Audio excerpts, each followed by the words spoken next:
again, that's just like I said. I'm not against it. Wait. I'm not against. I said it maybe 10 times, but maybe you have. I'm not against it whatsoever.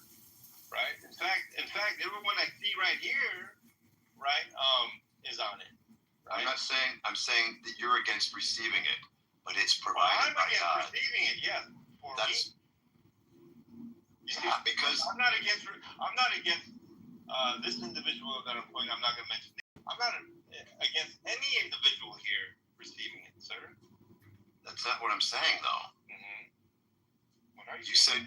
You said you gave it up because you wanted to let God provide, but those government services are provided by God. Well, yes. Yes. Okay, but just because that's provided by God doesn't mean that particular service by God is going to be the funnel or something by which I receive His blessings. Does that make sense, JJ? No, it is a blessing. You're just not understanding what I just said then. God is blessing me as we speak because I believe that God directed me to not rely on the government and do something special and better for me. And I believe this to be the case. One of the things, JJ, is that I just do important. They're the one I need to re-up my medication pretty soon. And they're the ones that pay 100% of it, JJ. That's what I got rid of as well, meaning doctor's visits, medication. I know these are all the things that I have. Yeah. So my provided by God. My point is, I don't deny that at all for you, JJ. Right? That's the grace that God has, right? But God's grace is sufficient for me in a different way, right? We're not all the same. Just because if you receive, like, let's say I receive from the church, let's say, JJ, well, that's God. You receive from the government, let's say, well, that's God, right? Doesn't mean that just because you receive from God in that manner, that I also need to receive in that manner. That's the only point I'm trying to make. I guess it's just your preference then. I mean, whatever. I'm going to tell you it's God's preference, sir. It's hard to argue with, actually. Yeah, listen, I genuinely believe, JJ, that I was in obedience to God when I was off the medication. It was not my thought or desire. Are you kidding me? I fell and on my head when I missed my medication 2 days, JJ. Oh, wow. But it was the case that I was in prayer. I was moved, so to speak, or inspired, however which you want to say it, that I'm going to be healed from the medication. Get off of it. When did you bonk your head? This was on August of 2023. Oh, this was back. This was long before the RV. Timeline? Are you back on medication? Or are you back on certain medications? No, sir. You said you were re-upping, so I wasn't sure.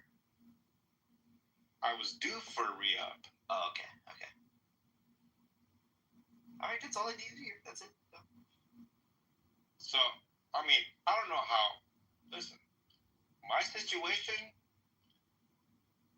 and doesn't matter to me how people take it. This is just God, all over this thing, whether it's online or in real life. And maybe you guys attribute to something else, some natural explanation, right? And I understand that. But you're not going to convince me of some sort of random coincidence or circumstantial or willpower or whatever. Yeah.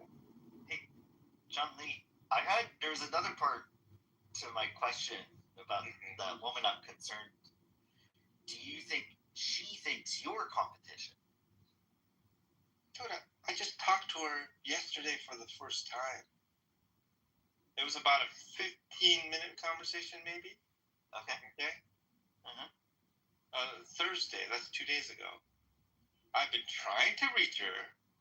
Now the interesting is if I did reach her, one guy, Maurice, I didn't even know about her until the associate pastor told me about her.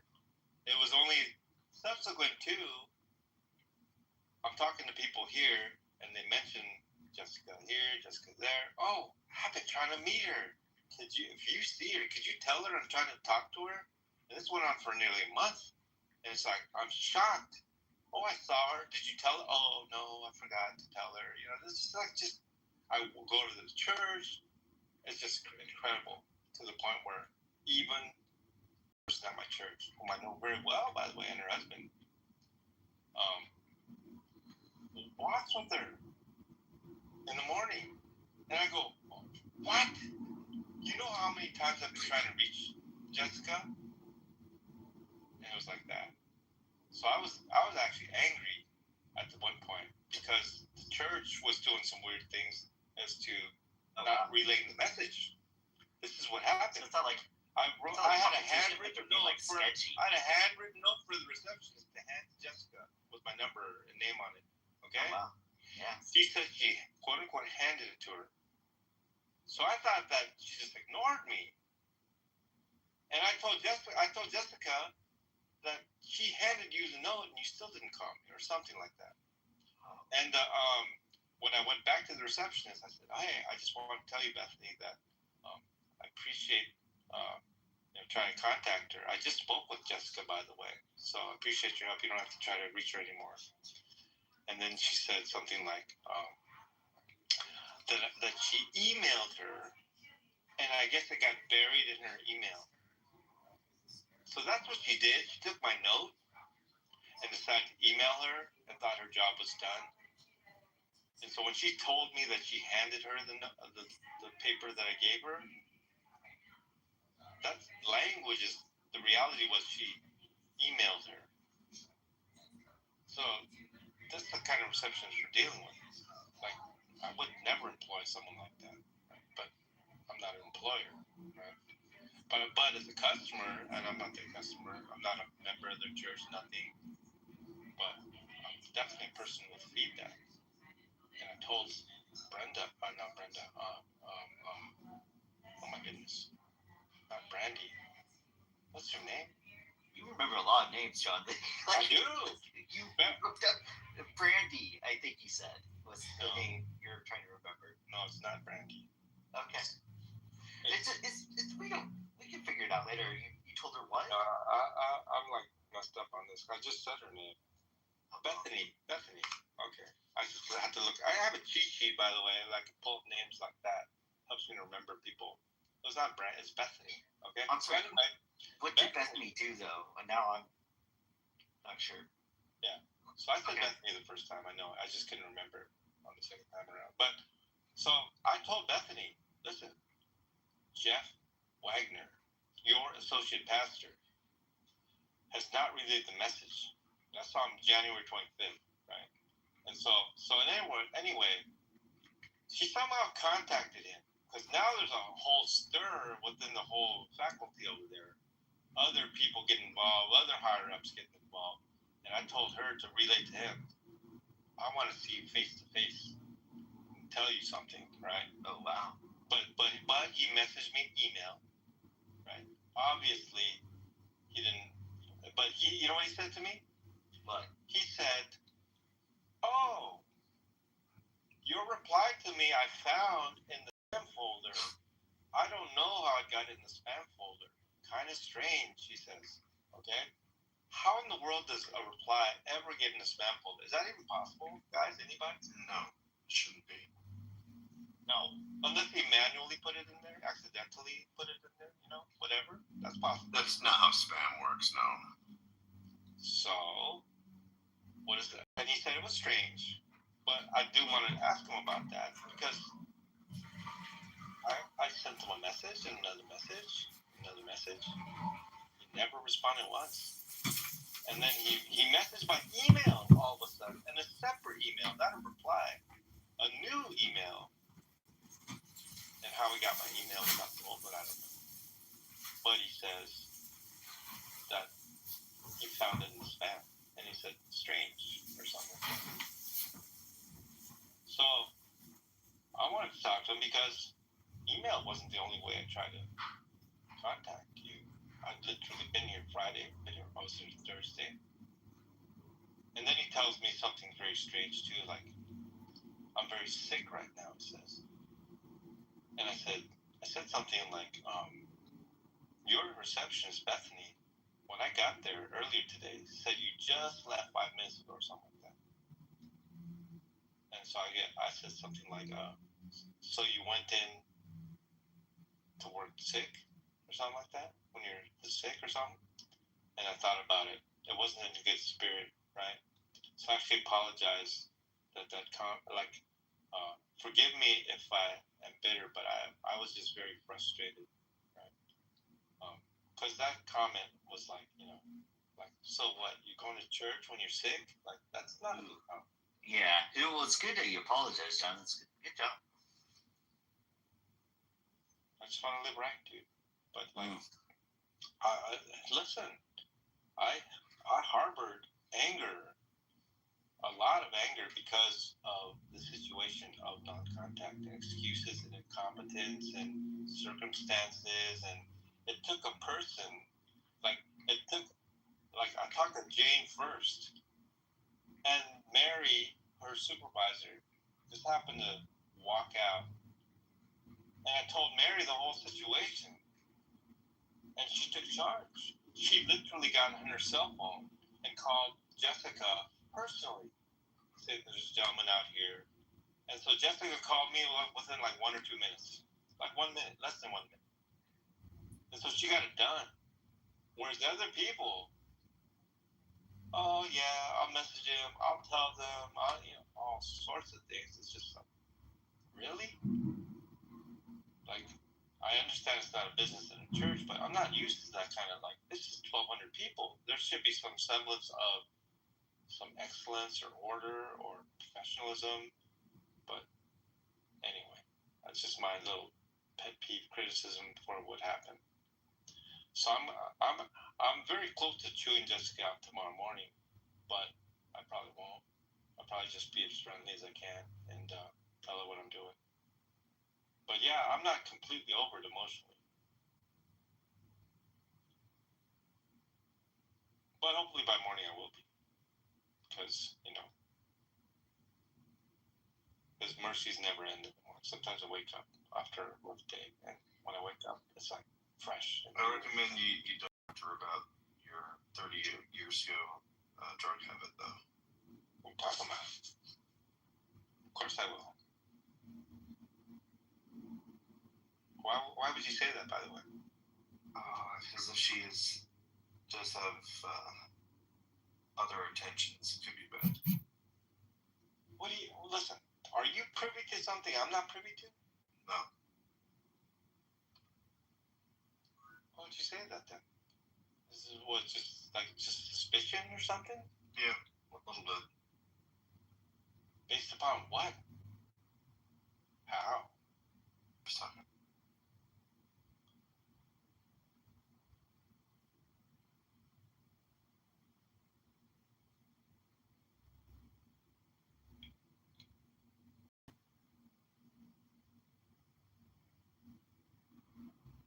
Man, it looks like it. Oh my god.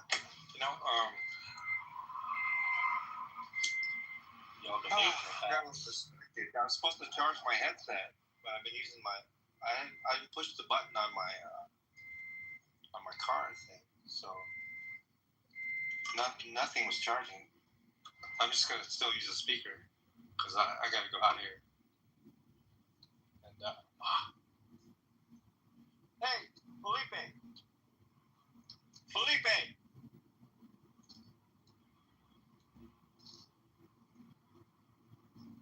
You have something to do today, or you're gonna come by the barbecue later? Yeah, you're busy today, or you're gonna come by the barbecue later? You gonna start at 12, right? Nah, I'm gonna start a little bit later. At what time? Like 2 p.m. I think. Okay, because the library, they open at 10. Okay. So, like, I can charge it all. Okay. Oh, you couldn't charge your stuff here? Where's the power? Oh, you didn't know about it? Yeah. Dude, you can charge you for it, but if you're gonna go, you can do it right now, or you can go to the library. Either way, if you got stuff. Yeah, I hear you. By the time I thought I was selling the restaurant. Yeah, do whatever you gotta do, but I'm just letting you know. I'm probably about to. All right. It's good seeing you, man. Yeah, good. Yeah, all right. Oh, here's Joseph. Hey, Joseph. I'm glad you're here, dude.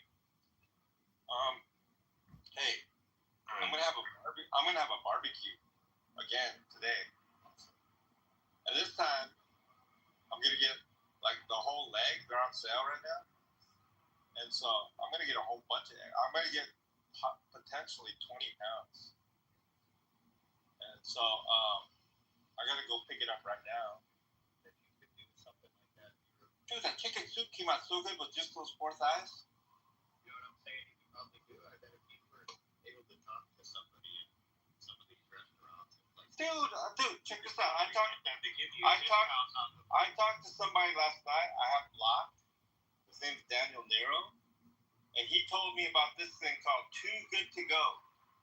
Okay? He says, dude, you gotta see this company, Too Good to Go, and he sent me some pictures. See right here? This is the food that he says he gets for free. He says you can get all that for free. In restaurants? Yeah. That's Yeah. cool. He said like this kind of quantity. He's talking like 50 slices of pizza or something like that. If and all I do is contact him. He's in Philadelphia, but he's telling me that I could find something. He just said go look up food to go is what he said. He's instigating a lot of trolling, like I said. And yeah, yes. It's like an alcoholic telling me, man, I can't stop drinking. It's like that. He can't stop doing this thing, he told me. And I believe him. Oh, this guy goes beyond. I'm telling you, he's a professional, whatever. Anyway, but he has my personal phone number. And even though I'm blocked from the room, he heard what I'm doing with this right here.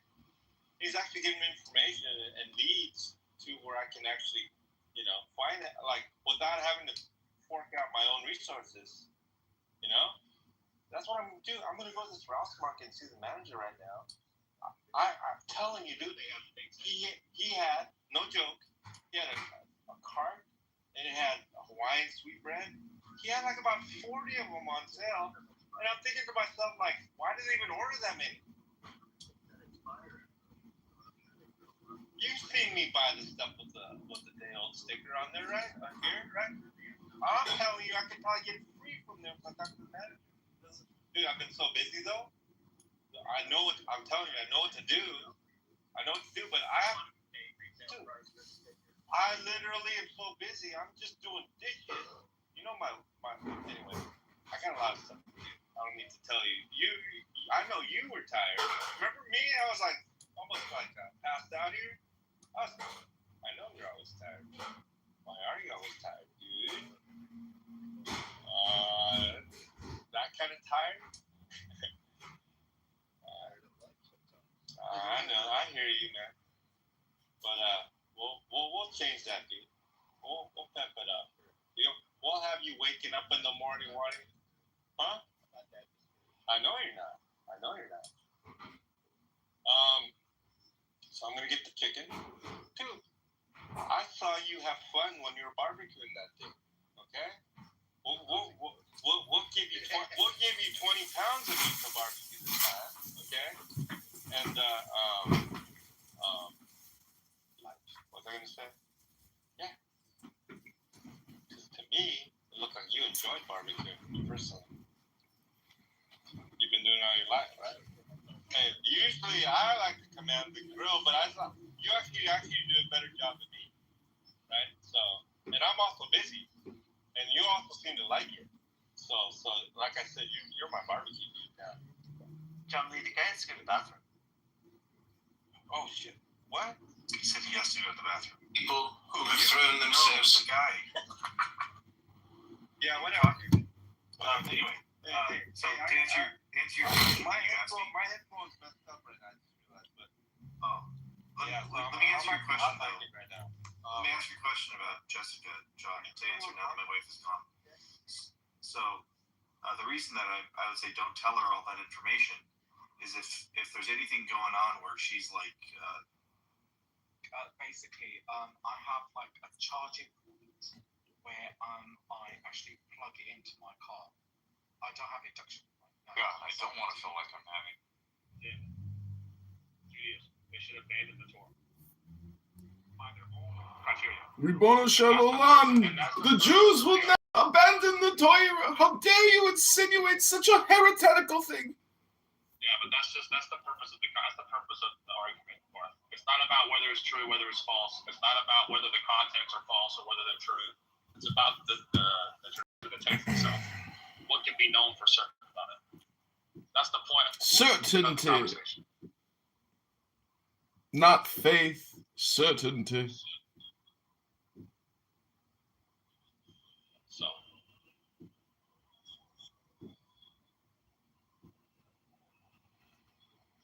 So I was wondering, does anybody here think that the word hermetic and heretic are closely related? Hello?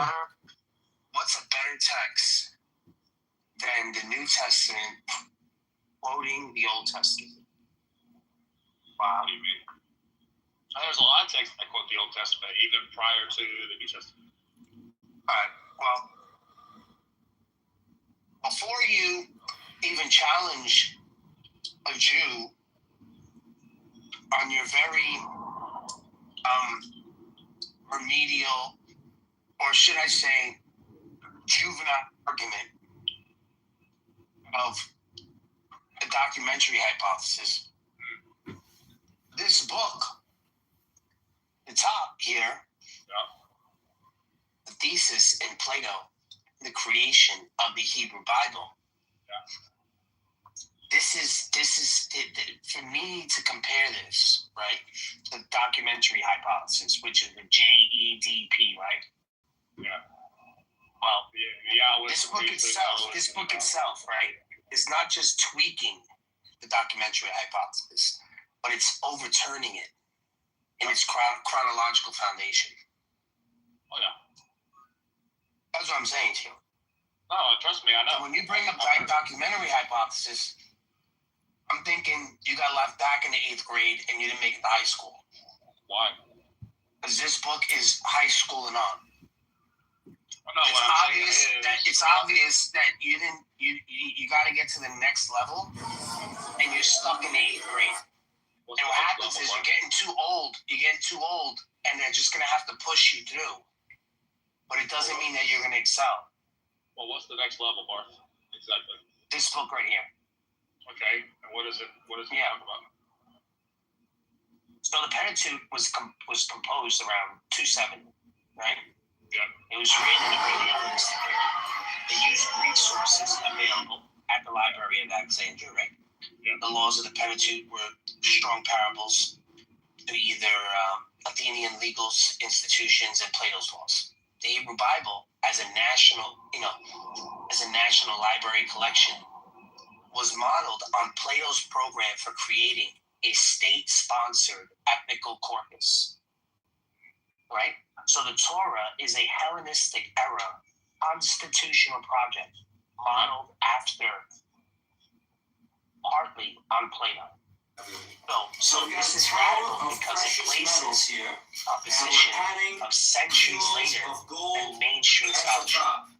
What type of gold? And I'll get into it even before. This is going to be So the Yahweh's will be 950 BCE. from Switzerland. So The you got Elohimist, you got 850. Metalore, Deuteronomist, and you got a very 620. big tower. Then we have the Just priestly, as a friendly 550. game, you guys can guess the value So the in Torah, the comments. And I'll let you guys know later. and the final redaction, then we have a final redaction Kilos of silver in the Persian period. and kilos of gold. That's what I told you yesterday. Okay, what's the value of this tower as a friendly little game? And I And if said, you like, want some, it's Why don't you try to go back to 8, 9, 10% of that? That's what you're appealing to now, because I know this. silver and their At best, it's 8th, 9th century.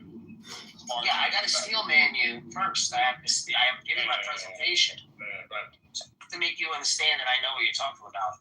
And I know this argument very well.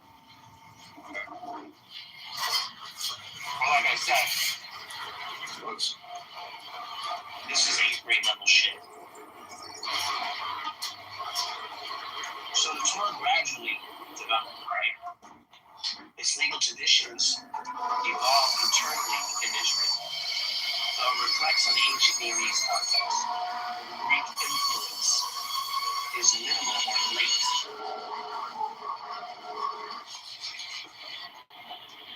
So, but I have a disagreement about the sources that they're quoting here. Yahwist, Elohimus, Deuteronomus, basically, this the way you're laying this out. I wouldn't go this route. Okay.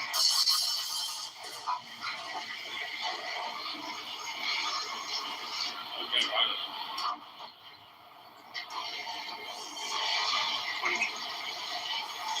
Why would I mean, you can understand, like, for example, Inspiring Philosophy has a video on the documentary how long. And I like his theory on it as well. The whole purpose You wrote down this. everyone's got them. We have 20 guys here today.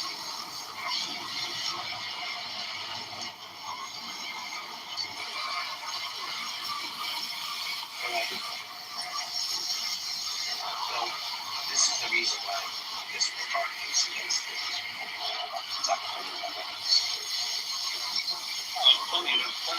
Plenty of scholars who do about the point is, right, is that our opponents, they love consensus, right? And as of right now, this is the consensus. But the way they want to do is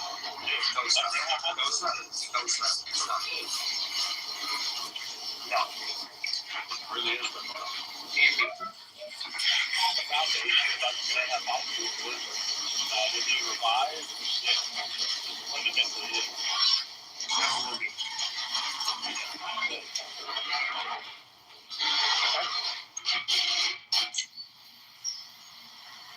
You can say it's used as an academia, an abbreviation of some sort. I don't know. On the foundation. You can't escape too many of the grades. He's a Yahwist. So I was in strong argument. The foundation of it. The Jews can't do it even without anything not abduction. The Jews can't do it either. They can't. I don't care what they like. I don't care. I don't care about them. No, but what I'm saying is it can't be substantiated either way. No matter what the You don't care about the Jews? Come on now. This ain't about the Jews. no, what I'm telling you is no matter what alternative there is, each alternative is on equal footing. There is no hard case for the validity, validation, and preservation of the court. There's always going to be pushback no matter what.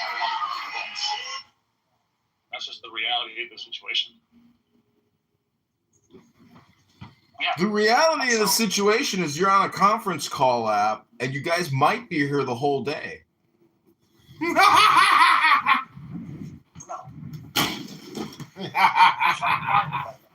You might be here the whole day. You think I'm doing other shit. I'm not like you jerking off in my fucking living room. Okay? Just listening to people. Wait, how did you know I jerked off in my living room this morning? Are you omniscient? Listen, just because you do it doesn't mean that you have to project every time you're online because you wasted your day listening to fucking John. I'm not. Not anymore. Okay? With certainty, I'm not doing that anymore. Why the fuck are you getting mad at me? I'm not getting mad. I'm just teasing a little bit, you know? Yeah, well, I'm taking my daughter to college. You got a kid in college? Conversation. And you're recording the conversation. Jesus. Who's the fucking loser? All right, I'm the fucking loser. Yeah, and you're not even. Did you see my rank? See my rank? Who's the fucking loser? 0.1%. Okay? Top dog. You don't even have that. And you're on here more than me.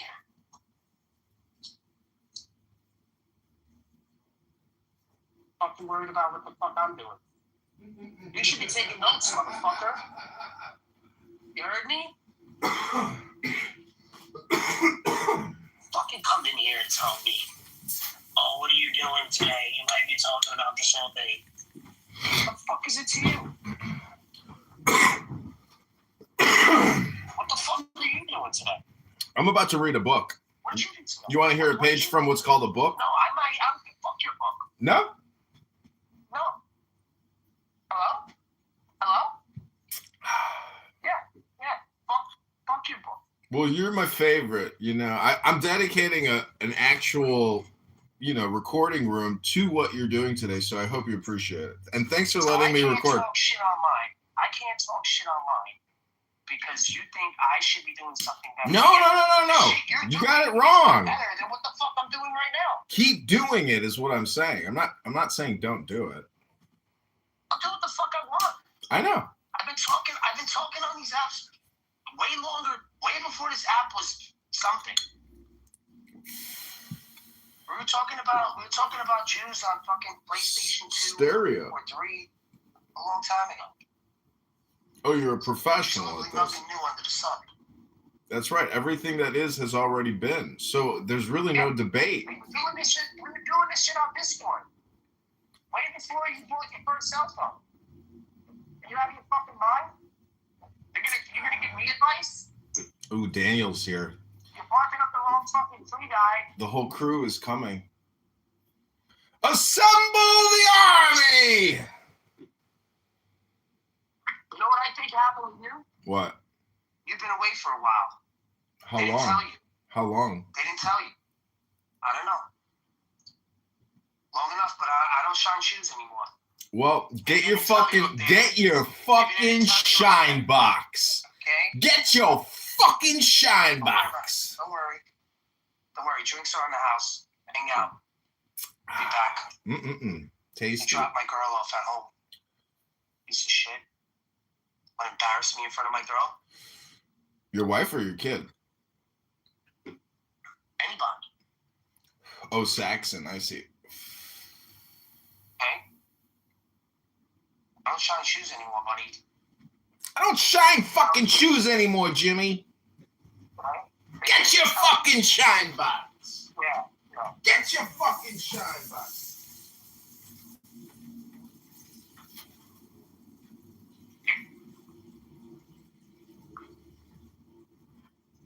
Awesome. Yeah.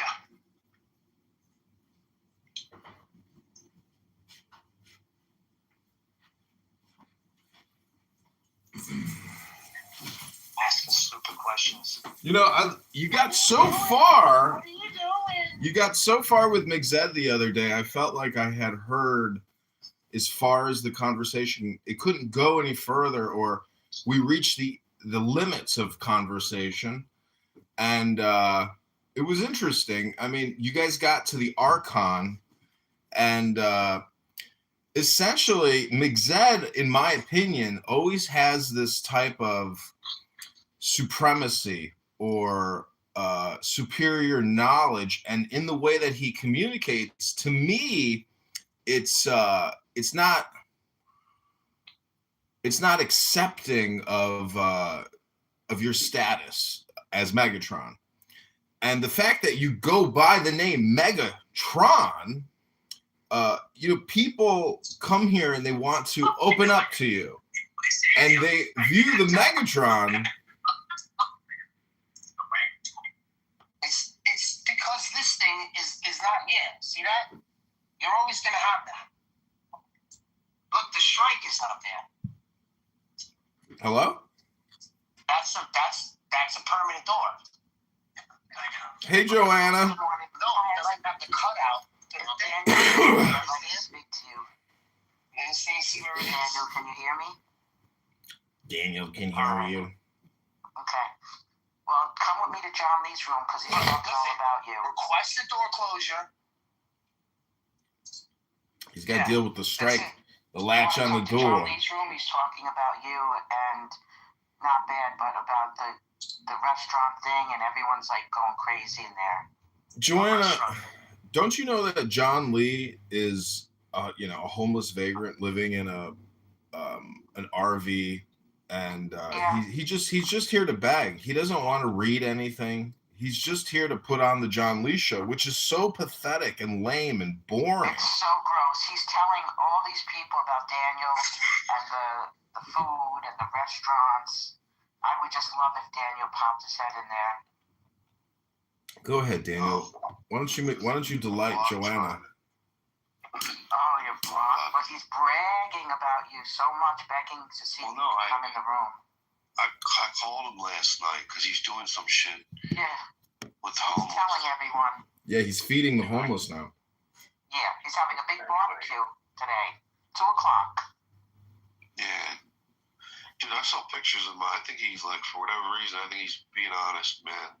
Something happened to that dude.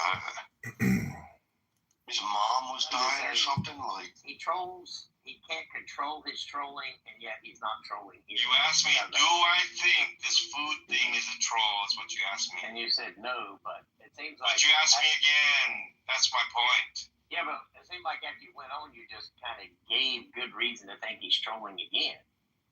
Is what I'm saying. I'll tell you what, man. I know you're a friend of mine. I'm close to sending you down too when you act like this. Okay? So. I'm serious. I'm serious. When there's a certain standard of conversation. So is this not just the dumbest, like childish, like immature, infantile, mediocre show in the world? Like, how is this glorifying Jesus? How does the John Lee show edify the Christ? Hello?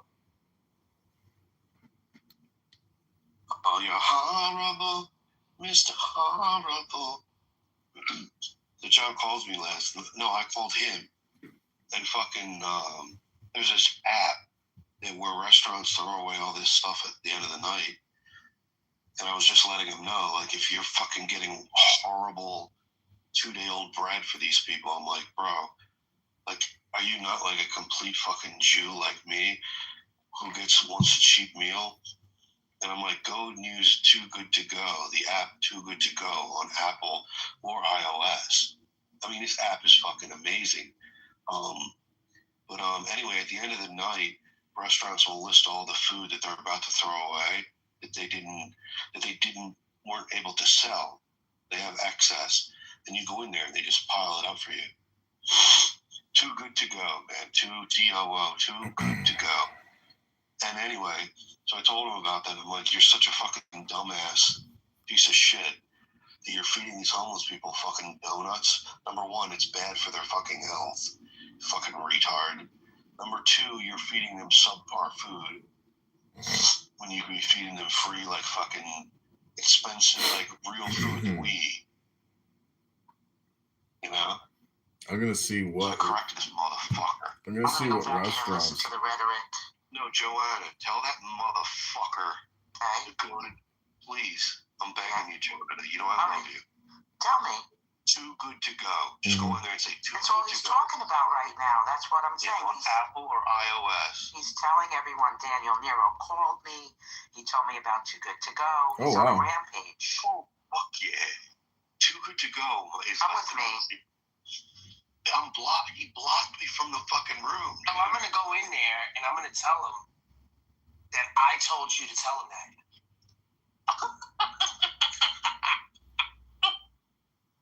Dude, go in Because there. I don't know your number. Because I don't know your number. Because I don't know your number. I don't know his number. Yo, Barth Yeah. told me that he told me we were talking about you last night. Yeah. He goes, Johnny Haas fucking. You said that you wanted to rape Johnny Haas's wife. I didn't say that. They can't. They have nothing on that. They just making shit up. They just want to make it so that I never. Johnny don't want you in there. Yeah, that's his problem.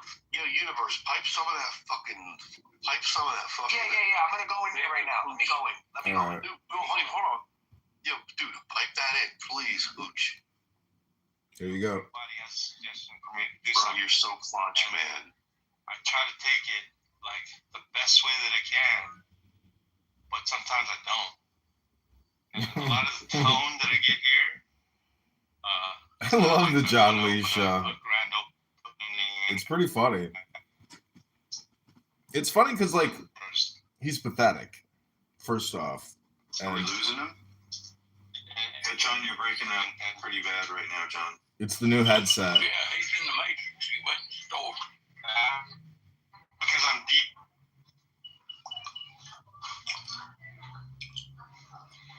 Hello? Ask. Okay, here we go. Ooh, I'm looking at Tom and Jerry's euros. Holy shit, $5 for dinner. Wow, they sell out. You get a surprise bag of food for like 70% off. We can hear you pretty clearly now. Wow, Yeah. wow. Okay, Oh I'm my just god, like that. Whole Foods? I have a question. Is there a limit on the chicken leg? Oh my god. Yeah, Chicken leg 20 limitations. pounds? Okay. No, it's okay. Just give me 20 pounds then. Dude, this is amazing. These are like some of my favorite restaurants. Yeah, there's no limit here. I don't see a No limit limitations. on the advertisement. Some places like have 10-pound limits.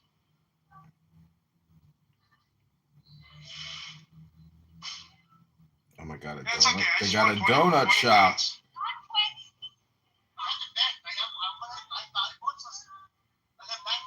Oh yeah?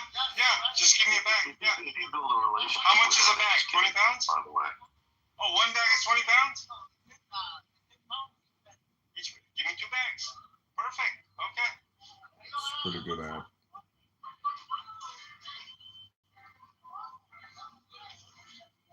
Ooh, Tropical Smoothie Cafe.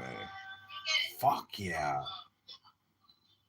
Bro, don't even think that you have to pay either.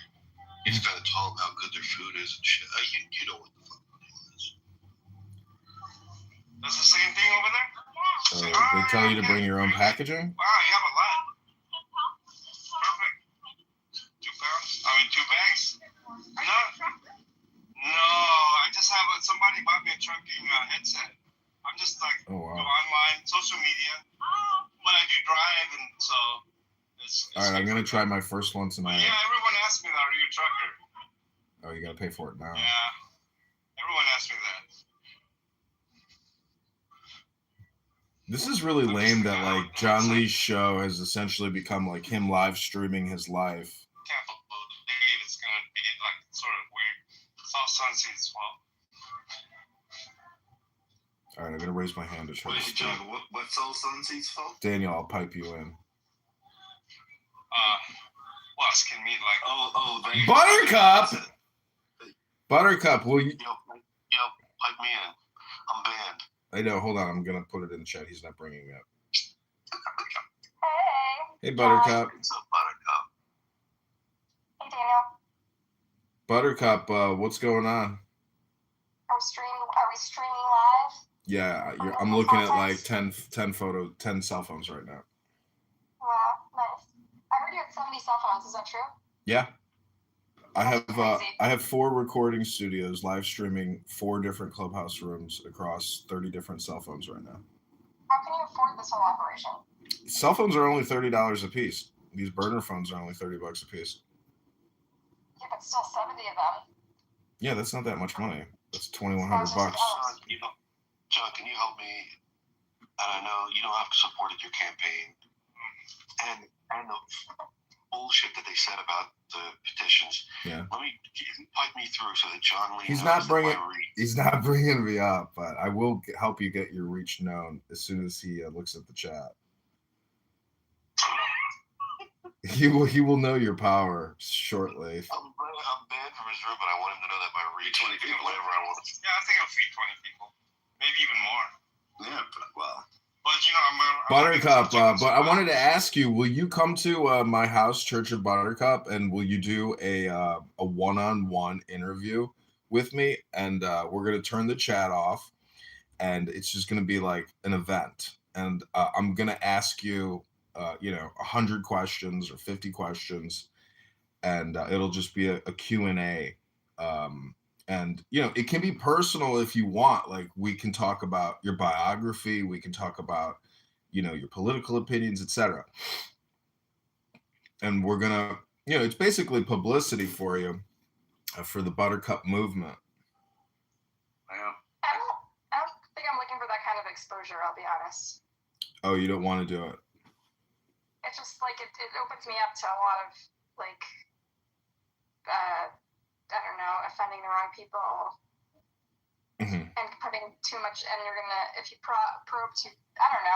First of all, what are your positions on my positions? Do you think I'm a reasonable person? I think you're intelligent and reasonable. I mean, but I just don't think that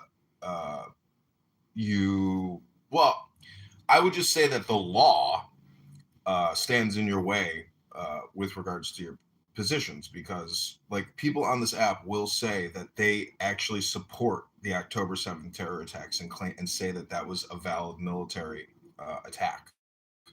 Like I've heard Prince and other people on here actually say they agree with it. So what's your point? What does that mean? Well, it's a little bit like having to go to the dean's office in high school for a fight that you didn't start. You know, it's like who threw the first punch? And in my opinion, history starts October 7th. Like, you know, history starts on October 7th. Well, with this conflict, yeah, that's why I say it's a little bit like, you know, who threw the first punch. Like, so what I'm saying, for a lot of us, it's been going our whole lives. For most Jews in America who are plugged into their, I know, but this is like I believe in trans time history. Like I'm a trans timer, meaning that like you may believe you might think that history goes back 300 years, or you might be living in like the year 1650. Because I asked a Muslim on here yesterday, I was like, what year is it? He's like, it's 1400. I asked a Jew on here yesterday, he said it's 5765. So I'm trying to figure out which time dimension that you're in. But Buttercup, the point.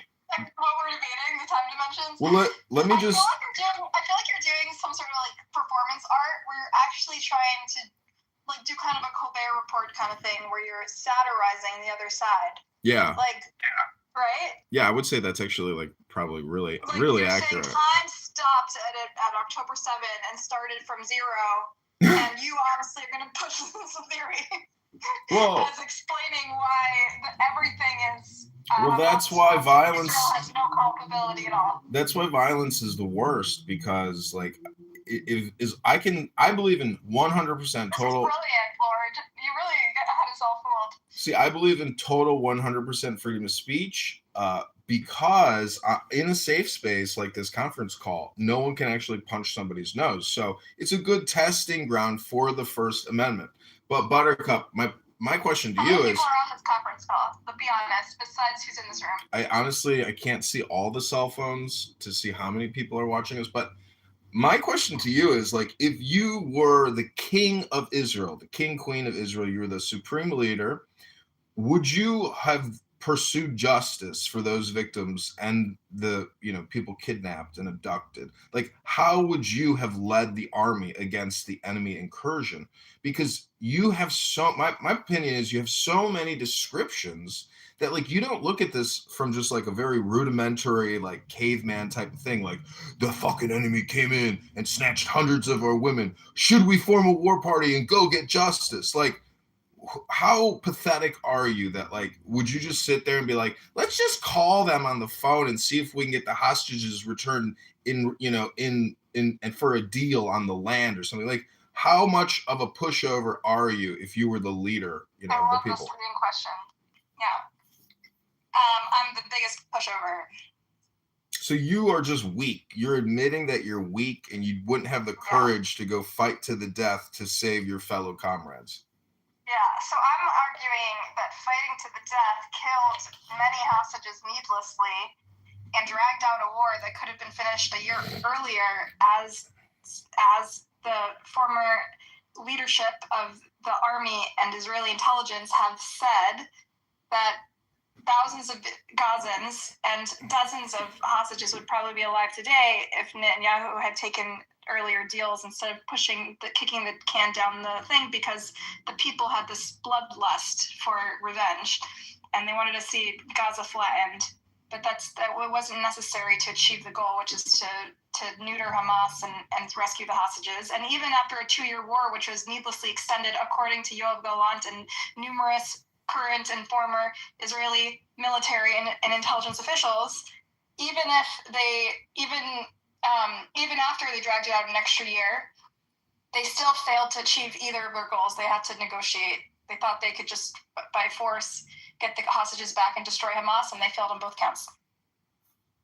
I mean, have you ever played chess and like had a reversal where you? And they killed dozens of hostages. They killed dozens of our sons and daughters, Lord, because of their foolishness and their bloodlust and their need for revenge.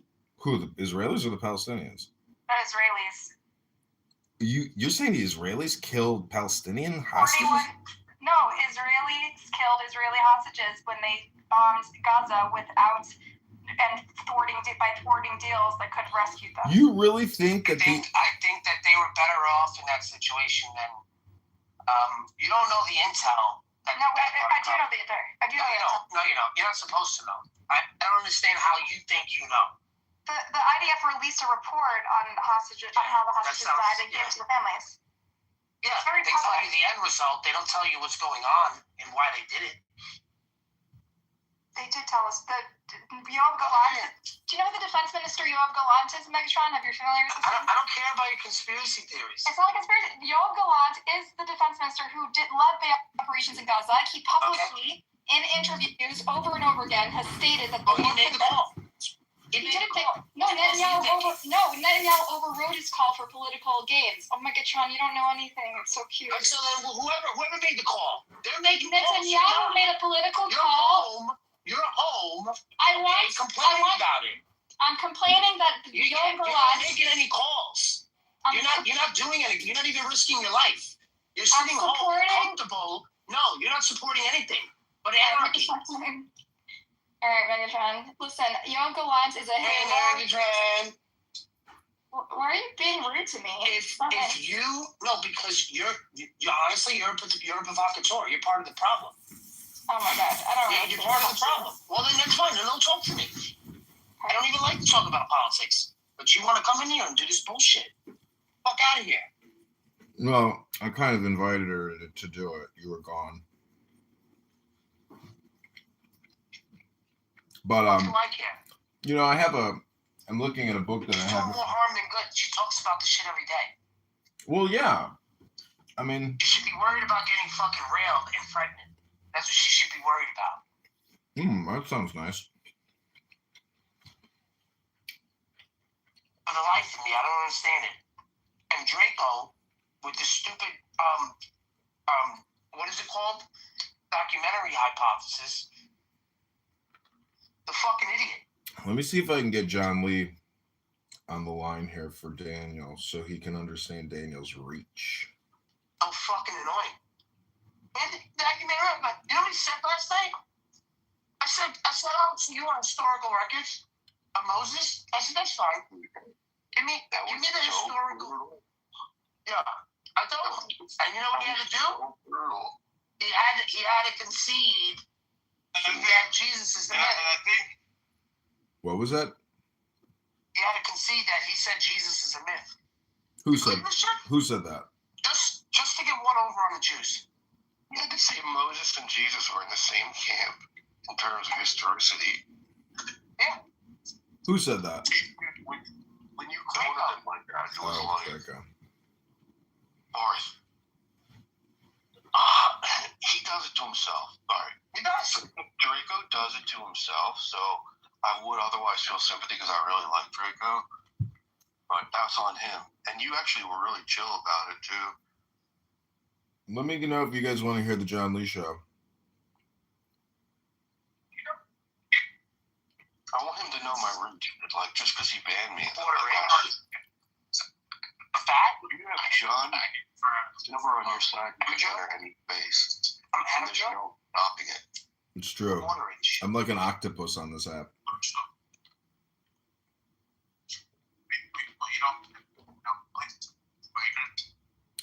John Lee's gotten smart. Oh my God, he brought me up. Here we go, Daniel. Megatron, can you mute up? For the weekend. But the thing is, I know these onions. Like, you cut them in half, and like there's certain peels. Okay, Daniel, here we go. I'm gonna unmute. Yeah. Go ahead. Hi, John. Hey, John. Hey, fat boy. Let me tell you one thing about my reach on this app. This is Daniel, by the way. if you think for a second that you could just stop me at any given moment. He kicked me to the go. I didn't realize that was Daniel I brought up. It's all right. You couldn't have known. John, is this all from your donations? This is awesome, man. Wait a second. Can I ask, didn't Daniel help you last night? Why'd you kick him so fast? He called to help you. Again, we're not litigating anything, Joanne. If you start to, I'm going to send you down. No, I'm asking. Are you listening to me? Sure. If you mention Daniel Nero one more time, you are going down. Is that clear? I gotta clip this. I don't understand. Yeah, I guess I have to say yes. Okay. I thought he helped you. Again, are you listening? I'm going to assume that you didn't. This guy's busy working, and Daniel, you just put a fucking virus in his head. This is hilarious. Your reach is vast. I'm asking people to act in a certain way, and I'm accepting of your initial comment. I'm also accepting of the comment of JJ that I'm acting like a jackass, quote unquote. But what I told him was that's fine, but if he starts repeating it, that's going to be a problem. It's gonna be a So problem. anyway, back to my question, John. So is this all from the donations? Which I would just, Yes, sir. wow, that's freaking awesome, dude.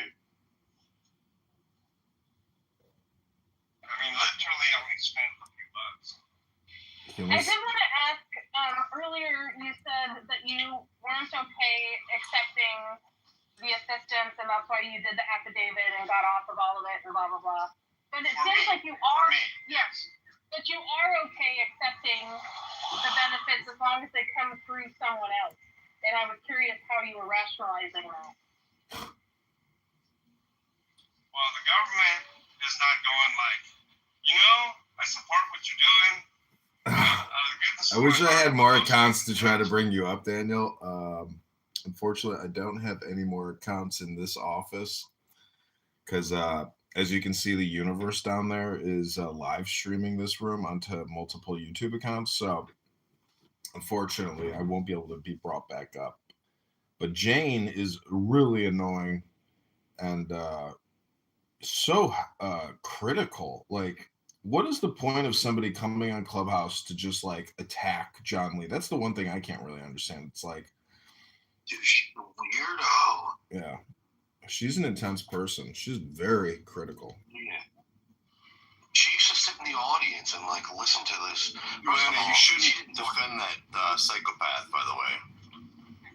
JJ, sorry. That goes for you as well as anyone else. Okay. Well, it's not an Andrew room that talks about things like this for 4 hours. Well, that upset me too. Daniel, this guy JJ doesn't like you, huh? Sharing your emotions. I felt like it needed to be said to Joanna. Okay. Right. Thank you for sharing your emotions, John. As far as like, you could still. Oh man, Daniel, you just caused a major problem in this room. You understand that, right? I kind of like that, like Joanna. I understand where you're coming from, and I understand why you said that. I don't understand where she's coming from. That's why I didn't mention any I names. just gave an example, dude, okay, of how you can communicate still within what's being requested on stage, okay? I know you're a smart guy. It sounds like a semantic game, John. Okay. You wanna start repeating that 3 or 4 times? No, just the one. That's what it sounds like to you. I'm not asking for an explanation. Just informing you. Okay, yeah. I accept. The chats are all like, please focus, John. Don't get upset, John. Keep doing what you're doing, John. There you go. Sounds like a semantic game. I heard that. Sounds like a semantic game. Well, it beats Andrew's room by about 1,000,000 to 1. Andrew has deep intellectual conversations sometimes, if you like that. But John's doing a. How long? Sorry. When I asked how long you were going to be streaming, you were breaking up in the grocery store, and I didn't hear. what the answer was. My Floki. response was, That's a boss, it seems to me Floki. I'm able to carry out my responsibilities and still communicate here. And if I'm totally busy to where I have to mute up or just listen, I can do that too. The title of this room is Saturday Continental Breakfast, followed by a barbecue. You're doing this food drive, and you're feeding homeless people. Agamemnon? Yeah. Mm-hmm. And less time you spend talking to people like JJ and Jane, the better. I did want to ask you a question, though, Agamemnon. I want you to know I am not anti-science at all. I'm not anti-medicine. However, it is my belief that this was a direction by the God I worship. And so that's just my position. You don't have to agree with it. But I can tell you this, after nearly a month, that I've never felt better. There was a rough patch in the first 2 weeks, and I imagine it has to do with withdrawal symptoms and so forth. But it was the case that I actually fasted the first 7 days, Agamemnon. And from my understanding, because of that, it lowers blood pressure.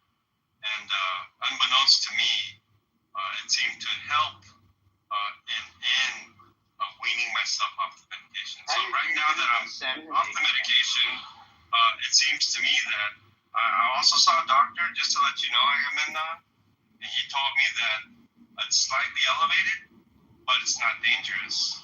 And this was early on, by the way. I don't want to comment on that. Yeah, he also said that if it does remain elevated, then I may have to go back to some of the medications at a reduced dosage or something like that. But it seems. Listen, if you keep playing this fucking garbage, I'm gonna fucking block you, Lord. You hear me? I'm gonna kick you the fuck out of here. This was for Daniel's. Cut that shit off. This was for Daniel's pleasure. This is totally pointless. That's fine. All right. I agree with you. It's totally fucking I've been stupid. listening to these people for way too long. So. Okay. I don't think you realize how long I have known them. Going on 8 years or some shit. Well, it's over. I'm out of there. So why do you have the semicolon and then atheism? Like you just wanted to throw that in there to. I don't know. Well, I don't know. It's how I felt at the moment. Oh. It's the feeling, you know? Well, we got Caleb here. Ribono Shalom. Good Shabbos. It's not work to use your cell phone. Yeah. I mean, is it the electronics? I mean, it is. I don't pretend that using your cell phone counts as being Shomer Shabbat. It doesn't.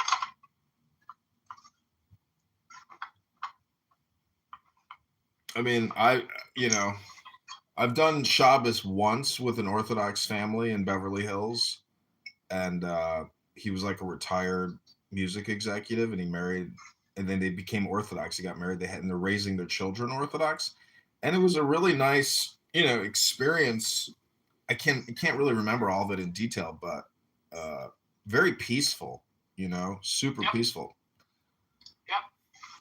But no electronics. Their life didn't revolve around cell phones. It was much more, like they were very aware of their lives in their house,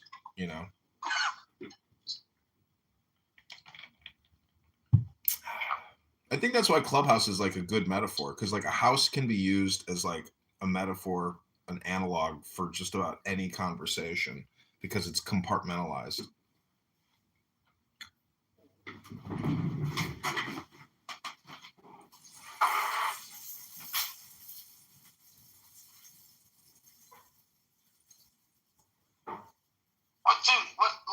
What do you know about Jewish people?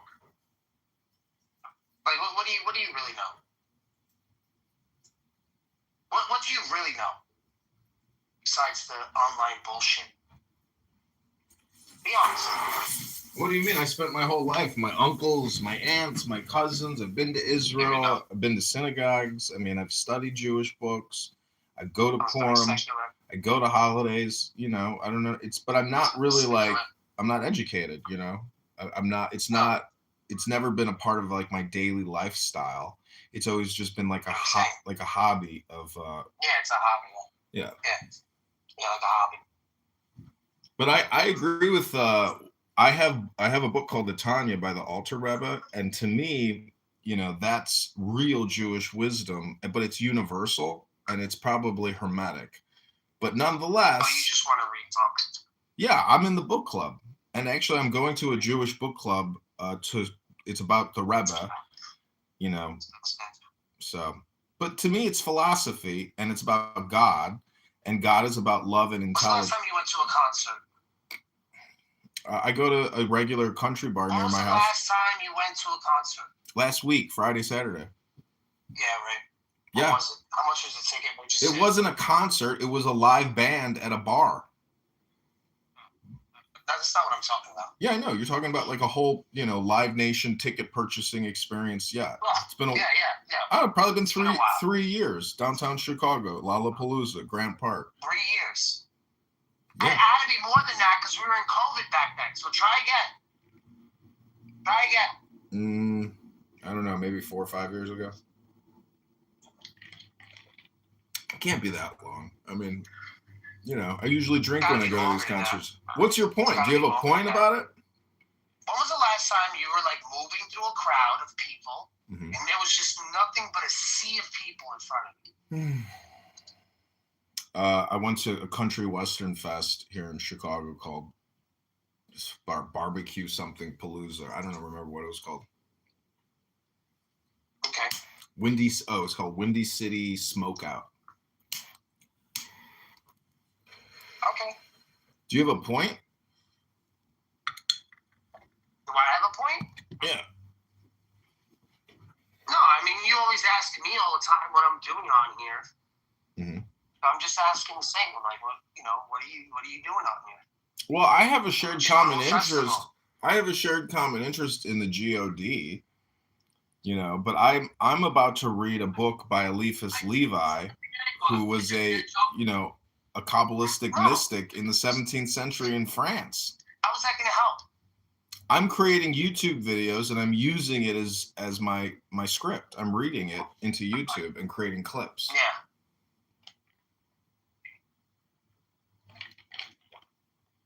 And it's really interesting book. I mean, there's a lot of fascinating. He's basically arguing logically using proofs, etc., for God. I see you're moving throughout the world. I'm sitting in a library here. You know, you can't do what I'm doing because you're working. You're doing things. I want to sit here and just read a book. You know, smoke weed and drink coffee.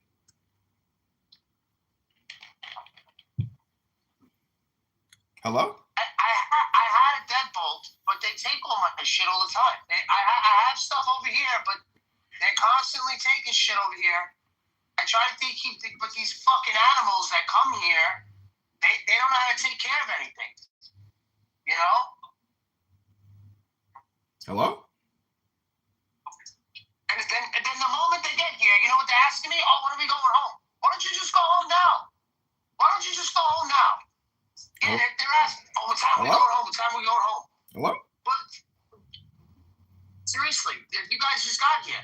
What do you mean what time we're going home? We're going home when we're done. Hello? No. Hold on, I got something here. I'm trying to get something for you. I'm trying to hook you up here. Hold on. I got it. Yeah, I got it. You got to give me a second. Hello? I only pull shit out of my ass at home for my wife. Yeah, you saw that, right? You want some? You saw that? You saw the snacks? What do you want? Hello? I always got snacks in my bag, in my desk. Yeah.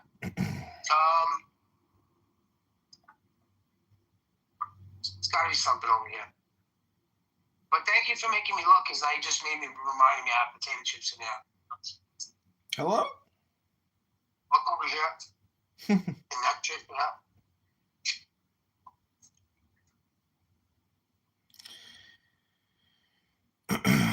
saw a video of a homeless guy getting robbed of his candy in his bag. Gotta find the top. Very tragic. Got a small one like that. Get a small one. See this? Yeah. I told you. Mr. Barth, I didn't bring I told you. Come to Papa. You come to Papa, and I take care of you. Mr. Barth, I didn't bring the stripe for the boat on the dock and the door. Nobody better than Papa. Okay, listen to this, Barth. This is Article 4, Solution of the Fourth Problem. Religion proved by the objections which people oppose to it. The objections which one may make against religion may be made either in the name of science or in the name of reason or in the name of faith. Science cannot deny the facts of existence of religion, of its establishment and its influence upon the events of history. It is forbidden to it to touch dogma. Dogma belongs wholly to faith. Science ordinarily arms itself against religion with a series of facts which it is her duty to appreciate, which in fact she does appreciate thoroughly, but which she condemns still more energetically than science does. In doing that, science admits that religion is right and herself wrong. She lacks logic, manifests the disorder, which admits the need that it has of being ceaselessly redressed and directed by the spirit of charity. Reason, on its side, examines dogma and finds it absurd. But if it were not so, reason wouldn't understand it. If reason understood it, it would no longer be the formula of the unknown. It would be a mathematical demonstration of the infinite. It would be the infinite finite, the unknown known, the immeasurable measured, the indicible named. That is to say that dogma could only cease to be absurd in the eyes of reason to become in the eyes of faith. Science, reason, and good sense in one. The most... Joanna, hey, thanks for prompting us to go in there. That was very funny. Daniel got a kick out of that. Yeah, I got thrown out because I said, why'd you do that to Daniel? He helped you last night. And then I got kicked down. I mean, on one hand, he's bragging that Daniel helped him find food. But then when Daniel came in the room, he kicked him out. Welcome, Cora. What a piece of shit. Oh, wow, we have Andre here. Hi, Cora, you feeling better? I'm doing radiation right now, so... Does that hurt? Not really. Well, at least not yet. I've only had 2 treatments so far. Okay. Okay, so since you guys are home, and I know Joanna always loves a good movie, you gotta watch Blink twice. Okay, let me get my remote. Yeah, it's on. Prime? It's on Prime. It's on Prime? Okay, I'm there. I'm on Prime. What's it about? You gotta watch it. I'm not telling you. Should I call my boyfriend in or let him stay in the back room? Let him stay back there. Wow, Joanna, you don't want to share Blink Twice with the BF? Why not? Let me see.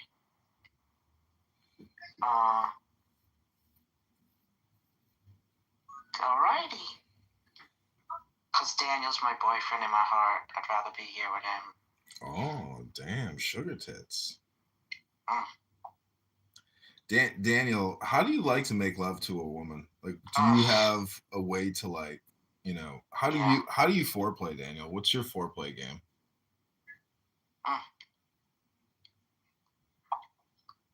I wish I could say that it was something. Blink twice. Sorry, Daniel, I interrupted it. I see it. It's a guy taking a picture. Okay, I'll mute up. Yeah, that's very mundane. Very mundane. Mundane? Joanna, I've missed you, honey. Or I've missed you, honey. You're having radiation? What is going on? She had the breast. Normal. What are you talking about? What is going on? The same Well, thing that's been going on since November 4th. Like, what? Was there any new discovery or? No, it's healing. Prophylactic, basically. They do it all the time. Okay. They're trying to get any like little stray cells that might have escaped. You know. Like, Gotcha. Okay. How are you physically? Did you physically heal up well? I mean, my scars are still healing, like in the scar way, but all my sutures are closed up now. Yeah. I'm glad to hear that. Oh my God. Still got kind of like the square boob look, because the scars at the bottom of my breast have to soften up due through my boobs. Will kind of. Yeah, but hold on, Cora. But how's that ass? Still good?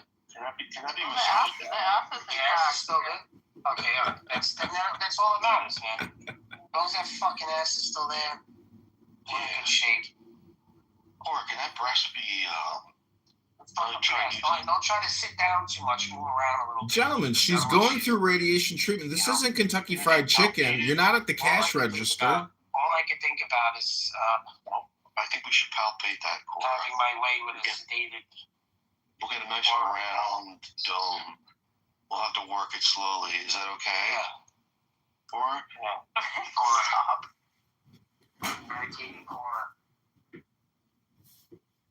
Cora completely It won't hurt at all. Yeah, I'm not medicated right now, but It's still. Once you get medicated, it gets wild, dude. Don't move. Stop moving around so much.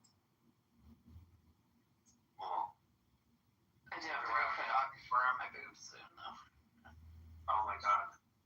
are you able to, visually, are you able to create like a pretty decent cleavage though in clothes? Or is it just nude breast?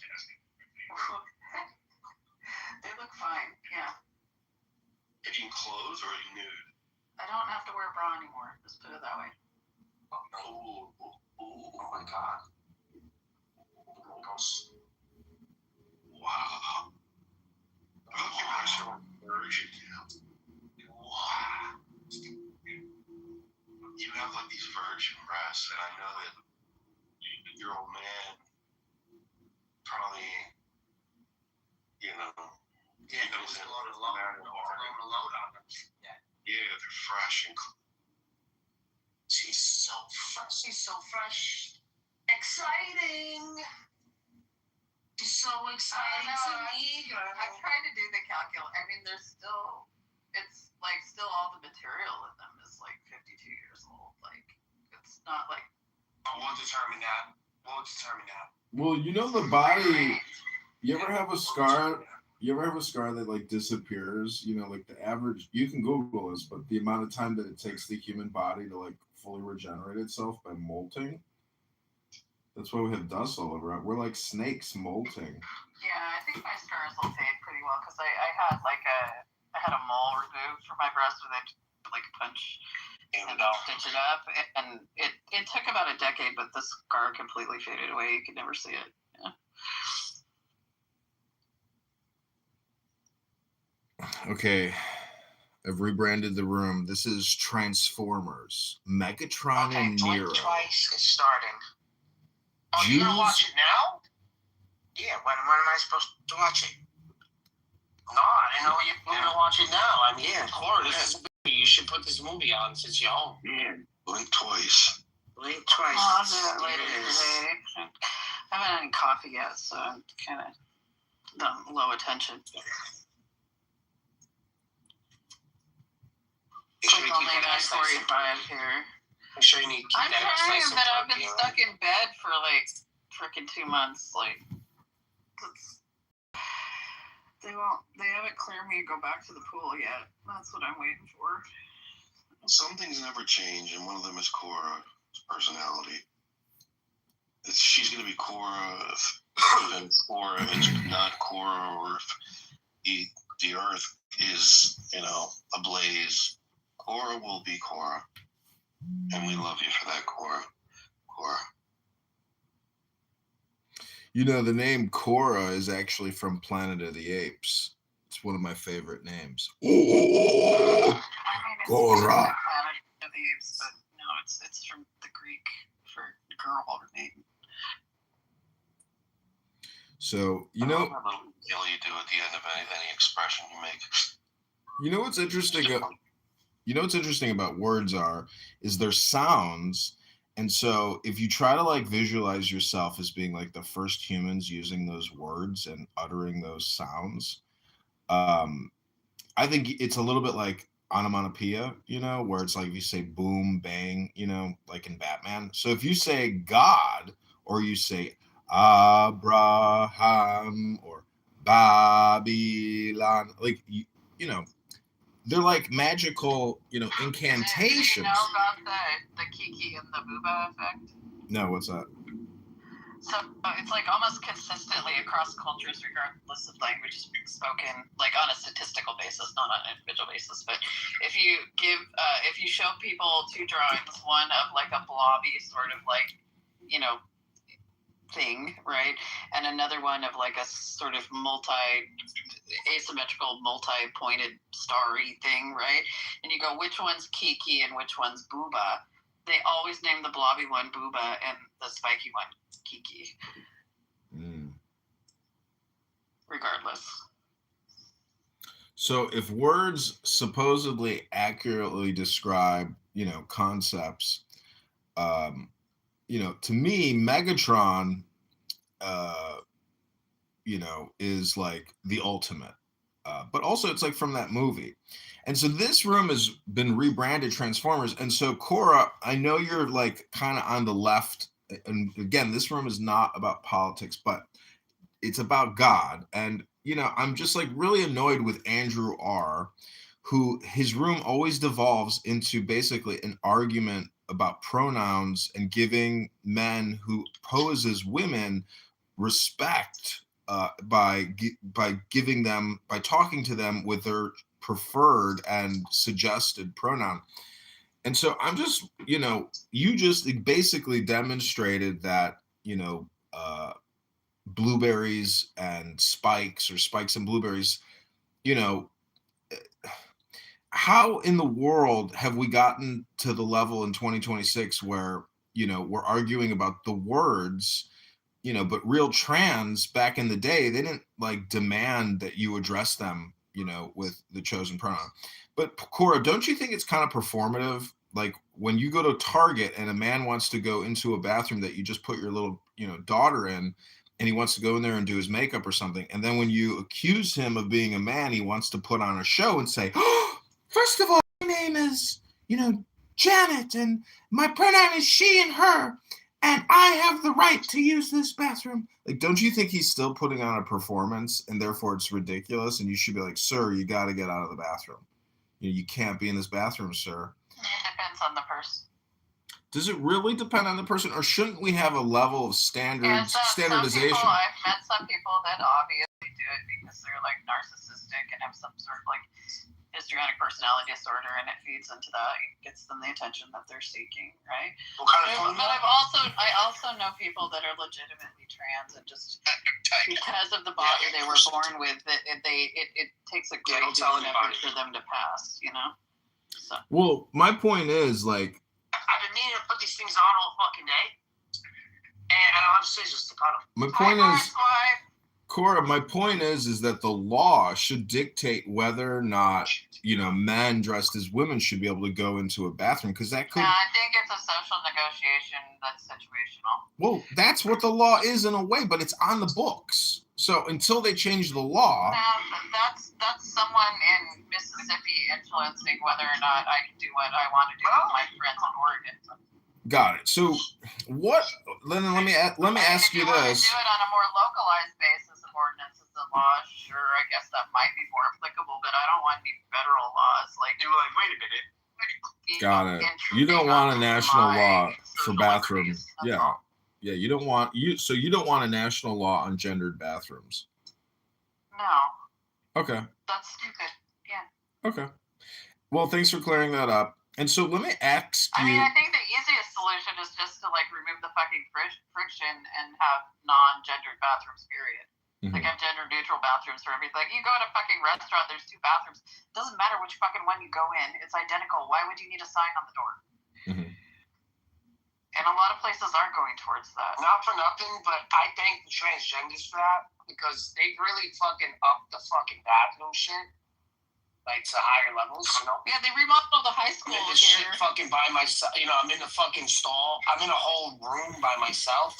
It feels like I'm on vacation or some shit. I like it. Yeah, they remodeled the high school here with gender neutral bathrooms. The kids got more private, nicer bathrooms out of the deal. Yeah. Like they took two cruddy, small, stinky spaces, made them into a big loungy area with full doors on the fucking stalls, right? And it's fucking like Ally McBeal office. Like, it's nice.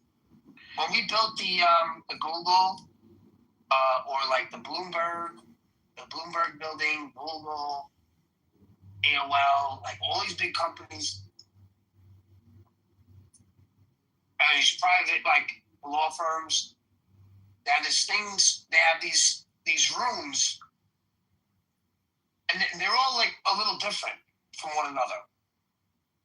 And some of them are in the middle. Some of them are for little couches and it has a TV.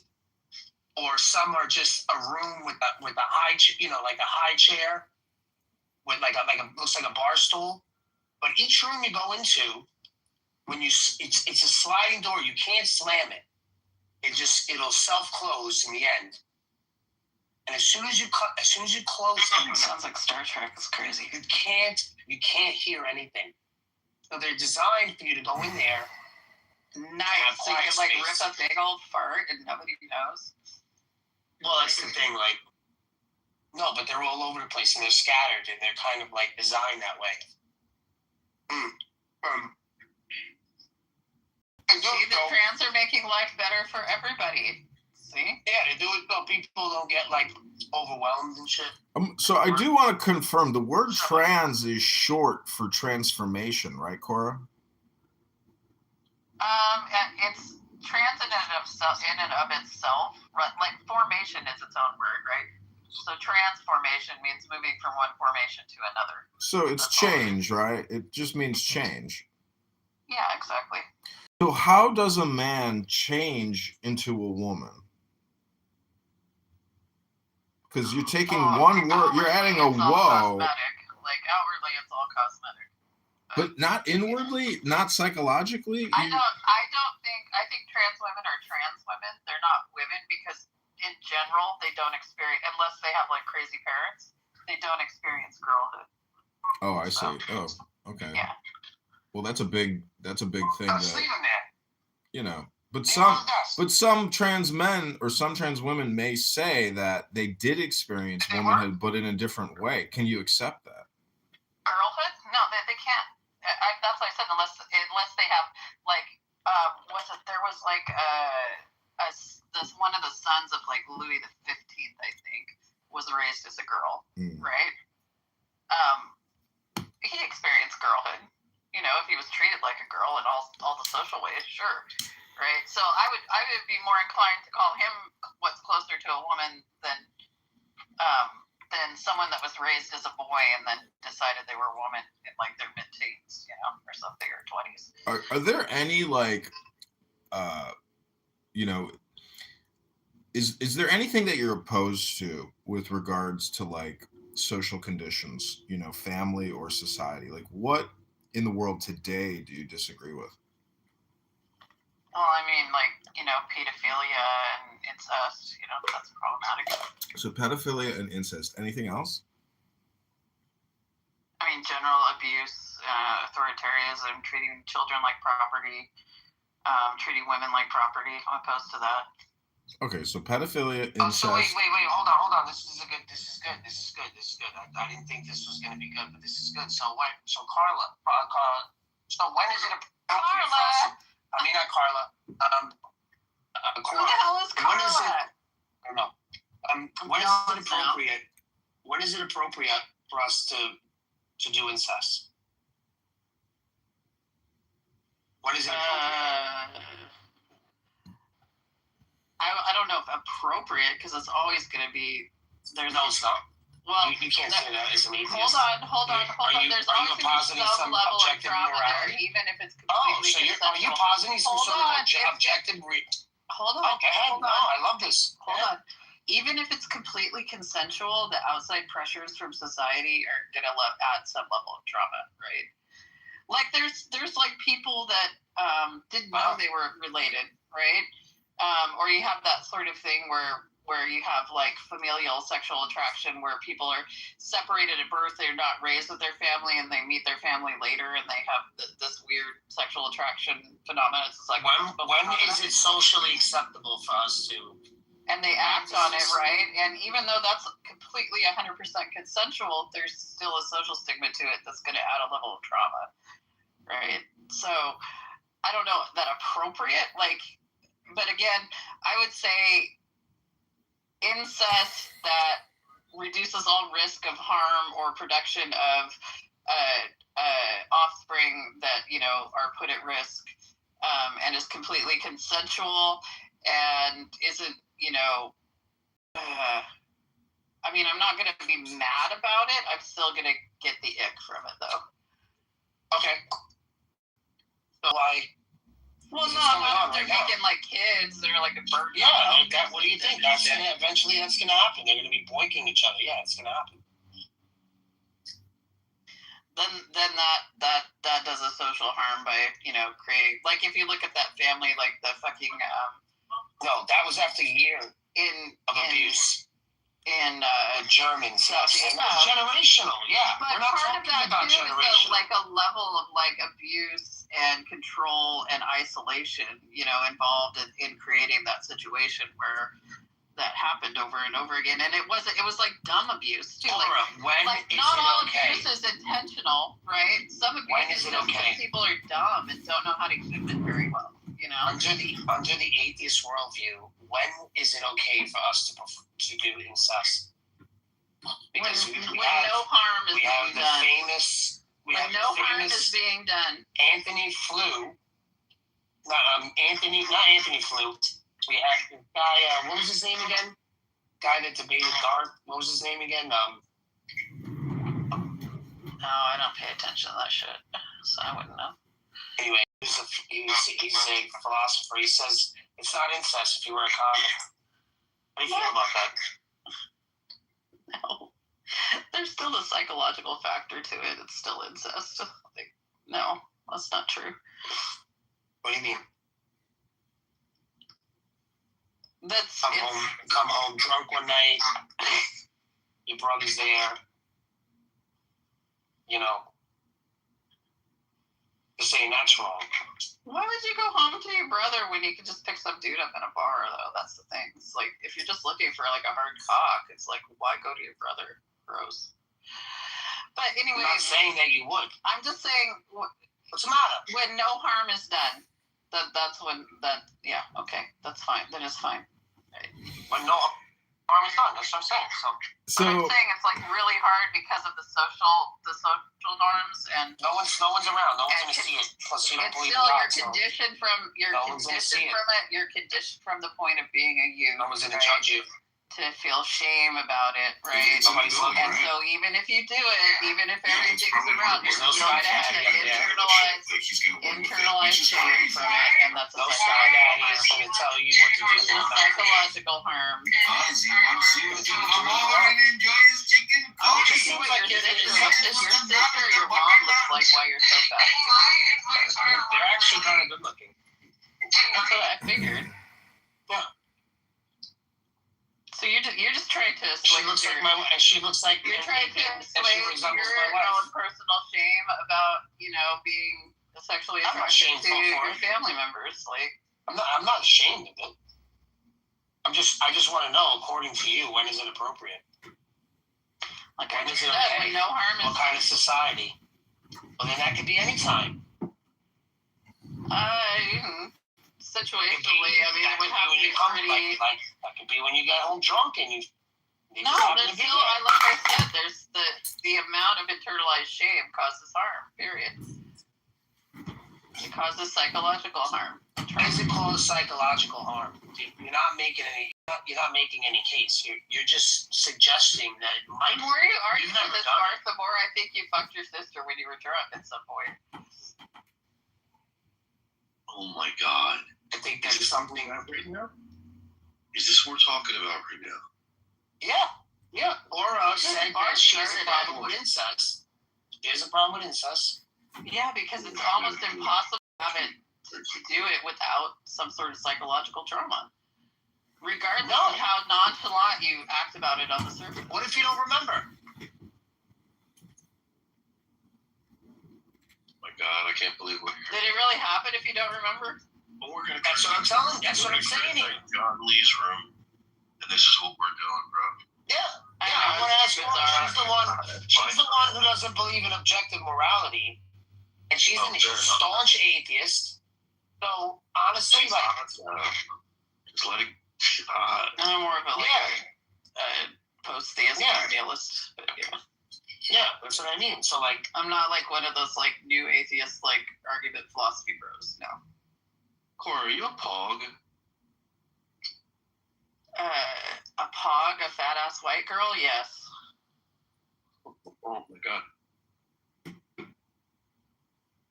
Really? Dude. I know what pog means. I get called pog all the time. I don't know what that means. I just told you what it means. It means fat ass white girl. PHAT. Come on, let's be PHAT. Look at this the rosy cheeks of this little snake. Saxon. Who's this? To what do we have the pleasure of your little. Wanted to come in and criticize this fucking atheist, Cora. She makes me sick. This conversation makes me sick. Stop the voice, John. What do you call your show? The Aristocrats. What are you using them for? Because I gotta cut them up into this. You talking like the Aristocrats, like the fucking vaudeville? The comedy joke, the comedian's comedy joke. What do you call your show? The Aristocrats. You never saw that movie, the documentary, The Aristocrats? I think it's pretty well accepted in the comedy world that the most epic rendition of the Aristocrats was done by Bob Saget. Just saying. Yeah, I've seen him. I saw him do stand-up at a casino, and he was very funny, very dirty. But it was really just his fame. That show, in San Francisco, what was it called with the family? Full House. Full House. Da-da-da-da-da-da. See, the sitcom is a special thing because it centers on the house, and you sit on the couch. And I've been casting myself in sitcoms on Quora. It's kind of interesting, Quora, that Sora and Suno are two really powerful AI apps. Have you used those at all? Anybody? Hello? Hello?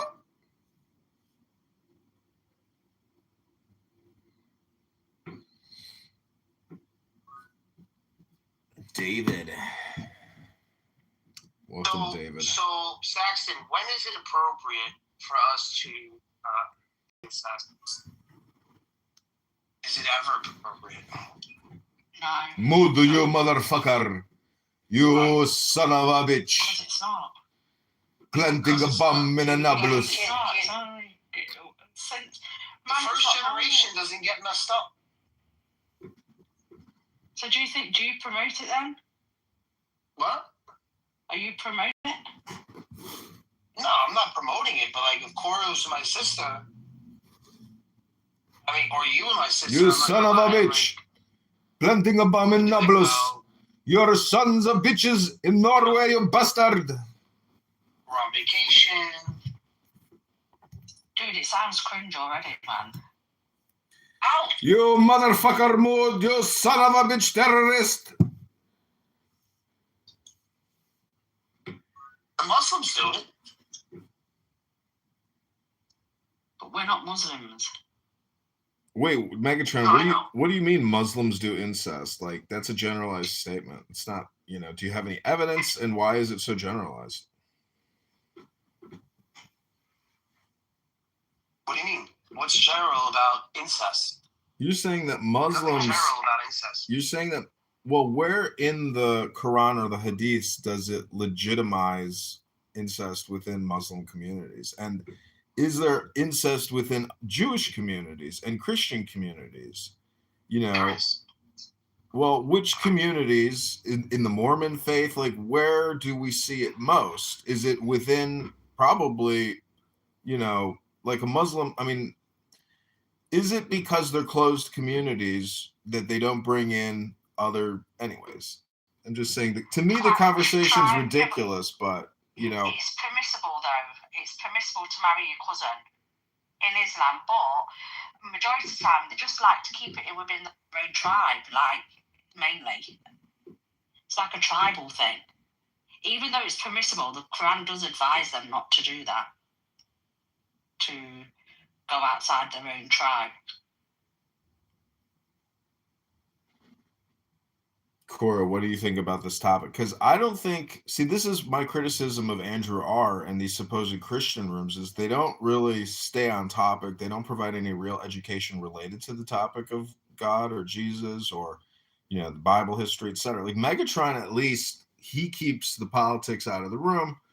And to me, the trans issue is a political issue, not a spiritual issue, not an intellectual issue. It's purely political. Do you agree with that, Cora? I don't know what I'd be agreeing to. I wasn't in the room. I was getting my coffee. I don't think there's a trans issue, so maybe that's your guys' problem. But I think allowing kids to be themselves at a younger age, because I don't believe in this whole body dysmorphia shit. I think this was just started so that the military could give, you know, people in the military, you know, estrogen, so they could find it easier to find a loophole so they could get the medicine, still be part of the military. So they invented this this body dysmorphia, so they could say they want to better their lives. So I don't really think it's a real thing. I think it's bullshit. It's a made-up term.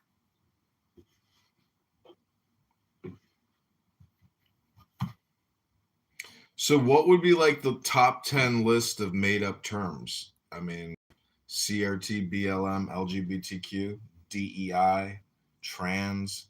I mean, to me, these are all words used in political, you know, framing and discourse. So, you know, if you, like I've told John Lee on his show, you know, why don't you just read the Bible? I know you're walking around and roaming, but, you know, to me, you are a subject matter expert on Islam, you know, just like how other people are subject matter experts on other topics. Like Cora here seems to have subject matter expertise with regards to trans and to incest and, you know, to abuse and to rape and abortion. So Cora is, you know, all or nothing on certain topics. But Megatron, do you think? Yeah, I worked in a women's center when I was in college. So yeah. Well, I asked you earlier, Cora, a question, you know, and you basically said, you know, incest, rape, and abuse. You know, those are the three things in society that pedophilia. Yeah. Like, anyways, what was my question? What was the original question I asked you? What in society are you opposed to? You know? Yeah, I think it was something like that. Yeah. So what in society are you not opposed to? Like, what in society today do you just relish in and love? I don't know. Like I said, things to me are situational. Sure, that's the same for everybody, right? Yeah, but I recognize that it's situational. Most people don't. You really think that most people, whether they accept it or not, can't exhibit and know that I they're. think when they're talking about their morality, they don't acknowledge that it's situational. They talk in absolutes. Didn't you just give us absolutes? Like 3 examples of absolutes?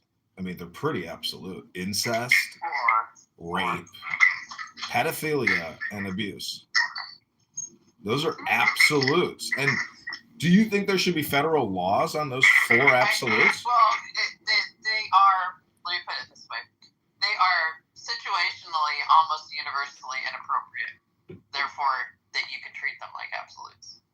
You can treat them like absolutes, and they're situationally extreme. And so therefore, there should be standards of legislation with regards to laws. Yeah, I'm fine with that, but I'm not going to talk about, like, a lot of the stuff that people try to legislate is situationally ambiguous 99% of the time. So what does this have to do with incest? That was on the incest conversation. Where does this go with incest here? What was that, Megatron? Where does this? I was talking about incest. What happened?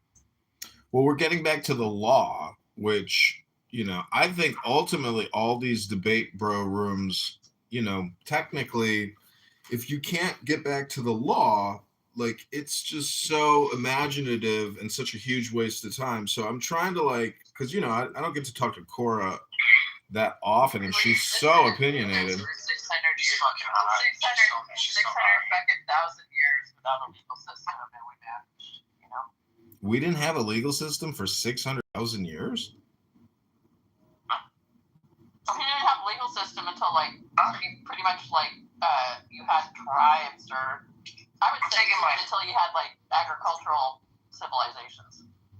I take my bullshit. Well, there's natural law even in tribal functions, meaning that, if somebody commits a crime within a tribe. That's a shoehorn fallacy. That's a shoehorn fallacy, John. It's not an actual legal system. I know, but there's still a herd. It's situational analysis by people that are respected, as people. No, I'm saying. It's not like a codified legal system. That's why it's a shoehorn fallacy, is we're trying to fit. Natural law comes from, Enlightenment era philosophers trying to shoehorn or understand how humans existed before, their idea of what the ideal society was. No, Cora. And they, literally interpreted it through their own. Cora, you don't know history well enough, because I've read many Roman history books, and this all predates, Western Enlightenment. Post-agricultural. I know, but then you jump to the Enlightenment being the basis of our law. But what I'm trying to tell you, Cora, is naturally within a herd there is a law, and that law is strength. And at this very moment, Cora, you are giving up your strength. And, so energy preservation is a very important topic. We're just going to call you, and I'm fucking guy's next phone over here. I'm supposed to call. Sometimes I like to tell people to take the deepest breath of the day and hold it for 10 seconds. You can't leave without me, you can't leave without you. Did you make blueberry pancakes this morning, Bert? I just closed that because I hate when it's open because people are constantly looking at it.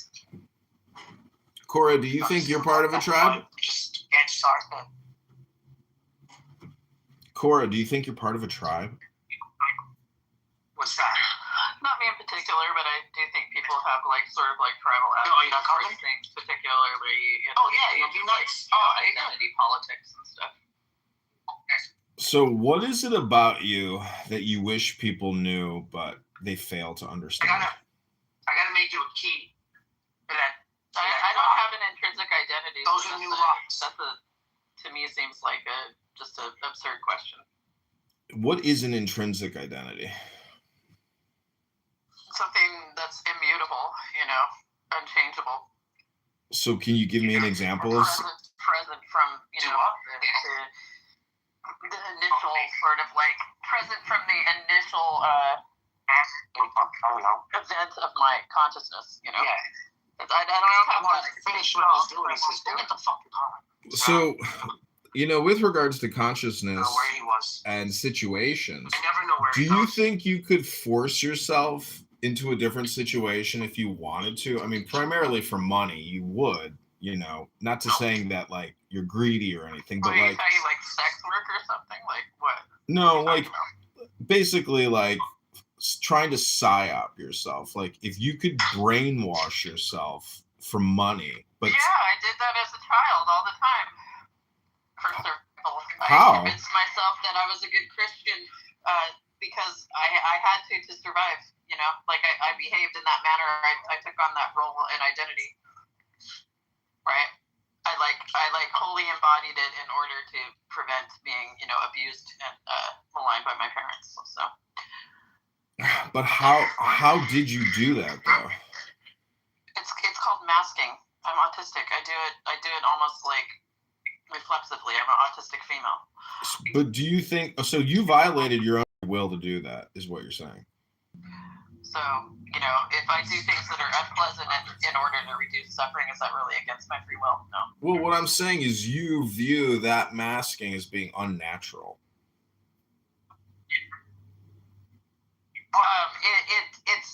It saps more vitality and energy out of me than just being myself. Yeah. So, but you did it in order to placate, so you wouldn't have to suffer abuse. Exactly. So, would you call that intelligence? Yeah, it's extremely intelligent. It's situational awareness. It's the ability to weigh concepts at an early age. Is that like a chameleon type of trait, like a reptilian trait, like the reptilian mind? I mean, I think the limbic system is definitely involved, but I don't know if I call it like wholly reptilian. No. What about the sympathetic nervous system?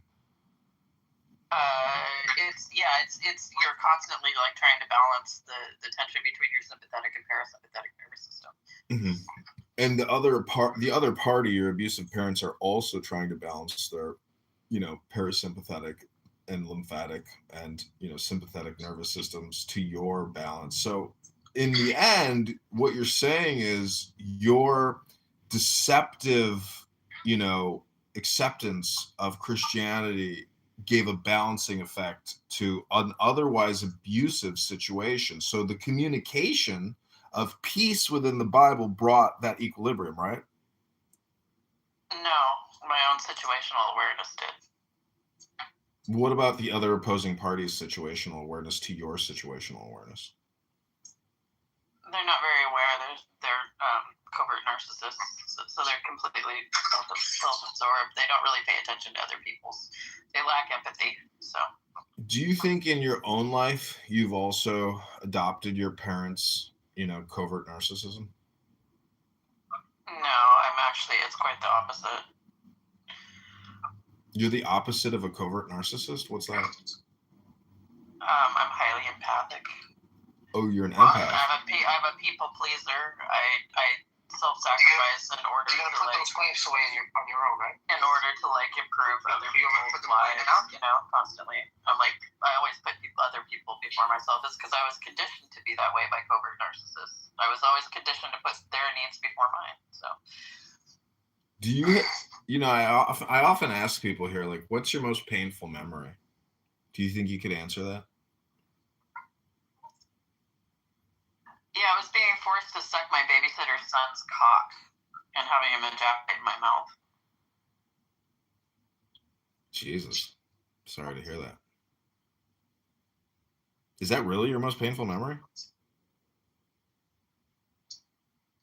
Yeah, horror show. Yikes. But I've had a lot of EMDR, and so I could talk about it really matter-of-factly without getting triggered. What's EMDR? Did you have movement sensitization and processing? Did you have to spit or swallow, or did you have to spit or swallow? I went and threw up in the sink in the bathroom across the hall. Wow. So do you? I was 7 years old. Well, the only reason you didn't say that. I guess what I'm asking, or not even asking, but like, do you think books can be therapeutic? Yeah. So It kind okay, like you can read some books that are like I like reading the book of I won't like write the Bible up wholesale. I love the book of Amos, you know. Because do you think like the Hegelian dialectic can, basically reprogram and create new, traits within your personality for therapeutic purposes? What are you talking, like CBT or something, or DBT? No, just like dialectic. I mean, there's really dialectical behavioral therapy. Yeah, that's what I mean. Like, yeah. Which is really just reading. I think I think it works for some people. It didn't work for me very well because all my trauma I generally somaticize, which is why I went to EMDR, which is more it's a more sort of unconscious bilateral stimulation process where you basically dredge up bad emotions and then you stare at a dot moving back and forth, and the bilateral stimulation helps you reprocess and sort of compartmentalize the things so that they're not so triggering. It's almost like hypnotizing yourself, which I'm sure you enjoy. Yeah, I mean, obviously it works for some people, but there's also, what is it, acceptance and something therapy as well, where you just fucking accept it, right? You learn to accept it. I mean, you don't do this dialectical thing where you counter it. It just depends on the person and what their nervous system responds to. Because that's the thing is like with mental health, it's like people try to compartmentalize it into like all sort of like your brain and the way you think and whatever, but so much of it is like somatic sort of response to things. And if you start recognizing it, that it's like a general sort of like nervous system dysregulation rather than what you're thinking, then all sorts of other therapies open up to you that are probably more effective than like talk therapy or CBT or DBT.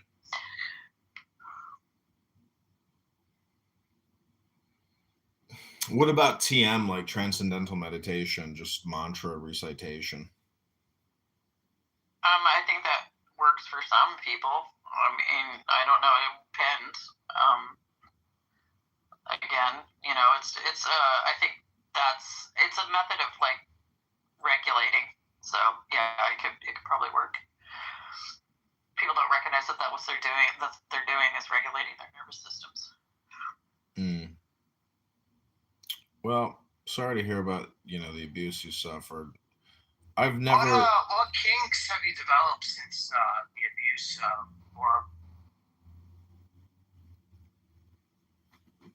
I don't really have any kinks. I did Megatron for the winning question. To take control of my own sort of sexual health and identity in my 20s, and was very open and exploratory intentionally. I did shit that scared me, or I didn't enjoy, or I thought I wouldn't enjoy, just to see if I did, and nothing really stuck. I'm just generally an open-minded person, and if it feels good, I do it. That's all. So you know a lot about like witchcraft and the occult. Like, what in esoteric philosophy or science has been, most surprising or pleasing to you?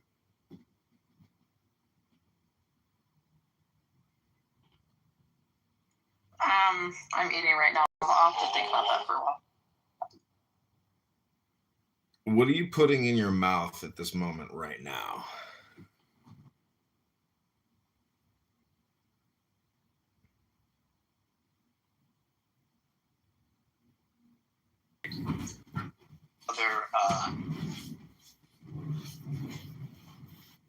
other soldiers. Part of the training is that they don't fight back so that they'll survive. Yeah, women are conditioned to do that from like youth. Well, it's almost protocol.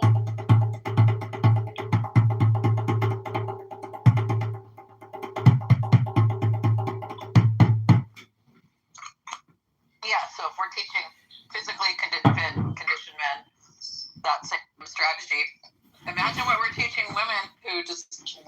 like through sexual dimorphism, lack the upper body strength to fight back. Period.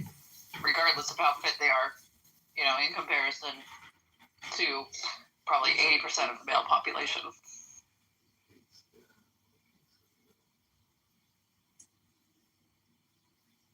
I think the chances are higher of you actually killing him when he's done if you don't fight back. I mean, if I have access to something, he's going to end up with a fucking key in his eye or something. But, you know, I'm going to be damn sure that whatever I do incapacitates him so I can, like, flee. Well, that's what I mean. It would have to be, like, you waiting for the right moment. Exactly. You only have one chance. Yeah, women, if they do fight back, it has to be, like, extreme and violent. Because you have to absolutely incapacitate the man. If you just wound them in a way that they're still functional, that just escalates the amount of harm that's going to come to you. Yeah.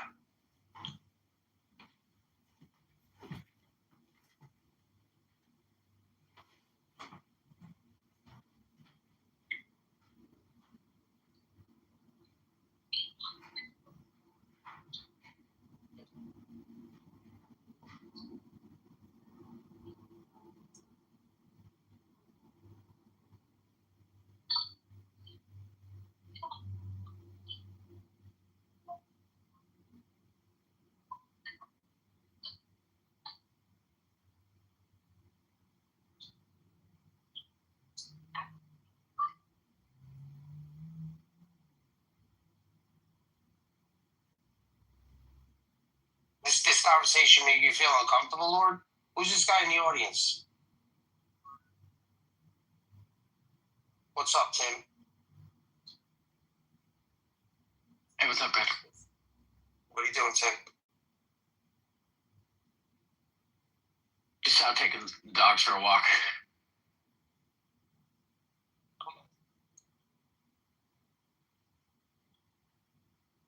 ¿Qué fue? ¿Qué? ¿Qué? ¿Del carro? No, ellos me están dando dinero.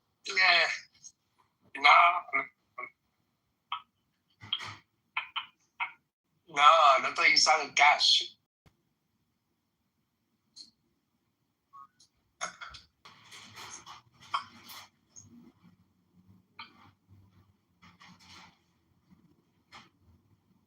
Yeah, anyway, exactly.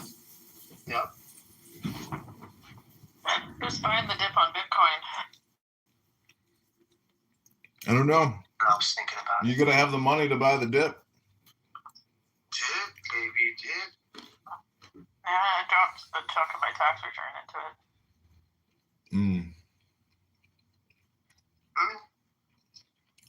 That's interesting. So Cora, I know you're into that kind of Cora, back to the trans issue. You know, I went to a Jewish. There is no trans issue. Well, I went to a Jewish synagogue one time, and they have these women that present as men. You know, they look like little boys. And the girl that I was dating at the time, who had the most amazing ass, said to me, you know, it's very rare for women to present as men, but it's very common for men to present as women. And I think it's because it's a lot easier for a man to present as a woman as opposed for a woman to present as a man, because even in modern, trans medicine, it's a lot harder and more dangerous for female to male transition, simply because like our bodies aren't meant to accommodate male-sized for vocal cords. You get vaginal atrophy from taking testosterone, which can cause all sorts of other problems. It's a lot easier to do female to male transition than male to female transition than female to male. There's a lot more risk involved. So.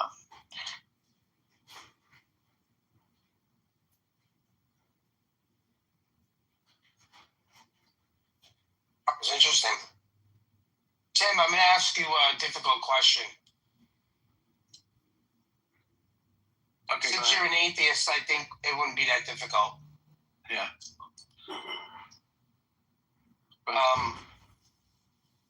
is it ever appropriate for incest to be the case? Do you have any scenario? I mean, I can't think of any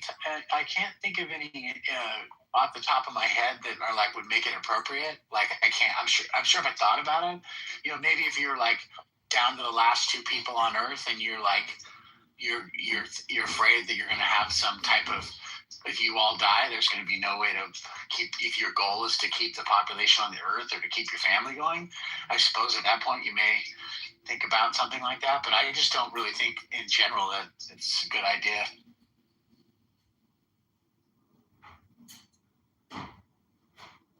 Yeah, I would point to the same situation.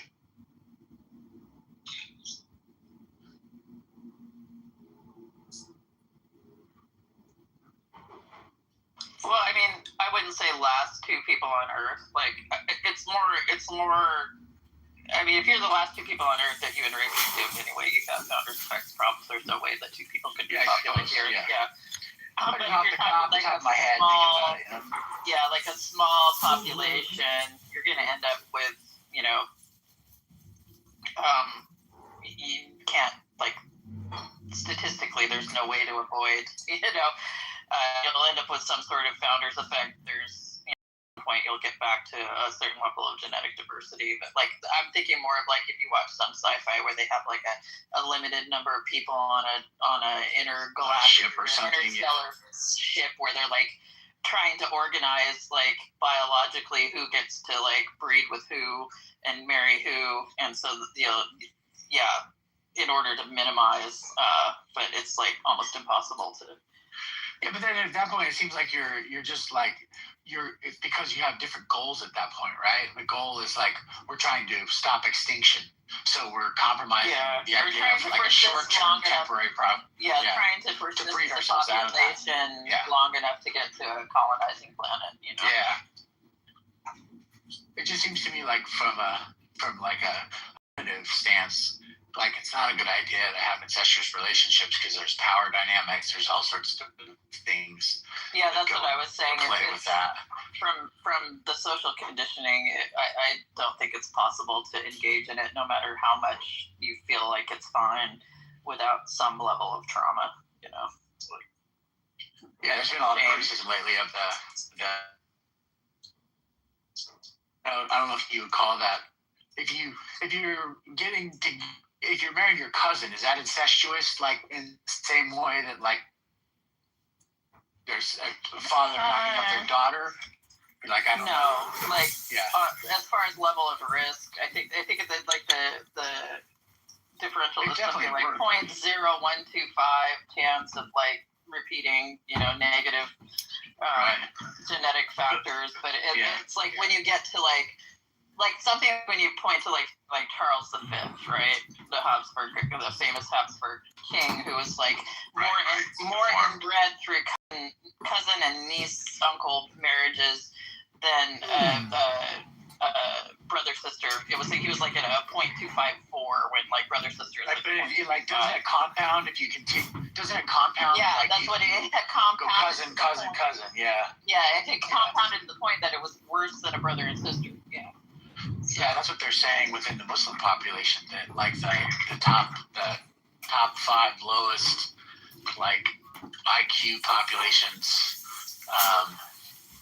are heavily correlated with that with Muslim population because they have a lot of cousin marriage. There's a family in Turkey, and I don't know if this has anything to do with cousin marriage. I should look into it. Where like the children have actually reverted to quadrupedalism. Yeah. Wild. Well, there's also the rat people, the Muslims that look like rats. I think they may be Somali or maybe Pakistani, but there's like an even subset of smaller ones that they like literally inbreed themselves, and their faces look like rat faces. You can look it up. But what if the problem is it drives their IQ down, right? And then it drives them to the point where they're hovering about 85, 86, 87 IQ.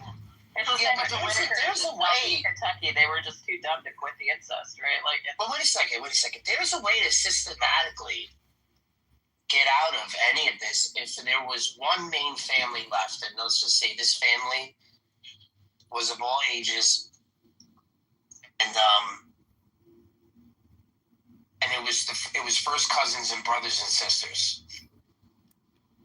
and then cousins of, and then second cousins, right? You run a lot of genetic risk. I mean, you might be able Rat to people. endure, but there'd be a lot of like problematic sort of like even just small things. Like for a long time. Think about this. For a long time, the people on Catalina Island, right? The people on Catalina Island, when they were more isolated, they actually had a founder's effect. Sort of, it was very benign, but they had an inverse secondary incisor and canine tooth, right? Okay. So you could tell if someone was from fucking Catalina if they had that tooth thing going on. And that was all founder's effect. It was just because of the small population on Catalina Island and like a couple generations of like inbreeding, like. But you know, it would if you had like an ultimate like sort of super genetically, hyper genetically diverse family with like absolutely low sort of genetic diseases, right? You still run some level of risk. Like it's it's going to happen. All right, there's a systematic way though that you can risk less. You have less risk. Yeah, you'd have to genetically test everybody. Can you fucking let me finish a sentence? Go ahead, Cora. No, Cora. Go ahead, go. Go ahead, Cora. It was the spaceship scenario I was talking about. You'd have to genetically test everybody. Okay.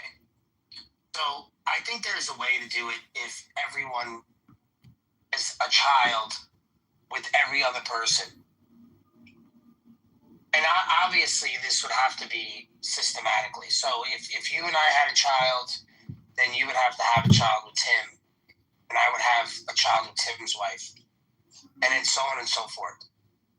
So that eventually the gene pool will be mixed, not completely fixed on a specific gene, whether if we tested it or not. If we're in situations like this, we're probably not going to have the means to test DNA. Okay, Cora? That's not all a single family, though. I'll be back in a bit. But, yeah. Bye, Tim. Hey, Megatron, what am I watching? Oh my God, it's so good. Okay, I'll stick with it. Yeah. What was the name of it again? Blink Twice. Blink Twice. They're all in the commune kind of setting, getting high. He's got to get in there. It's getting there? No.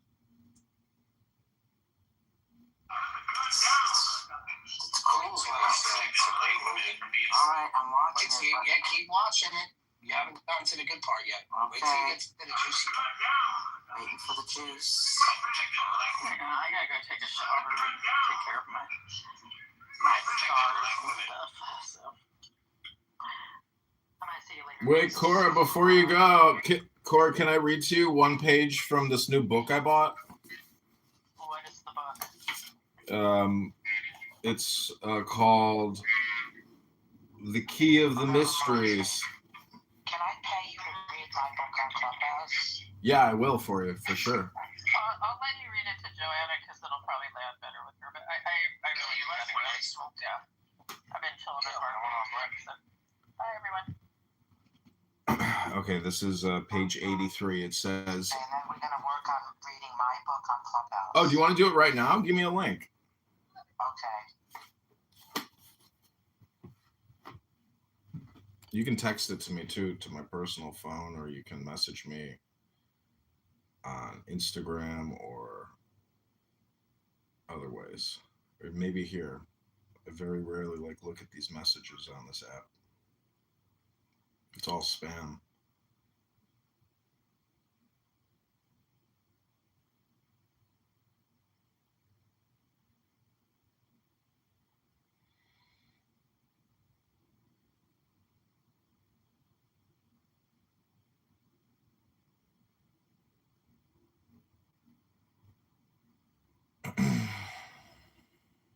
So if you click the YouTube link above, you'll see a YouTube live stream of a Clubhouse room going on right now. It's nothing important, but I'm going to update it to my office.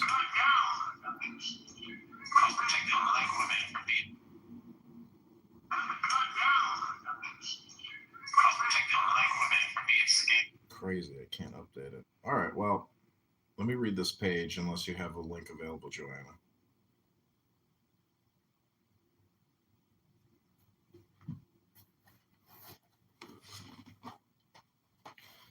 Okay, this page 83.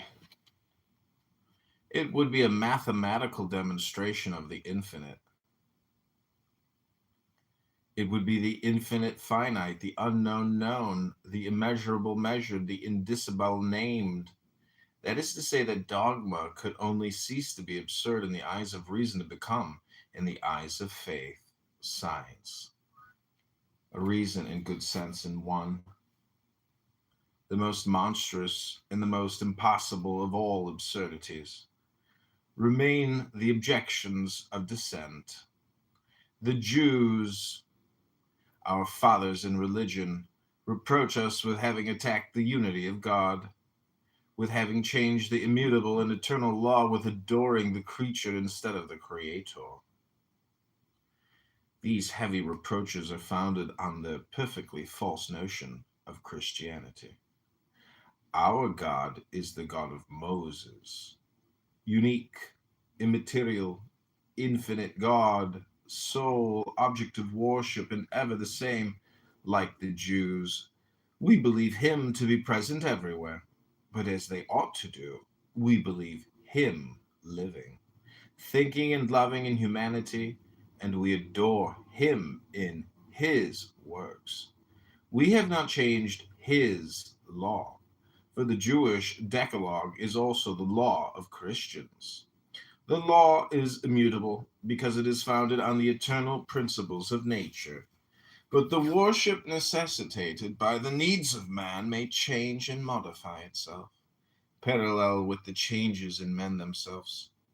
This signifies that the worship itself is immutable, but modifies itself as language does. Worship is a form of instruction. It is a language. One must translate it when nations no longer understand it.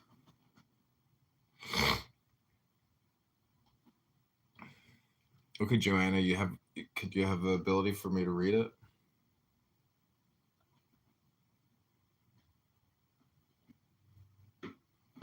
Hello?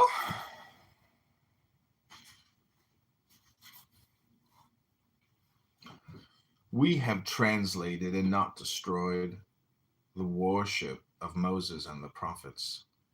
In adoring God in creation, we do not adore the creation itself. In adoring God in Jesus Christ, it is God alone whom we adore, but God united to humanity. In making humanity divine, Christianity has revealed the human divinity. The God of the Jews was inhuman because they did not understand him in his works. We are then more Israelite than the Israelites themselves. When they believe, we believe with them, and better than they do. They accuse us of having separated ourselves from them, and on the contrary, it is they who wish to separate from us. We wait for them, the heart and the arms wide open. We are, as they are, the disciples of Moses. Like them, we come from Egypt, and we detest its slavery, but we have entered into the promised land, and they obstinately abide and die in the desert. Mohammedans are the bastards of Israel, or rather they are his disinherited brothers like Esau. The belief is illogical, for they admit that Jesus is a great prophet, and they treat Christians as infidels. They recognize the divine inspiration of Moses, yet they do not look upon the Jews as their brothers. They believe blindly in the blind prophet, the fatalist Muhammad, the enemy of progress and liberty. Nevertheless, do not let us take away from Muhammad the glory of having proclaimed the unity of God among the idolatrous Arabs.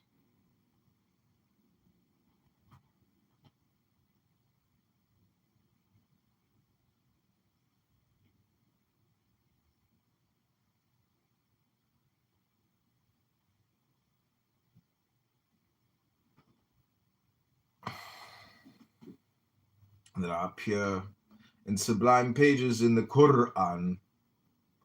In reading those pages, one may say, with the children of Ishmael, There is no other God but God, and Muhammad is his prophet. There are 3 thrones in heaven for the 3 prophets of the nations. But at the end of time, Muhammad will be replaced by Elias. The Muslims do not reproach the Christians, they insult them. They call them infidels and giors. That is to say, dogs. We have nothing to reply to them.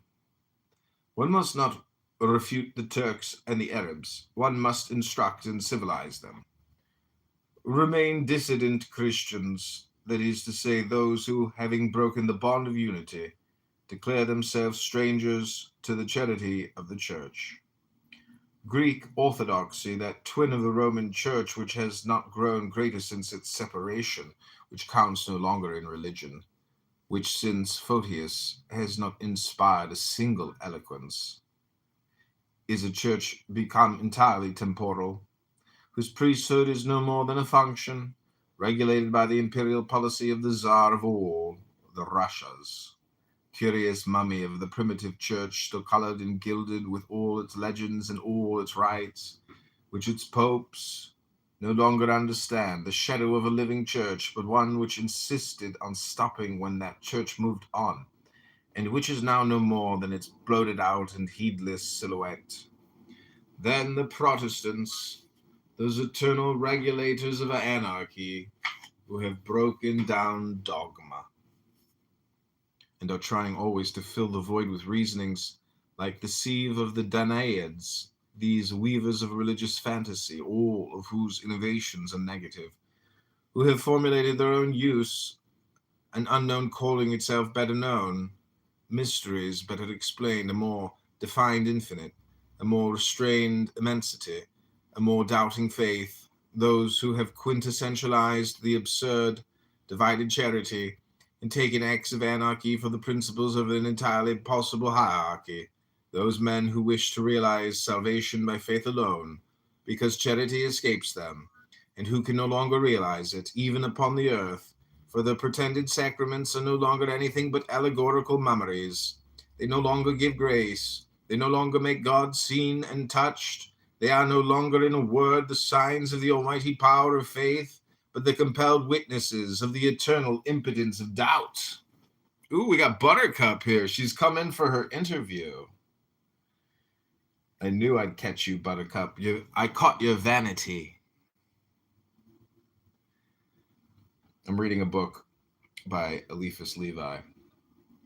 It's called The Key of the Mysteries. So, Buttercup, I like reading books. I'm wondering if you would ever read a book to create an audiobook, either something you wrote or AI wrote, or Benny Morrison. You love to always go back to your.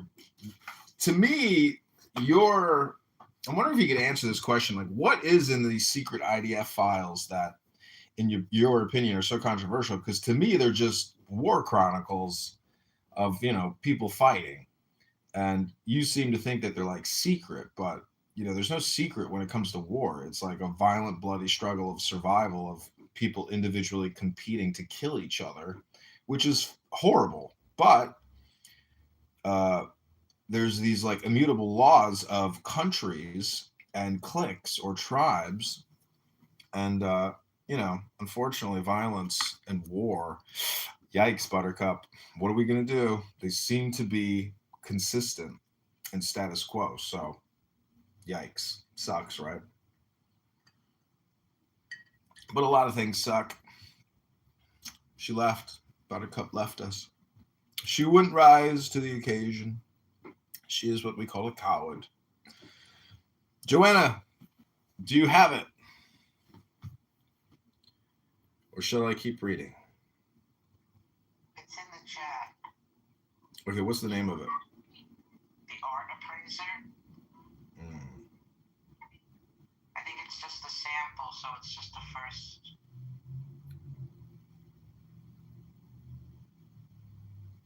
Okay, cool. I updated the room title. Really? I'm gonna cry. Don't cry. I might.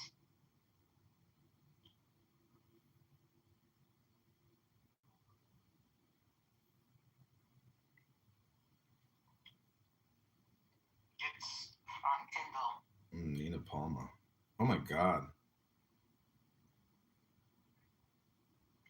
Wow. Look at this. It's me. What? It's one of my books. Hmm.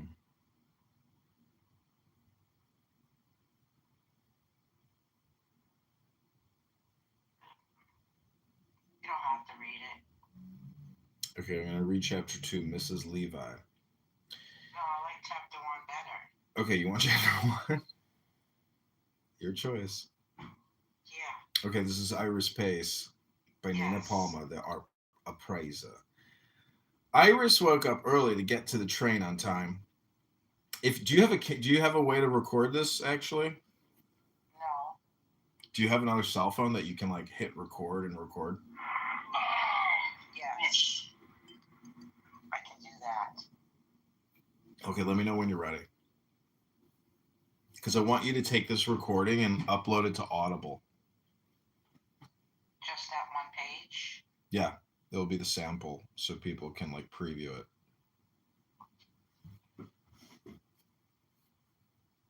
Okay, hold on. And if we ever make a sale, I want you to send me $10. Okay, no problem. 10, not 11, 10, not 9. Rabono Shalom.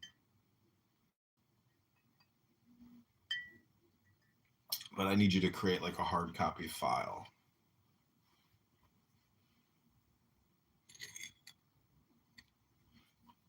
And we just got the bull rush, so that means the spirit is with us.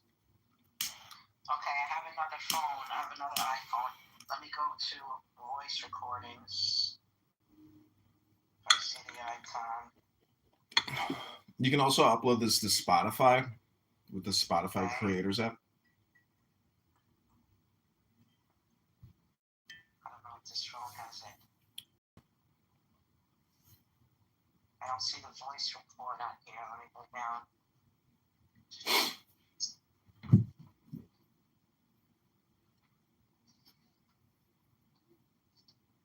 Voice memo.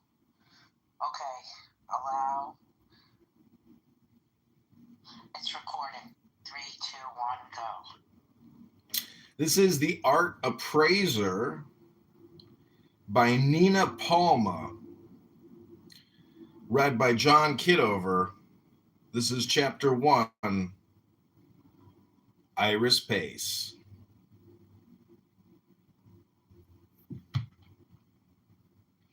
Iris woke up early to get to the train on time. The job interview was something she'd only dreamed of while at university, and she was determined not to be late. Iris tried to keep up with the latest fashion. Today she wore a blue dress with buttons down the front, fitted jacket over it, and her beige bowler hat. She slipped into her new shoes, and looking in the mirror, she felt suitably dressed for the occasion. Iris stepped onto the streets of Berlin, where she always felt a great sense of pride. Berlin was steeped in culture. People came from all over Europe to see performances in the theater, to explore the nightlife and cabarets. Iris got on the train and took the empty seat next to the door. She was not sure what she would be asked on the interview, nor did she know what the position actually required. She adjusted her hat and went through her purse, trying to pass the time. Lately, she'd avoided newspapers, so she left the one next to her unread.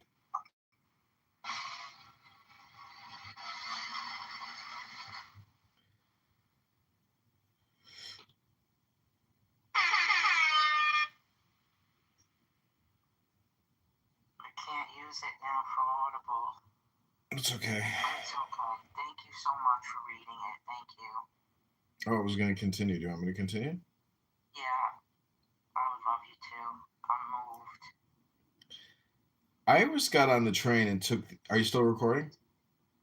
Well, how am I going to upload it with all that noise? That's okay. People... It's like filming the people filming. People like the reality, you know? And it's just, again, it's just a sample. So whoever listens to this... I hope you buy the book because it's starting out great and I can tell it's amazing. So But continue recording, and we'll just finish it. Okay, I'm still recording. Iris got on the train and took the empty seat next to the door. She was not sure what she would be asked on the interview, nor did she know what the position actually required.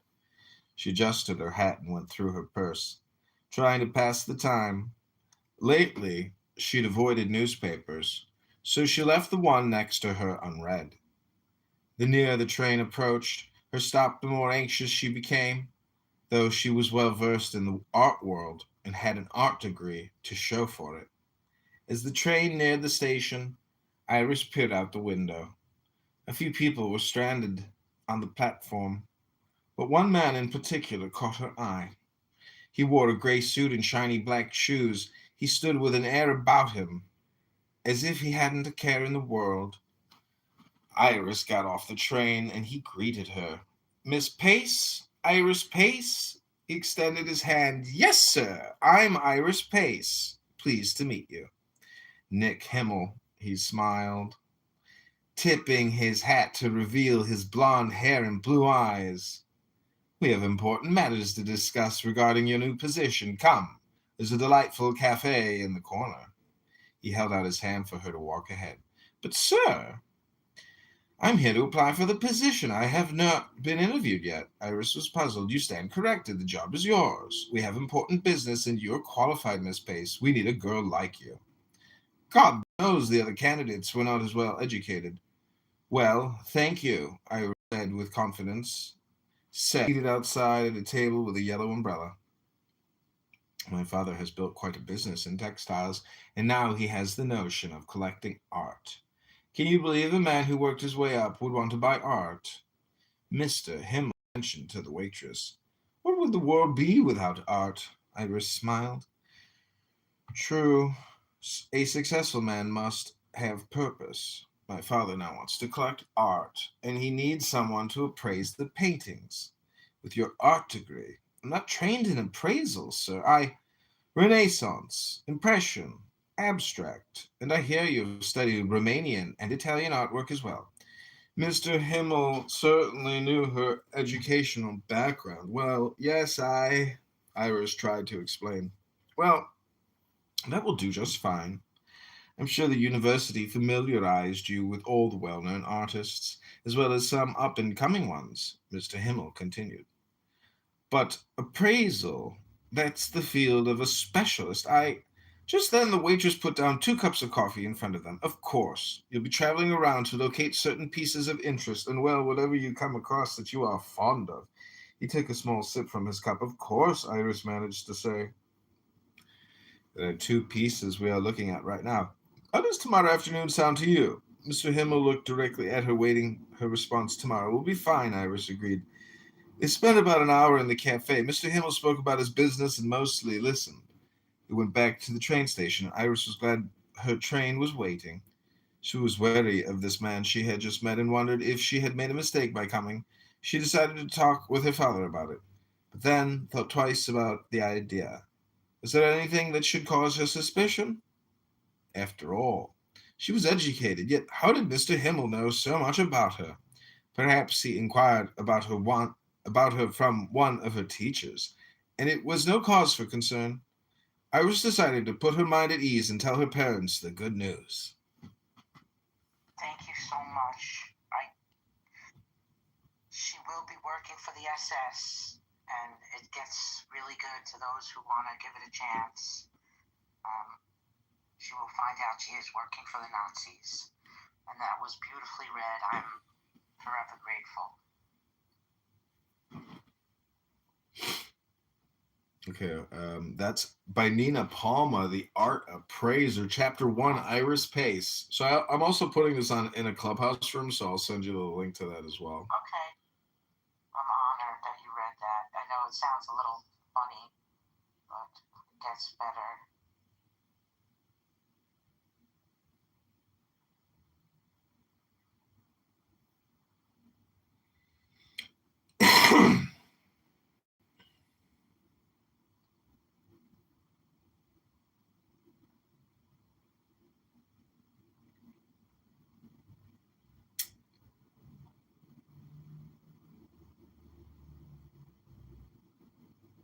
I'm also going to put it on X.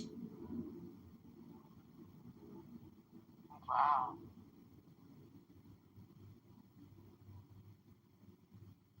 Do you have an X account? No, not anymore. Well, if you get one, you can share the link that I'm putting up.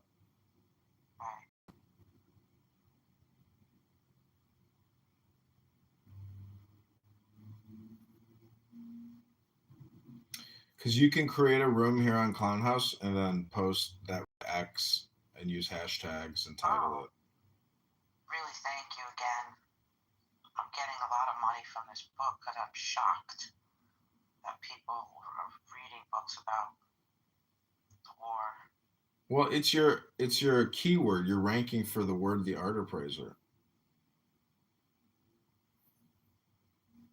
So people are finding it because they're looking for, the art appraiser. I'll be right back. This has been The Art Appraiser by Nina Palma. We just read chapter 1, Iris Pace, a young girl who is going to a job interview, takes the train and gets offered the position on the spot.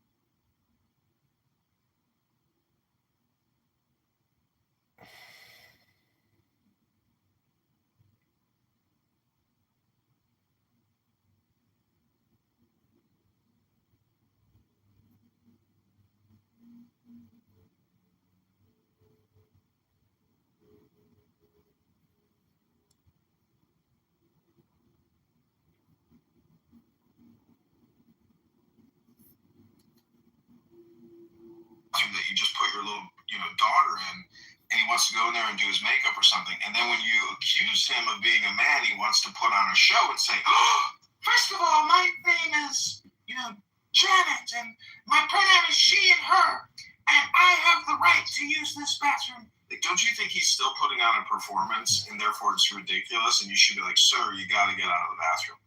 You can't be in this bathroom, sir." Depends on the person. Does it really depend on the person, or shouldn't we have a level of standardization? I've met some people that obviously do it because they're like narcissistic and have some sort of like histrionic personality disorder, and it feeds into that. It gets them the attention that they're seeking, right? But I'm also This has been The Art Appraiser by Nina Palma. We just read chapter 1, Iris Pace, a young girl who is going to a job interview, takes the train and gets offered the position on the spot. This has been The Art Appraiser by Nina Palma. We just read chapter 1, Iris Pace. So that's on my YouTube account called Reading Books ASMR. Thank you. I'm a publicist, Joanna. I know. I'm a marketer. Okay, if I get book sales this month, I'll give you a slice. Yeah, give me a piece of pizza. I will.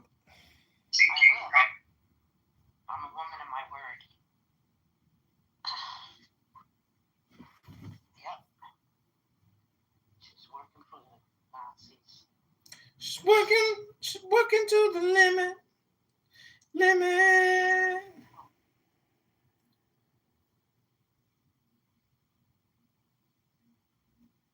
I'm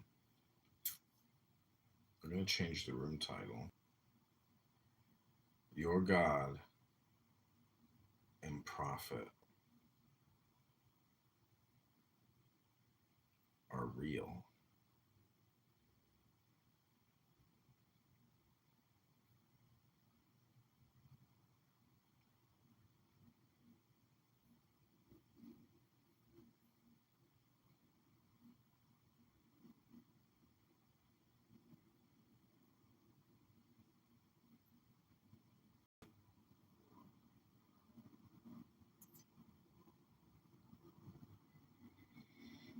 Okay, invite people to the room. I've updated the title and the link. Joanna, check out my YouTube channel. Subscribe to it. I'm wearing a new country western hat that I got on eBay. It's a giant white cowboy hat. It is a Scala western style hat. It's pretty dope. It's extra large. It's like painted or something. They put glaze on it or something to make it hard. I know you love, what's big and hard. Da-dum-bum.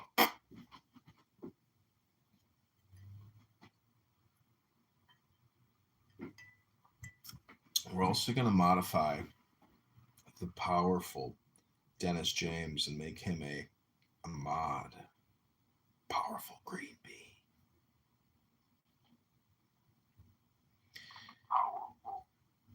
Invite people to the room so they too can experience the power. Yes. Bull rush. Hello, Nuha.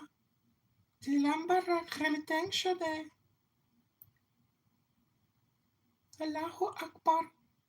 بسم الله الرحمن الرحیم. الحمدلله.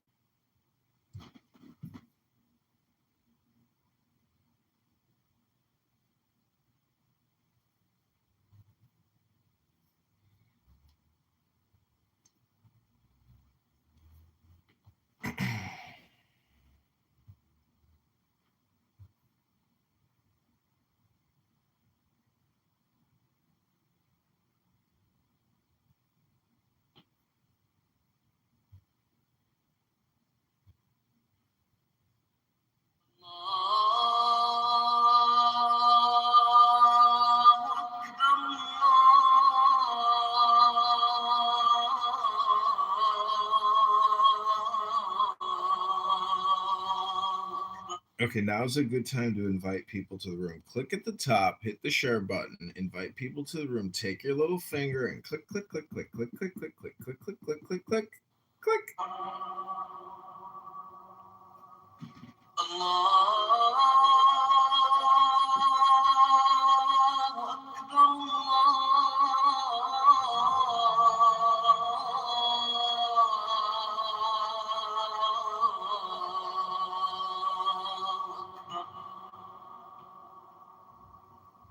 أشهد أن لا إله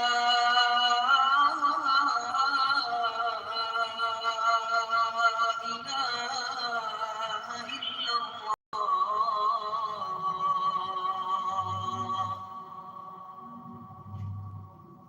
أشهد أن لا إله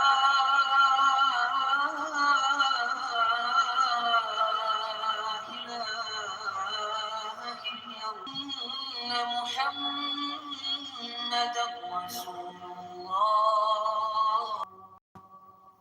أشهد أن محمدا رسول الله.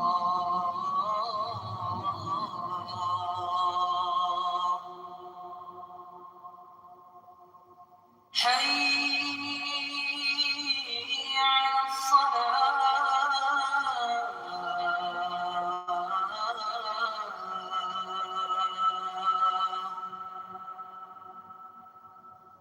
حي على الصلاة.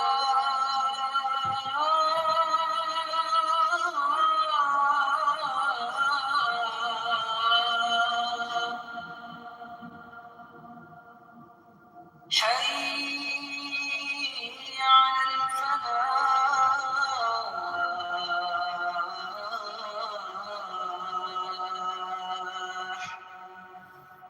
حي على الفلاح.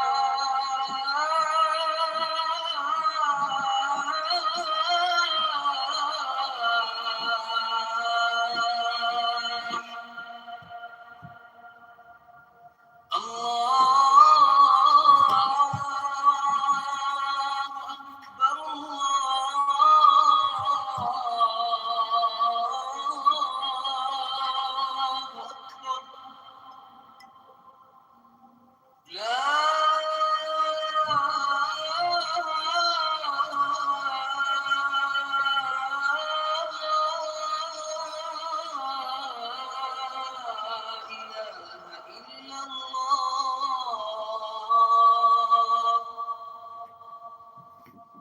Okay, we've updated the room to the Iran war because war is breaking out all across Iran at the present moment.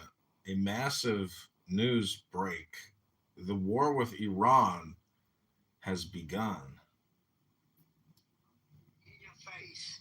And ain't nobody jumping. That tells you everything about this country. It tells you everything about how these motherfuckers really move. So is this a partisan issue where like Democrats are saying, "Oh, the Republicans are responsible"? Both sides are involved. Okay, Democrats gotcha. and Republicans. Yeah, this ain't a partisan thing. Okay, gotcha. Yeah, they're both involved. There's a lot of laws regarding kids. I forgot which country it is. I was reading an article like a year ago where they made child pornography legal. Like you can legally have it and not get arrested. And then that thing that's going on in Florida where they want the age of I forget what it is. Listen, man, take this room title out your mouth because the Epstein files are not more important than Black History Month. Jesse Jackson just died for praise the Lord. Put Jesse Jackson in the Capitol building. Let Jesse Jackson have a state proper burial. Please, praise Lord Jesus. Jesse Jackson, please, Lord, stop muting me, Lord, Jesus, Jesse Jackson died for your sins. Jesse Jackson died for your sins. Bury Jesse Jackson with some honors. Oh, never mind. I had to realize who that was. Yeah, that's a troll. But you know what blew me that I really had to educate myself on? The adrenochrome. Adrenochrome! It wasn't just about the molestation. It wasn't about raping. It wasn't just about murdering. Whatever is released into our blood when our adrenaline is flowing, the wealthy white people thinks that keeps them youth. They put that into themselves. They put it on their skin, all these different things. So all them videos that you see with them kids screaming and they're putting like tubs under them, they were like breeding babies with no birth certificates, because when you have kids with no birth certificates, obviously it's easy to get rid of, but they're breeding babies and just having them and raising them to be whatever ages and then like torturing them so that the adrenaline would enter their blood. Please just look the shit up. It's called adrenochrome. Hello?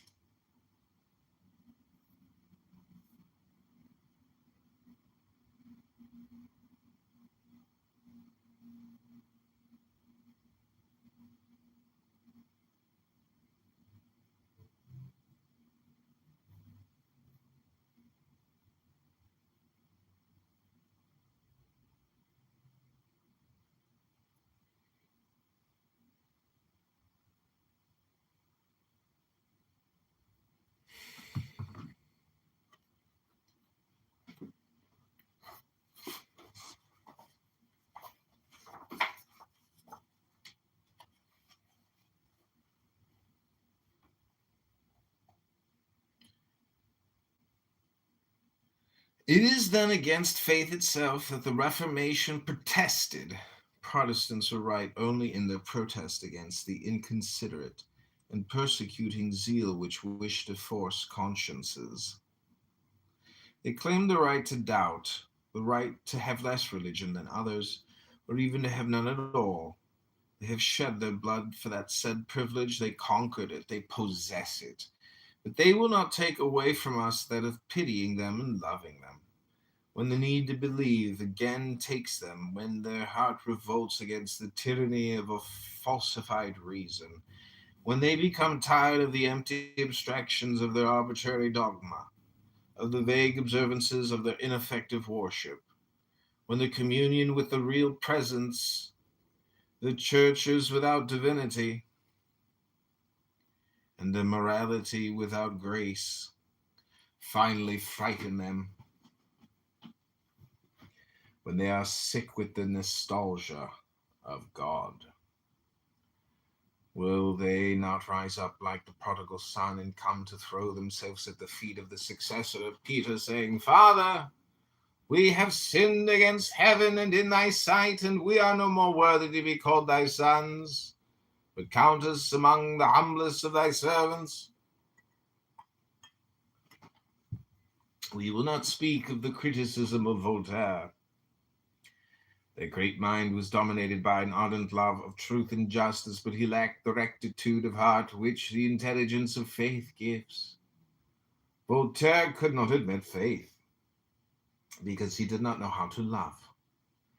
Spirit of charity did not reveal itself, feel that the warmth. Been 1,000 times right to attack it, and one would be obliged to fall on one's knees before the heroism of his courage. Voltaire would be the messiah of good sense, the Hercules destructor of fanaticism. But he laughed too much to understand him, who said, "Happy are they who weep." And the philosophy of laughter will never have anything in common with the religion of tears. Voltaire parodied the Bible, dogma, and worship, and then he mocked and insulted that parody. Only those who recognize religion in Voltaire's parody, can take offense at it. The Voltairians are like the frogs in the fable who leap upon the log and then make fun of royal majesty. They are at liberty to take the log for a king. They are at liberty to make once more that Roman caricature of which Tertullian once made mirth, that which represented the God of the Christians under the figure of a man with an ass's head. Christians will shrug their shoulders when they see this knavery, and pray God for the poor ignorants who imagine that they insult them. And the Count Joseph de Maistre, after having, in one of his most eloquent paradoxes, represented the hangman as a sacred being and a permanent incarnation of divine justice upon earth, suggested that one should raise to the old man of Ferney a statue executed by the hangman. There is depth in this thought. Voltaire, in effect, also was, in the world, a being at the same time providential and fatal, endowed with insensibility for the accomplishment of his terrible functions. He was, in the domain of intelligence, a hangman, an exterminator armed with the justice of God himself. God sent Voltaire. Between the century of Bossuet and that of Napoleon, in order to destroy everything that separates those two geniuses and to unite them in one alone. He was the Samson of the spirit, always ready to shake the columns of the temple. But in order to make him turn in spite of himself the mill of religious progress, Providence made him blind of heart.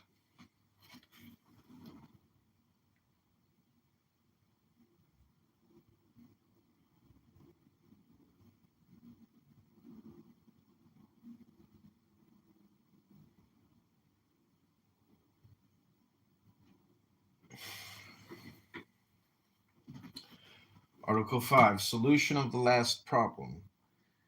To separate religion from superstition and fanaticism. Superstition, from the Latin word superstes, surviving, is the sign which survives the idea which it represents. It is the form preferred to the thing. The right without reason, faith become insensate through isolating itself. It is in consequence the corpse of religion, the death of life, stupefaction substituted for inspiration. Fanaticism is superstition, be compassionate. Its name comes from the word fanum, which signifies temple. It is the temple put in the place of God. It is the human and temporal interest of the priest substituted for the honor of priesthood. The wretched passion of the man exploiting the faith of the believer. In the fable of the ass loaded with relics, La Fontaine tells us that the animal thought that he was being adored. He did not tell us that certain people indeed thought that they were adoring the animal. These people were the superstitious. If anyone had laughed at their stupidity, he would very likely have been assassinated. For from superstition to fanaticism is only one step. Superstition is religion interpreted by stupidity. Fanaticism is religion serving as a pretext to fury. Those who intentionally and maliciously confound religion itself with superstition and fanaticism borrow from stupidity its blind prejudices, and would borrow perhaps in the same way from fanaticism its injustices and angers. Inquisitors or Septembrisors, what matter names? The religion of Jesus Christ condemns, and has always condemned assassins.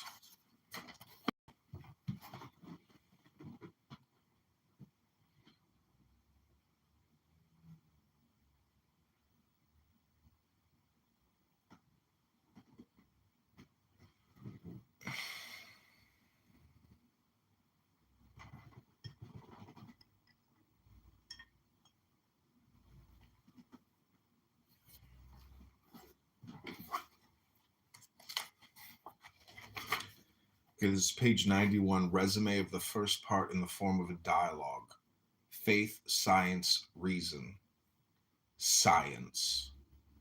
You will never make me believe in the existence of God. Faith. You have not the privilege of believing, but you will never prove to me that God does not exist. Science. In order to prove it to you, I must first know what God is. Faith. You will never know it. If you knew it, you could teach it to me, and when I knew it, I should no longer believe it. Science. Do you then believe without knowing what you believe? Faith. Oh, justly because you do not know it. Infinite ignorance which would reduce to nothing your finite knowledge, if I did not illumine it with my burning aspirations. And if, when you say, I no longer know, I did not cry. As for me, I begin to believe. Science. But your aspirations and their object are not and cannot be for me anything but hypotheses. Faith. Doubtless. But they are certainties for me, since without these hypotheses I should be doubtful even about your certainties. Science. But if you begin where I stop, you begin always too rashly and too soon. My progress bears witness that I am ever advancing. Faith. What does your progress matter if I am always walking in front of you? Science. You? Walking? Dreamer of eternity. You have disdained earth too much. Your feet are benumbed. Faith. I make my children carry me. Science. They are blind, carrying the blind. Beware of precipices. Faith. No, my children are by no means blind. On the contrary, they enjoy twofold sight. They see by thine eyes what thou canst show them upon earth, and they contemplate by mine what I show them in heaven. Science. What does reason think of it? Reason. I think, my dear teachers, that you illustrate a touching fable, that of the blind man and the paralytic. Science reproaches faith with not knowing how to walk upon the earth, and faith says that science sees nothing of her aspirations and of eternity in the sky. Instead of quarreling, science and faith ought to unite. Let science carry faith, and let faith console science by teaching her to hope and to love.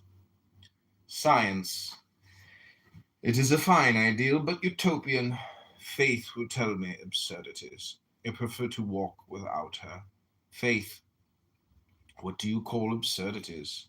Science. I call absurdities propositions contrary to my demonstrations, as for example, that three make one, that a God has become man, That is to say that the infinite has made itself finite, that the eternal died, that God punished his innocent son for the sin of guilty men. Faith, say no more about it. As enunciated by you, these propositions are in fact absurdities. Do you know what is the number of God? You who do not know God, can you reason about the operations of the unknown?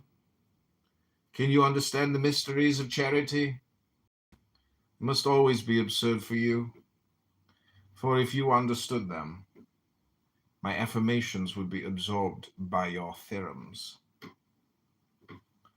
I should be you, and you would be me, or to put it better, I should no longer exist, and reason, in the presence of the infinite, would halt, blinded forevermore by your doubts, which are as infinite as space. Science, at least you should never usurp my authority, or give me the lie in my own domains. Faith, I have never done so, and I could never do so. In the physical, natural, positive order of things, in spite of all the laws of nature, you do not affirm that a piece of bread is not only a god, but a real human body with its bones and its veins, its organs, its blood, such, in short, that you make of your children who eat this bread a little race of cannibals. Faith, there is not a single Christian who would not be revolted by what you have just said. That sufficiently proves that they do not understand my teachings in this positive and gross sense. The supernatural which I affirm is above nature, and consequently could never oppose itself to her. The words of faith are understood only by faith. Science has only to repeat them to pervert their proper sense. I employ these words because I have no others.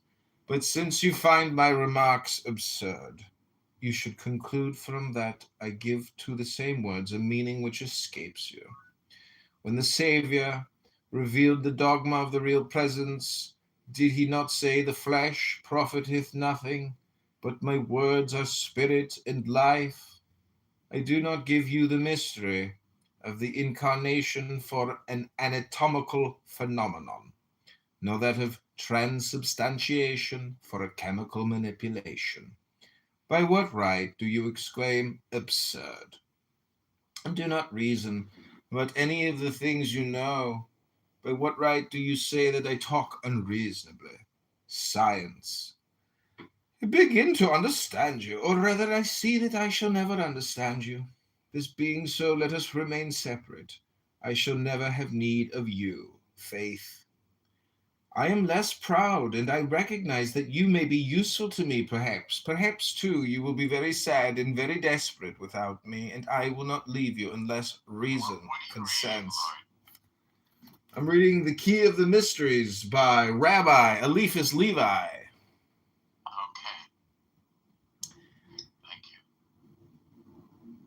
Reason.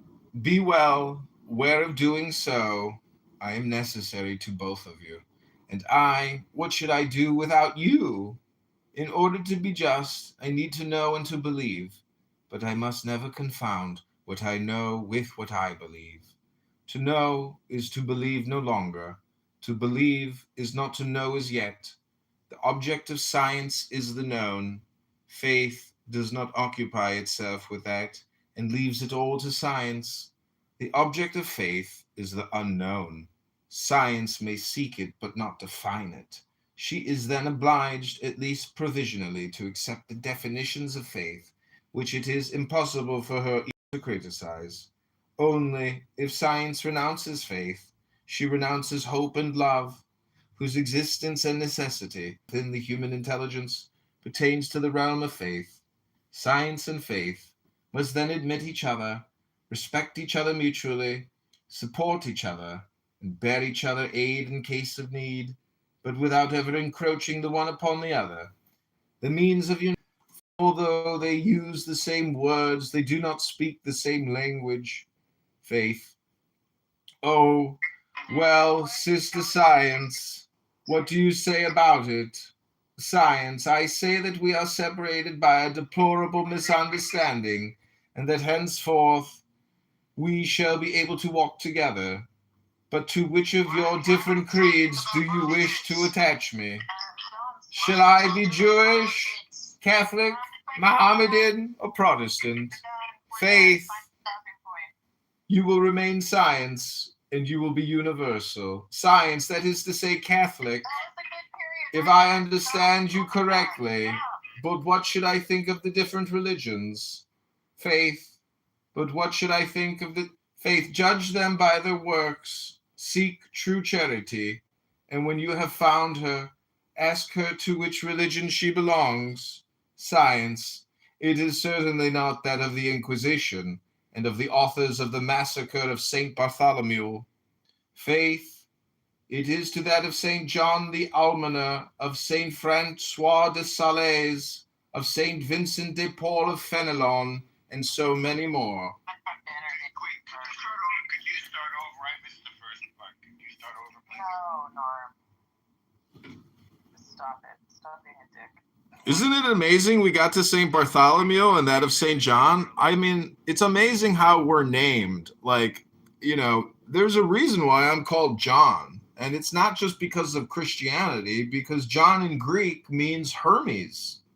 And Bartholomew, aka Barth, aka, you know, Megatron. See, Transformers is the perfect metaphor. Let me ask you a question, Cora. Besides talking all the time, do you know how to breathe? Yeah, I know how to breathe better than most people. You're a breather. I'm a trained singer. I would put my tongue up her nostrils. That's what I would do. I'm a trained breather. Thank you. You're a fucking mouth breather, Norm. No, I breathe through my nose, Don't do sweetheart. that. John, don't do that. Excuse me, Cora? Don't do what? Pardon me, madam? I'm on Norm because I love Norm, and Norm is a good man. How dare you tell me not to do that, Cora? Don't you know the chain of succession for green beaning? I green beaned you, Cora. I green bean everybody. So, you know, why don't you learn to breathe instead of learning how to talk all the time? Hello?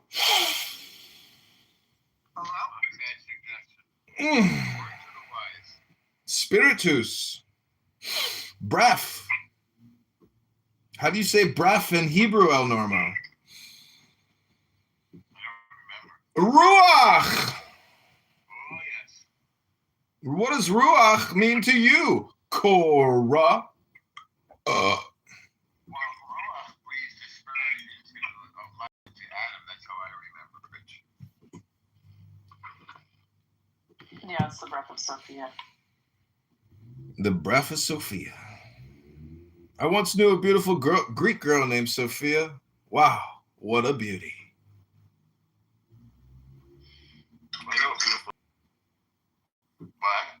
In, you know, Turkey or whatever, in Istanbul, isn't it called the Mosque of the Sophia? Doesn't it mean like the Rose Mosque or something? Hagia Sophia. Hagia Sophia. I was there recently. They took a Constantine. Byzantine church. Yeah. They took a Constantine or Constantinople era Orthodox church and turned it into a big mosque. It's right across from the Blue Mosque, which was also a church.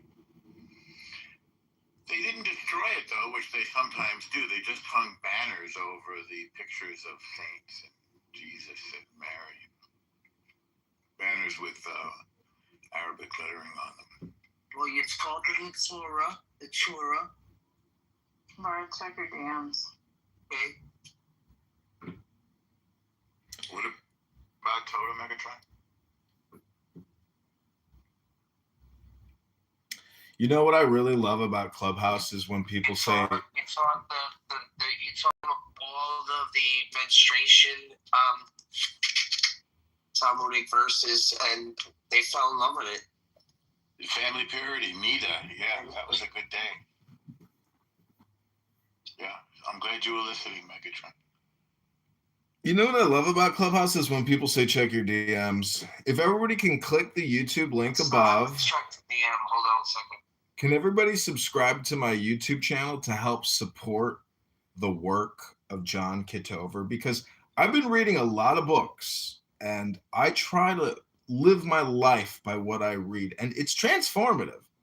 One of the books I recently read. Are you still taking donations? We are, but we don't need financial donations. Down right now.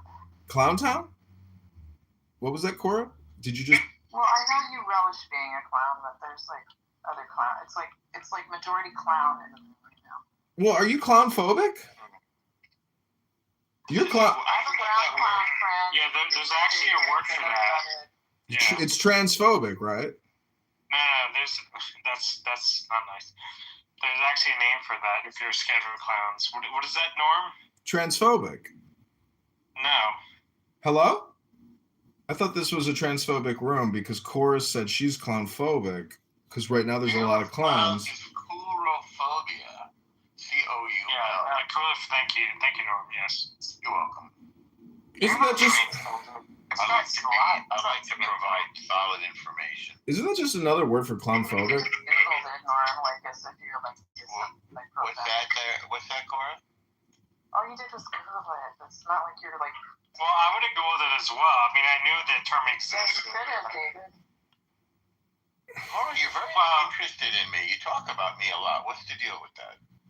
She's having radiation procedure done on her breasts right now. Throw yourself in every conversation. It's kind of hard not to talk about you. Isn't that what Mike? I don't know about. Well, he has VIP Cora, so he has one of those medals. Yeah, I'm a medal winner. I'm an Olympic clubhouse person.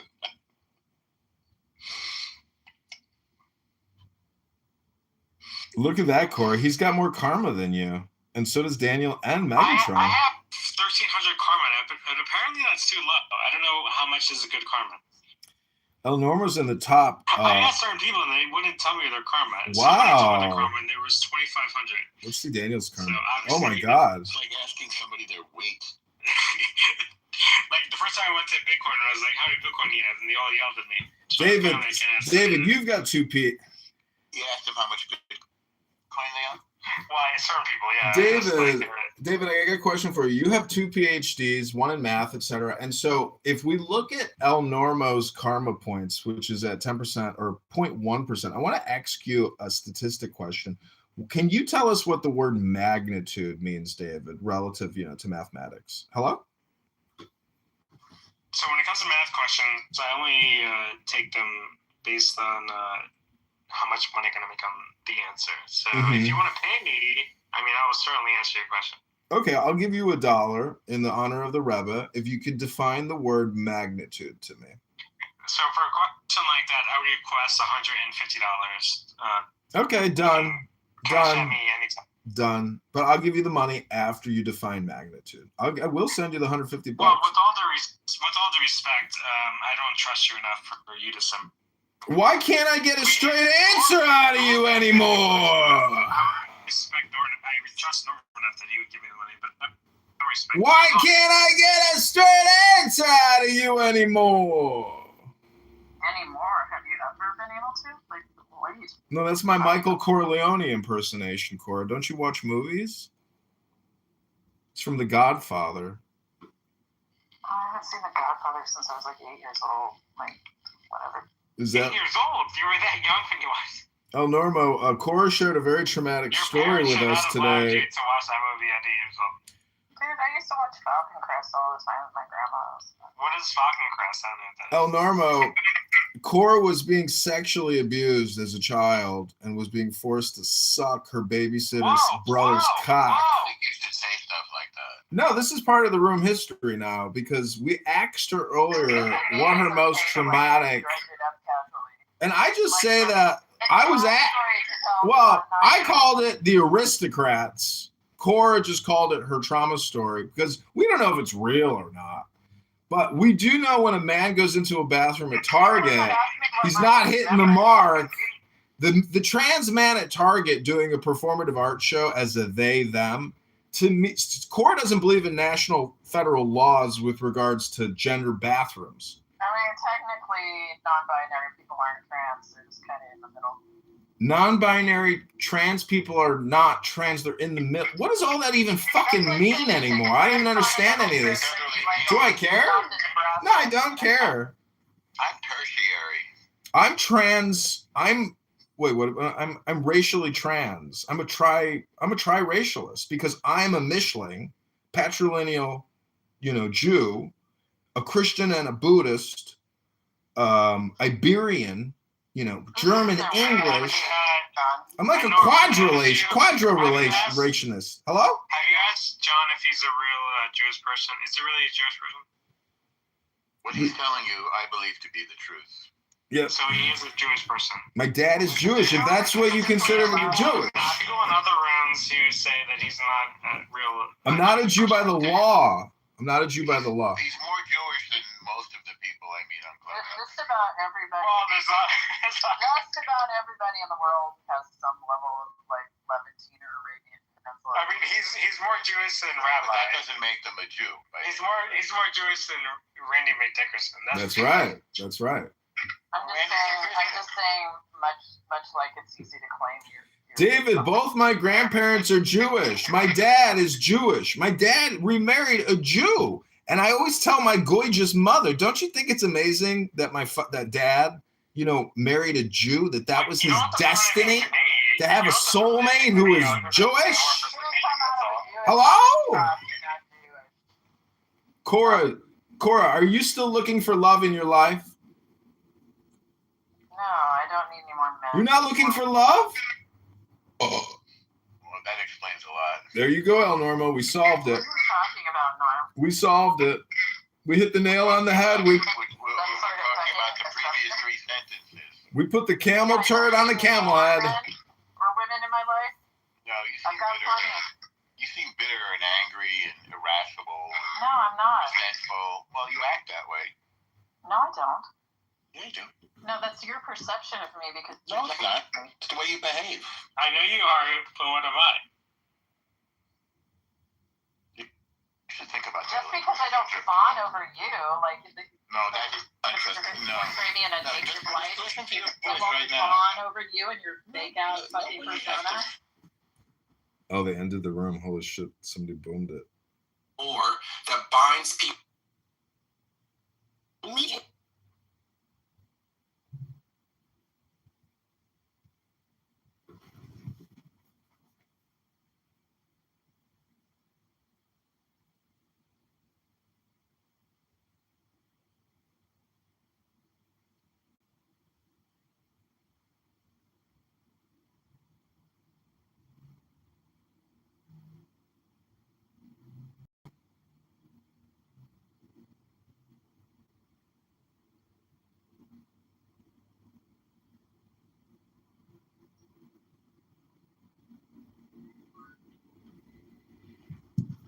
Okay, it's all gonna be okay. The truth is the birth and death earth. DC is a watermelon show.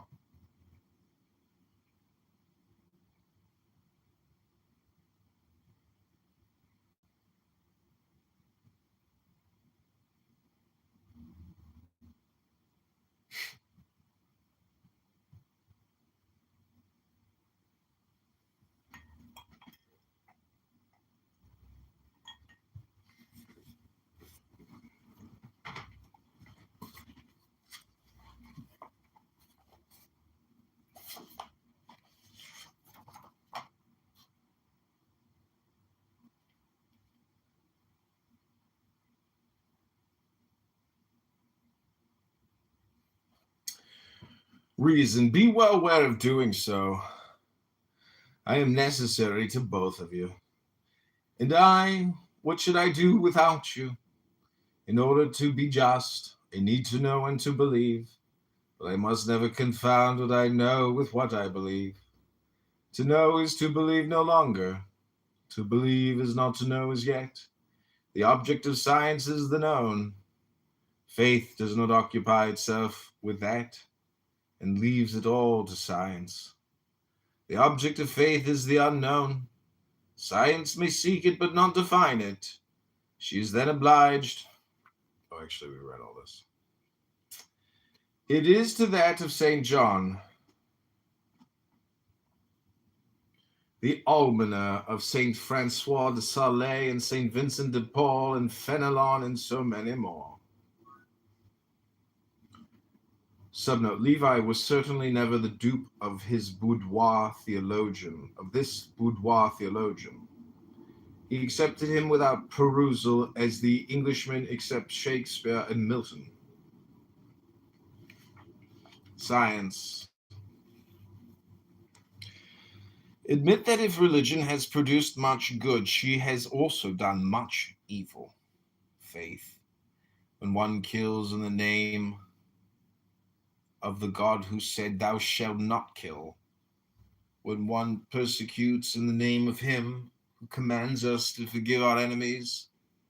When one propagates darkness in the name of him who tells us not to hide the light under a bushel. Is it just to attribute the crime to the very law which condemns it? Say, if you wish to be just, that in spite of religion, much evil has been done upon earth. But also, to how many virtues has it not given birth? How many are the devotions? How many the sacrifices of which we do not know? Have you counted those noble hearts, both men and women, who renounced all joys to enter the service of all sorrows? Those souls devoted to labor and to prayer, who have strewn the pathways with good deeds, who founded asylums for orphans and old men, hospitals for the sick, retreats for the repentant. These institutions, as glorious as they are modest, are the real works with which the annals of the Church are filled. Religious wars and the persecution of heretics belong to the politics of savage centuries. The heretics, moreover, were themselves murderers. Have you forgotten the burning of Michael Servetus and the massacre of our priests, renewed still in the name of humanity and reason by the revolutionaries who hated the Inquisition and the massacre of St. Bartholomew? Men are always cruel, it is true, but only when they forget the religion whose watchwords are blessing and pardon. Science, oh faith, pardon me, and if I cannot believe, but I know now why you believe. I respect your hopes and share your desires, but I must find by seeking, and in order to seek I must doubt. Reason, work, then, and seek, O science, but respect the oracles of faith. When your doubt leaves a gap in universal enlightenment, allow faith to fill it. Walk distinguish the one from the other, but leaning the one upon the other, and you will never go astray.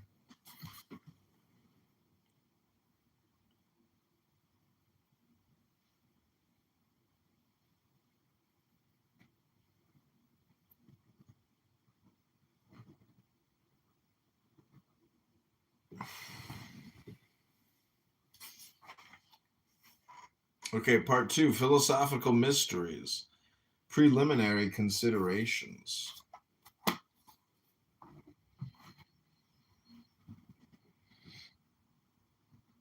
I kind of like Nifty's messed up beet flavored ice.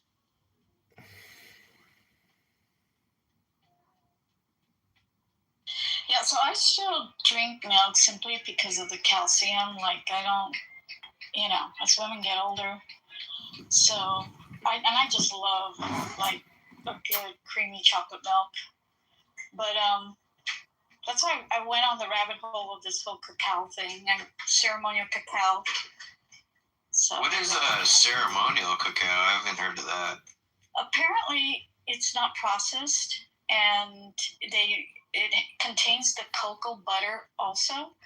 So regular cacao powder, they remove the cocoa and it goes through a process. So apparently, the ceremonial cacao has like most of the bean in it, and so it's like a paste. And I was gonna get some, but I ended up going with Brian Johnson's cacao for now. Interesting. They call it undutched chocolate. The health benefits are related to like antioxidants and flavonols, right? That's like the big. It's really good for your arteries. Heart health, right? Yes, that's why I take it. Yeah. So we'll see, but I'd rather have a cup of hot chocolate than coffee. I mean, I love chocolate. Like, but not just any chocolate. I like dark chocolate. That's interesting. Like, can you just have like a cup of dark chocolate, which is just, I guess, purely fat, but like, I guess, healthy fat, Yeah. I mean, I do. And because I like the bitterness of it. So I don't, I don't have a sweet tooth. So I usually put like cinnamon in it, and that's enough for me. Like that breaks a bit of the bitterness. I can do up to a certain threshold. I think I like 80 to 90, but once it gets to 95 and up, then I think it's like a bit too bitter. But yeah, I can eat it. Much, right? Yeah, I can eat it, and it's like, it's not bad, but it's just not enjoyable either. Like, I don't think it's disgusting or anything. Yeah. It's more like medicinal, right? Yeah. Fish, like, is it like nasty to you? Like, you want to like spit it out or something? No, I kind of like it, but it's a bit much when it's over 90. Yeah, I agree.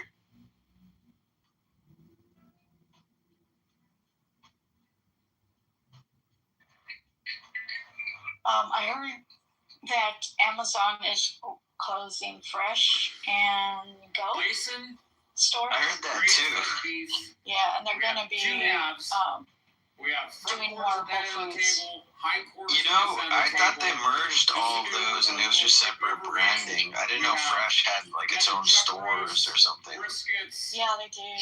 I've never been to a store or seen one. There's Amazon Fresh stores that are like their own store. Yeah, see, Fish, isn't that shocking? I never heard of this. Yeah, ours all comes from Wolford. Yeah, no, not here. What's interesting is their pricing is all, and I'm sure Whole Foods is the same way. I just haven't been to Whole Foods in a while, but all their prices are computerized. So it's probably done through AI. So, like, you could be at one store, and this happened to me because, like, Najes! I tell you I like the lamp. Najes, I've been reading.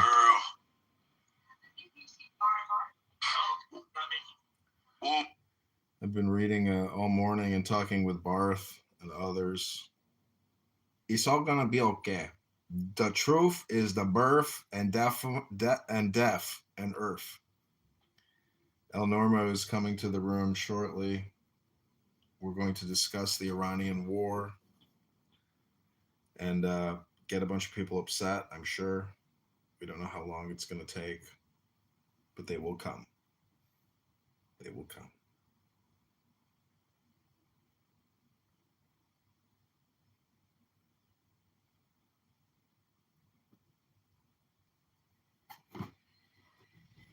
Here comes El Normo.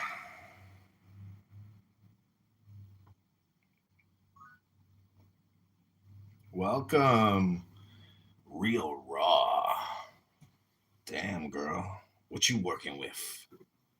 You ready for the truth of the earth?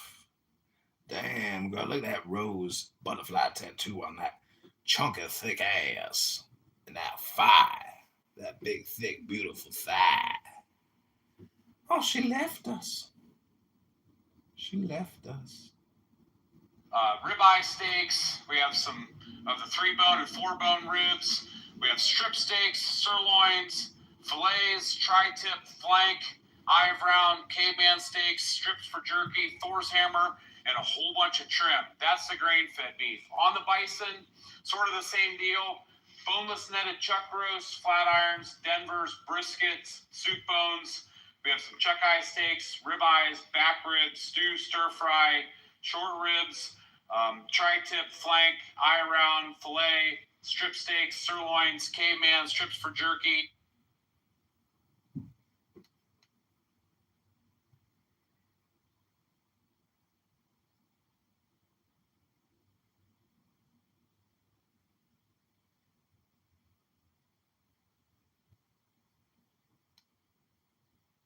Hello?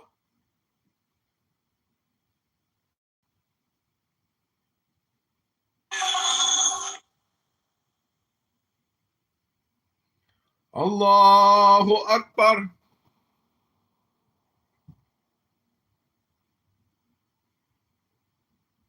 Allahu Akbar.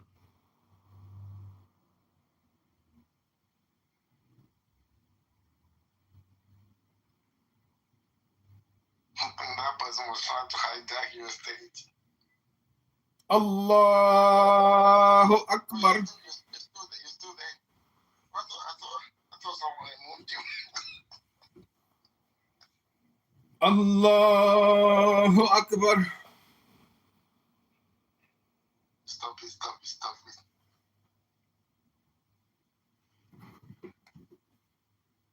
Allahu Akbar.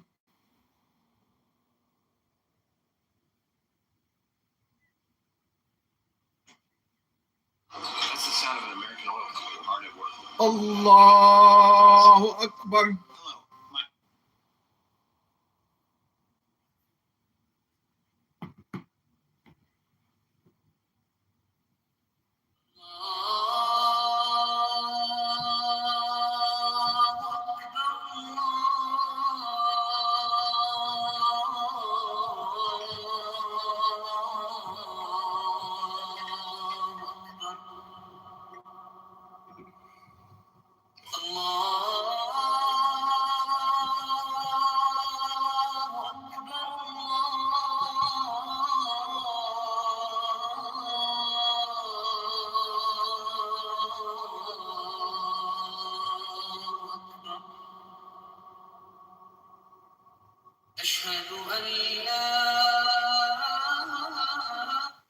Hello? Did you pay for us with a new poem?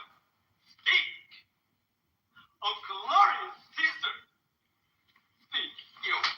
Oh, yes, I thank you. Bring me a small liar. Small liar. Small liar. I didn't do it. I wasn't even there. I was at a friend's house. The check is in the mail. Not that kind of liar. Think him out. What? Think him out of here. All be quiet.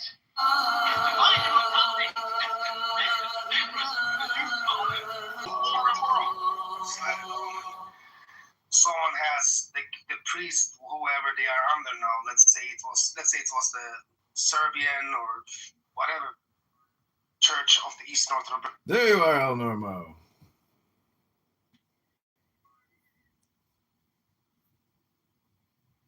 You make it hard to find. All you had to do is type in all. Type in what? All, A-L-L. What, and then all rooms come up? No, because look at my room title. All is in the title, and then you'll just see the room. Like, it's just all keyword search. No, all is not in the title.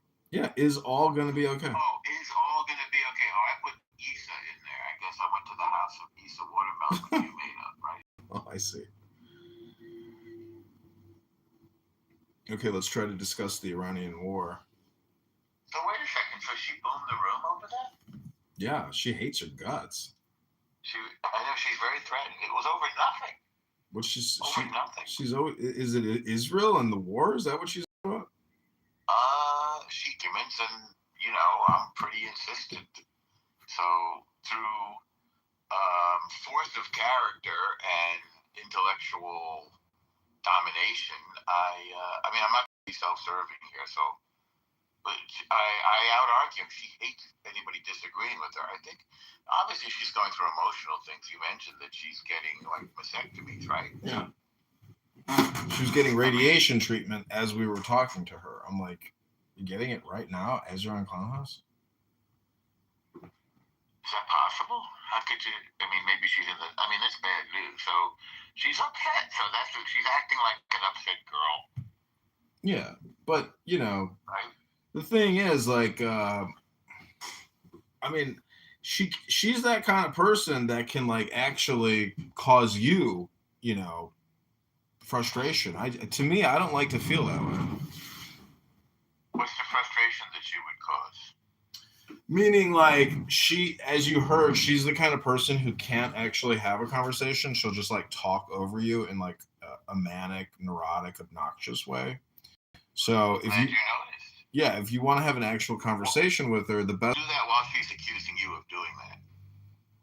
But again, she's an emotional extremist now. I mean, we've just disagreed over atheism and city planning, and she just hates it if I come up with a different idea. I don't have much patience for this.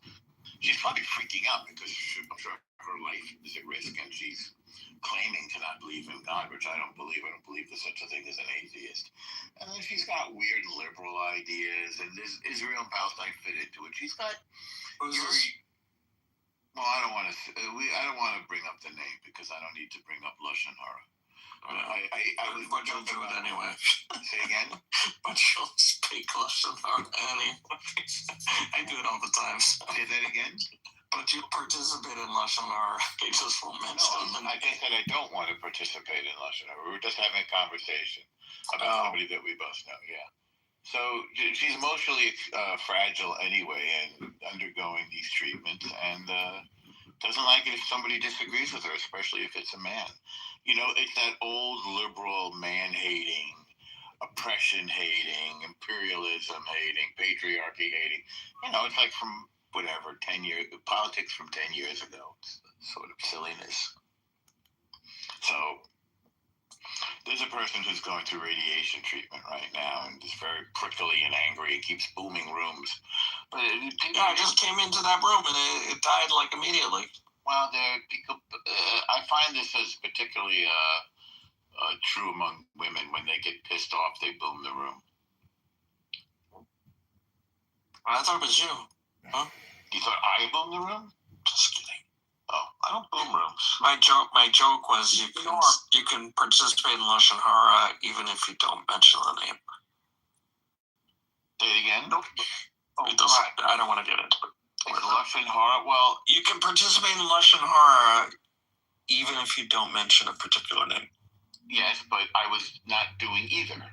You can also not participate in it and not mention the name. It kind of sounded like you were talking about someone, but whatever. No, we were talking about an experience that we both had. We just had come from an experience. Yeah.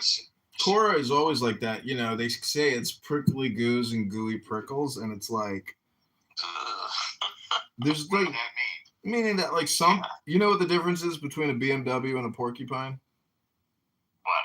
$40,000? No, with a BMW the pricks are on the inside. Did you ever listen to Click and Clap, the Tappet Brothers? What was the name of that NPR show? Click and Clap. That was the name, wasn't it? What was the name of that? That was their name. Oh, I thought that was the name of the show. So they had a car show on NPR. It's kind of funny. They were like these Italian brothers from the Boston area with thick accent. Anyway, they were always insulting BMW drivers. They hated BMW drivers. Kind of funny. Car Talk. That's the name of it. Yeah, thanks. It was on WBUR. I used to. That's the NPR station, or was. I don't think it's there. 93.9. I used to listen to it, or 92.9, something like that. I used to listen to it driving back and forth in Massachusetts. It was a nationwide syndicated show. Right, but I used to listen to it on WBUR. I think that was their original programming that then they syndicated it to NPR. Anyway, they hated BMW drivers. Huh. I'm not sure why. Maybe they were just annoying when they brought their cars into their shop. Who was annoying?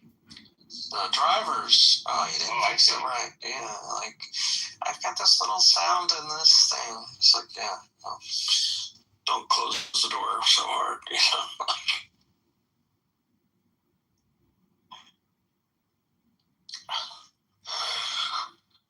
Oh my god. Oh my.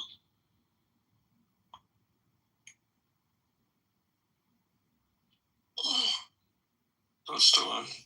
That's a funny thing that Joe has there, Free America from Israel. That's funny. Free America from Israel. I don't even know what does that even mean? It doesn't mean anything. You're like, it's like there's a Muslim terror organization for every letter of the alphabet. A for Al Qaeda and Al Shabaab. B for Boko Haram. Somebody has to come up with a C. I think I once had one. D for Daesh. You get to H, you got a whole lot of them. They like H, the Houthis and Hamas and Hezbollah. And then, but somehow Israel is the problem. The one parliamentary democracy in the region. It's like a bizarro world. Funny, Joe. You know, to date, I haven't, like, you can follow all the cash flows, you can see all the documentation for many of the terrorist groups that you mentioned, you know, that do their things here and there, but this group that's controlling America, I haven't seen any documented evidence that they say jump and U.S. Congress or president says, how high, mister? This doesn't exist. Say it again. I said the data just doesn't exist.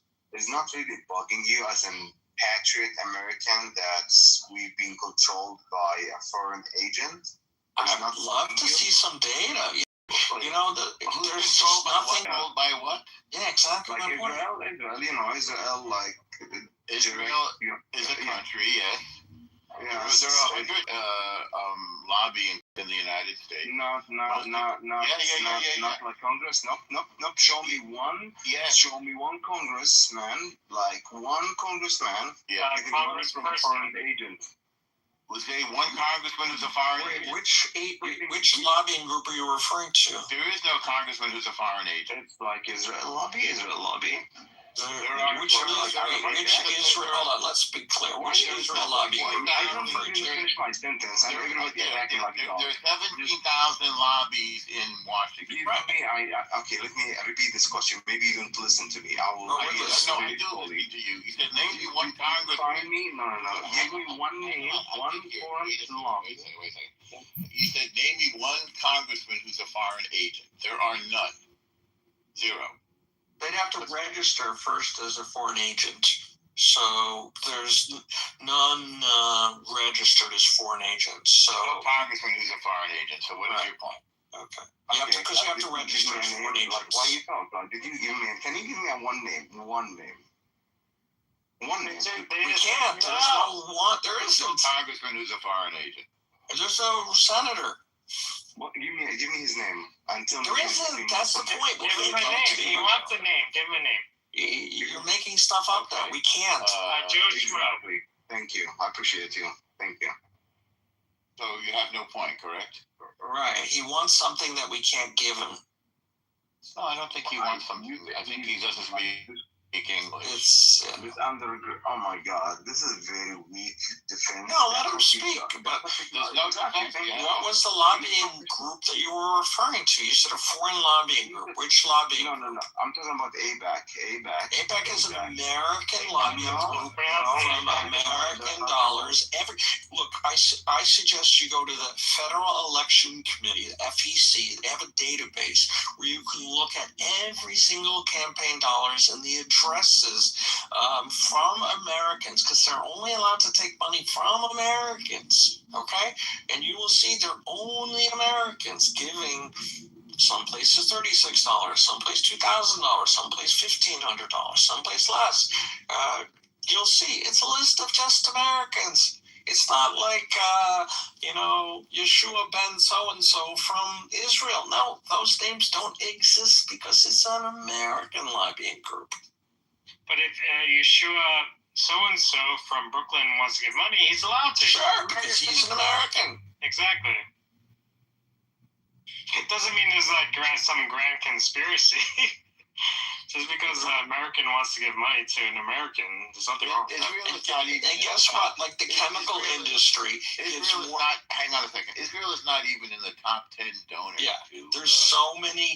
The chemical industry, big pharma. Yeah, big like this, Joe DuPont giving money to the American government. How come you don't talk about him? Yeah. There's I think they gave a total of 390 million or 470, some insignificant amount compared to all of the other Michael Simon, why don't we talk about him? Is that El Normo? Are you the one who defending Epstein? You don't think he's a pedophile? Correct me if I'm wrong. You're wrong. You don't think. So you think he's a pedophile, right? He's a horrible, disgusting, twisted, manipulative criminal. The only thing maybe anybody could say is he needs due process rights. That's about it, right? Well, he's dead. He doesn't get due process rights. Well, at the time, you're starting on the trajectory to be anti-Semitic. Anyway, why most of pedophile are Jews? Like, what's the secret? Okay, hold on. Stop. Show me statistical data that shows per 10,000 population or per 1,000 population, pedophiles have a higher incident rates of pedophilia than non-Jewish pedophiles. Show me that data, and then we can have a discussion. But guess what, Bob? It doesn't exist. In Iraq, the age to marry is 9 years old. So is it pedophilia when it's legal? If it's not against the law to marry a 9-year-old, can you really call it pedophilia? It's their culture. And I think it's wrong of you to judge their culture by our standards. If it's normal for a Muslim to marry a 9-year-old, it's wrong of you to judge them. Didn't with all due respect, Ray, didn't he marry a 6-year-old? Listen, you're using Western values to judge people, okay? And that's wrong. Even amongst good point, Randy, but even amongst Western countries, Joe, show me the data, because you made this point that why are all pedophiles, what was your claim? Why are all pedophiles Jewish? He doesn't know. He doesn't consider Muslims to be pedophiles. Which to have, forget the Muslim versus, forget the underage. Just use Western democracies, Western governments where the age of consent is 17 or 18, whatever it is, and show me that there are more Jews doing this perverse act than non-Jews. When you have that data, come back and let's have a conversation. Someone sent me a channel asking about all the priests that fooled around with boys, and again, I don't think it's fair to judge priests by Jewish standards. That's their culture, and the point is we have to take each culture on its own and not judge it by the culture of other people. That's that. Any response, Joe? I think a lot of Arabian countries have ages of consent that are around 9, 10, 11, 12. Yeah, but which one comes from 20? It's almost a teenager, Norm. 12 is a teenager. The difference becomes reporting these kind of crimes. Like people say, why is the infant mortality rate greater in Israel and in surrounding Arab countries? Why is it so high? Yeah, it isn't because the reporting standards in the surrounding countries are so poor that if they had the same kind of reporting levels, it would be. What do they have to do with the age of? But I'm just saying that data is based on how you report. We were talking about the age of. I understand. You just brought up something that's based on reporting. So I brought up the age of consent. Correct. So rape and other things require I'm talking about marriage. marriage, rape, anything that requires rape, as far as I know. Of course, but anything that requires validation of data to say something happened about the law, not data. That's right. That's true. I can't explain it a fourth time. Why did they lower the marriage age to 9 in Iraq? Does that make them enough pedophiles? That was No. Well, again, you're using American standards. A 9-year-old. First of all, Iraqi 9-year-old girls are very mature. Okay, much more mature than Americans. I wouldn't say that, no, Randy. No. Well, we liberated Iraq. Okay, really quick, 2 seconds. 2 seconds. We liberated Iraq, remember? Norm, so I read in the New York Post. You know what? The women are going to listen a lot more. That word means. That's not right. Don't worry. When I go to, I've been in Israel many times. It's a beautiful place. You know that a quarter of doctors in Israel are Palestinian? How can it be apartheid when a quarter of the doctors are Palestinian? You know how many doctors there are in Iran, Jewish doctors there are in Iran and the whole Arab world? Under 10. Okay? So who's the apartheid country? You tell me. The ones that consider non-Muslims dhimmis are second class. The ones that expelled all the Jews and committed ethnic cleansing. The ones that ethnic what about the ones that say convert or die? Those? Yeah, so that's how. Yeah, that's the whole Middle East. But you know what I said to my Palestinian doctor? What? I said, doctor, give me the news. I got a bad case of loving you. Bad? No pill gonna cure my ill. I got a bad case of loving you. Who sings that? Robert Palmer. Right. Although I forgot who wrote it originally, but yeah, I'm singing it now. You know, I'll take all the emojis I can get. I'm trying to get to the 1%, please. Thank you. I'll be here all week. Unfortunately, I can't react to myself. If I could, I'd be in the top 1%. I mean, you live in the Upper West Side, so. Hello, I said doctor, not boxer. Sorry. I didn't say doxer, you little maniac, you. You little New Jersey maniac whose brother pays $40,000 in taxes. Wow, you have 5 brothers, don't you? You have 5 brothers, remember? I mean, Dox. Dox is right, baby. What's good for the goose is good for the gander. I was paying you a compliment there. Yeah, I'm paying you a lot of compliments. Okay? I'm gonna dox you, dude. I'm really gonna dox you. You know, Norm, for the record, I invited Randy a couple times. Oh my God. But he never accepted. How many times are you gonna say this? You know, 1 to 2 times invite. I just want to witness. Even the train stops once in a while, David. I mean, the ASPCA called. They got to report someone's beating a dead horse. Please, brother. Oh, that was a good one, Randy. Lord Kitover, I like your campaign videos, by the way.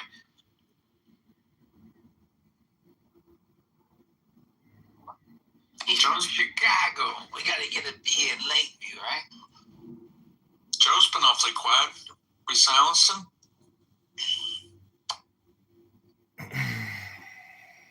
Joe is booking a flight to Iraq right now. He wants some of that 9-year-old. Once you told him about the 9-year-olds, he's like, yeah, he's on his way there, dude. He's like, 9-year-olds? What that? Here I come. He's booking a seat on the Lolita Express. Yeah, man. I don't plan on that. You know, it's a good thing wait, do you have to be a Muslim male to do that? I think you have to be a Muslim male. He's going to have to Hopefully they're virgins, these 9-year-olds. That's all I want to say. Hopefully they're female, too. Yeah. I mean, is anything wrong with that? Yeah, if your dad, if the only person you've had sex with is your dad, are you still a virgin, kind of, technically? Randy, come on. We gotta stop. I'm sorry.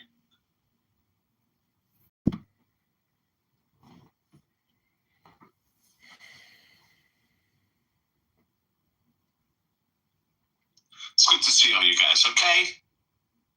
I don't care what you say. I like you guys. Yeah, right? We get it. Yeah. You know what? You know, the Chicago accent and the Buffalo accent are the same. Have you No, ever they're noticed not. that? Are you Yes, nuts? they are. Oh my God, you officially lost I was it. trying to dig it into it. I was trying to do a hard Chicago accent. No. Buffalo. I know a guy from Buffalo. He sounds just like he's from Chicago. I said, "You sound like you're from Chicago." He said, "Yeah, I do." You're from Chicago. Yeah.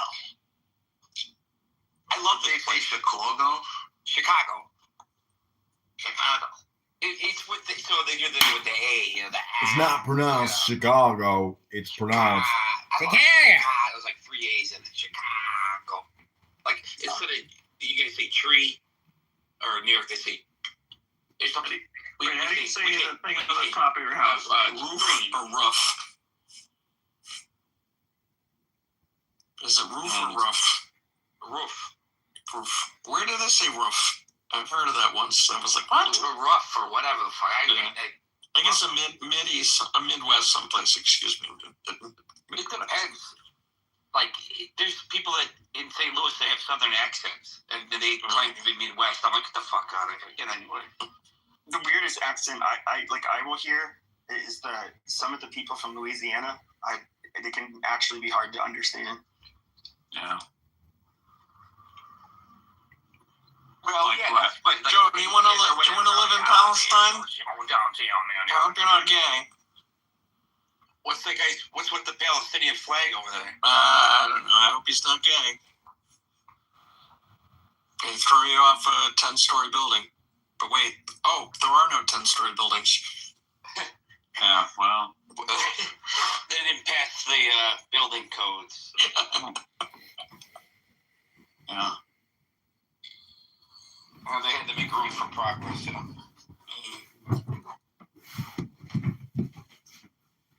Is this guy serious? Do you know this person? Free America?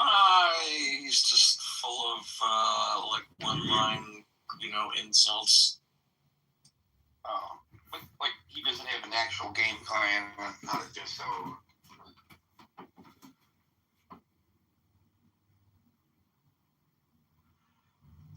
How can you occupy something that's never been a state? That doesn't make any sense. He probably doesn't even know that Jordan occupied the West Bank before Israel. Did this guy ever talk, or he didn't? He was talking. He was just babbling away. So wait, if it was 30 seconds to say something before he's removed. If it was never a state, then that applies to Jordan as well. I'm sorry. Let me be clear. Most of the so-called Palestinian Arabs are migrant Arabs who came to the area from other countries because of opportunities created by the Jewish settlements. Israel drained the swamps, turned the deserts into farmland. It wasn't farmland before. So these are people who came the same time as the Jews. If you look at the population growth, the Palestinian Arab population growth basically tracks the Jewish growth. More Jews came, they needed more laborers, more Arabs came for opportunities. It's not like there was some big Palestinian society with a king or They outnumbered you guys by quite a bit. I mean, at what point? When did they outnumber? In the late 1940s. No, they didn't. That's so. You're statistically wrong. Let me look it up. You're statistically wrong. What is the late 1940s? What year are you talking about? I'll say 1947. Okay, by the way, hold on. Stop. What's the claim? What is the claim? They had to go somewhere. 850,000 Jews were kicked out of Arab countries. Iraq, Iran, Algeria, Yemen, Syria, they were sitting there forever. They were kicked out. Well, you picked a random time. How much did they outnumber you guys? Why don't you go to 1949? What's the claim? That the Arabs that were living in Palestine and what is today Israel, they grossly outnumbered the Jewish population. Listen, after every war, there is an exchange of population. Every war, Ukraine, Poland, Germany, Russia. After every war, there are refugees and people leave, and that's in every country: India, Pakistan, Bangladesh. Why is this one country, the tiniest of all countries? Did you say 47? Yeah, 1947. Okay, so I'm going to exclude Jordan because it was carved out in 1946. Okay. Okay. Anyway, the point being,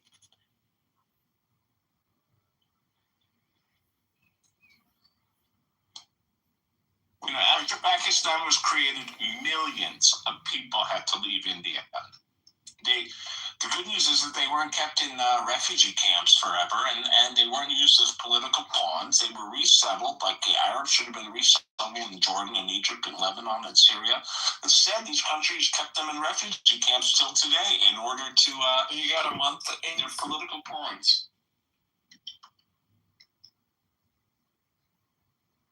Pepe. You have a lot to learn, Pepe. A lot. No, I don't. I think. Well, I just gave you some facts, and I haven't heard you comment on them. Sure. 850,000 Jews kicked out of Arab countries. Yeah, that was after 1947. Yeah. Well, there you go.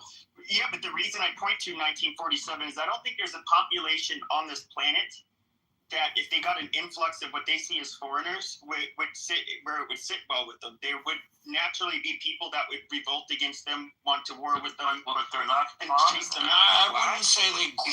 Your words were grossly. What were your words? Grossly. Like probably grossly outnumbered them. Like okay, well, so turn grossly into percentage. Like 90%. Okay, so you're wrong. It's 66% to 32%. There were 1,250,000 Arabs, and there were 625,000 Jews. So that was 65% to 32%. Not for nothing. The Arabs were offered their own homeland. The Palestinians were offered a homeland. They said no. But at that time, that's not how it's going to work. They're because they're murderers. So wait, do you want to Do you concede that your point was a little bit exaggerated? Yeah, it was a little bit exaggerated. So when did you have a lot of numbers? Did you have a lot of people coming in the early 40s too? Well, I mean, if only they could have, then 6 million Jews wouldn't have been killed. If only the British had let them in. Instead, they were turned away. Have you looked up the Etienne conference? We act like the Holocaust never happened over here. Yeah, have you looked up the Etienne conference? I don't know what that is. Yeah, take a look at that. Roosevelt participated. Yeah, it's outrageous, so selective, you know? What about the fact that the Arabs destroyed all the Jewish synagogues and built mosques there? I mean, your outrage is so selective. What did they do to the nice cathedrals in that are now Turkey?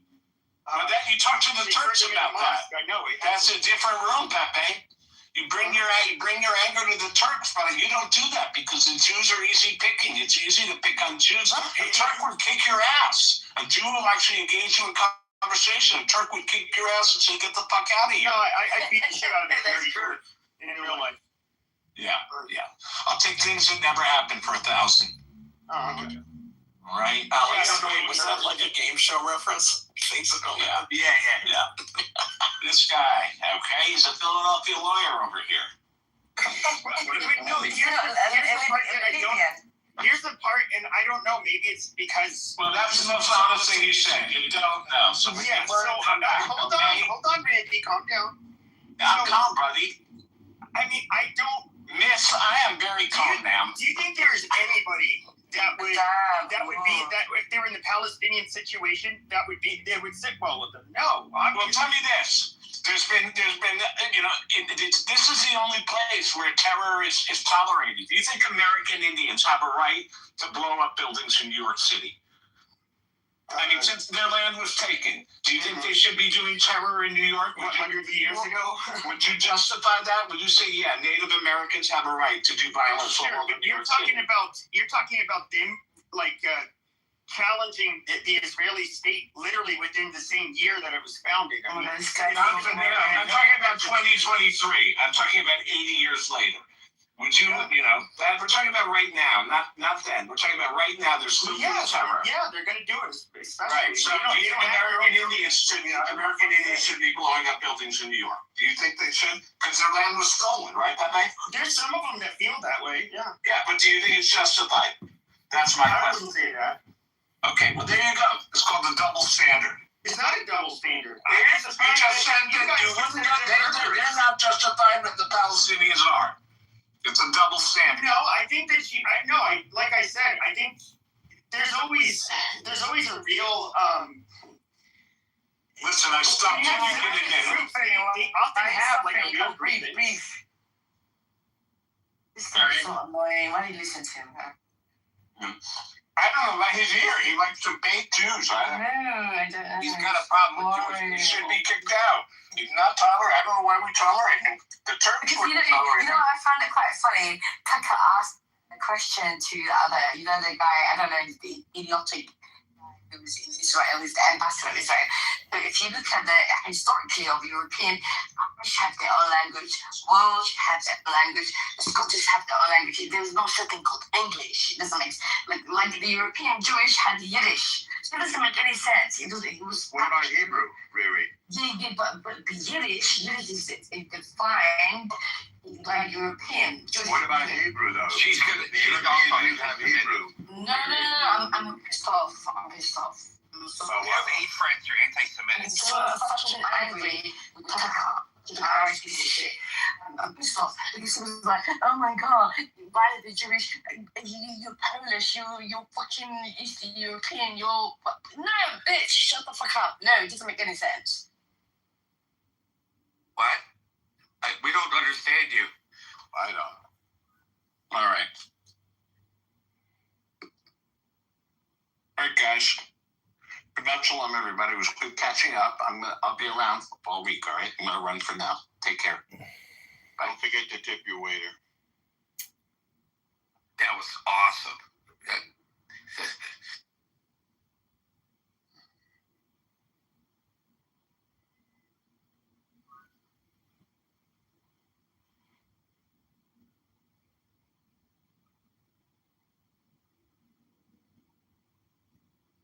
So welcome back, everybody, to Iran War, Israel, Palestine, USA. Absolutely no terrorists allowed, because we know there's a lot of terrorist sympathizers and promoters floating around this app. Pepe, you're not a terrorist, are you?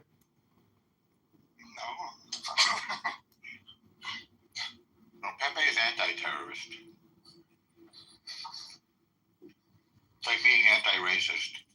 Well, I would just say this. Just like how you can look at the Basque, you can look at I don't know, the Corsicans, they would do it. You had the IRA. You had people that would assassinate officials, blow shit up, usually aimed at fucking with the federal government. Or like the mafia. And so, like, I'm not going to say that, like, I would say that the same feelings any of these groups would have, they obviously are going to have them. And I definitely don't. I think what they did was just like a very disgusting form of terrorism. They just went and terrorized and butchered and kidnapped, innocent people. But I mean, I can't say that it's illogical, for them to, rebel. David is the Hebrew Israelite, so is Camille. Just so you know, they think white people are the devil, right, David and Camille? We are the devil. It's fine. Wait, who are you? First of all, my name is not David, but you think I'm a Hebrew Israelite?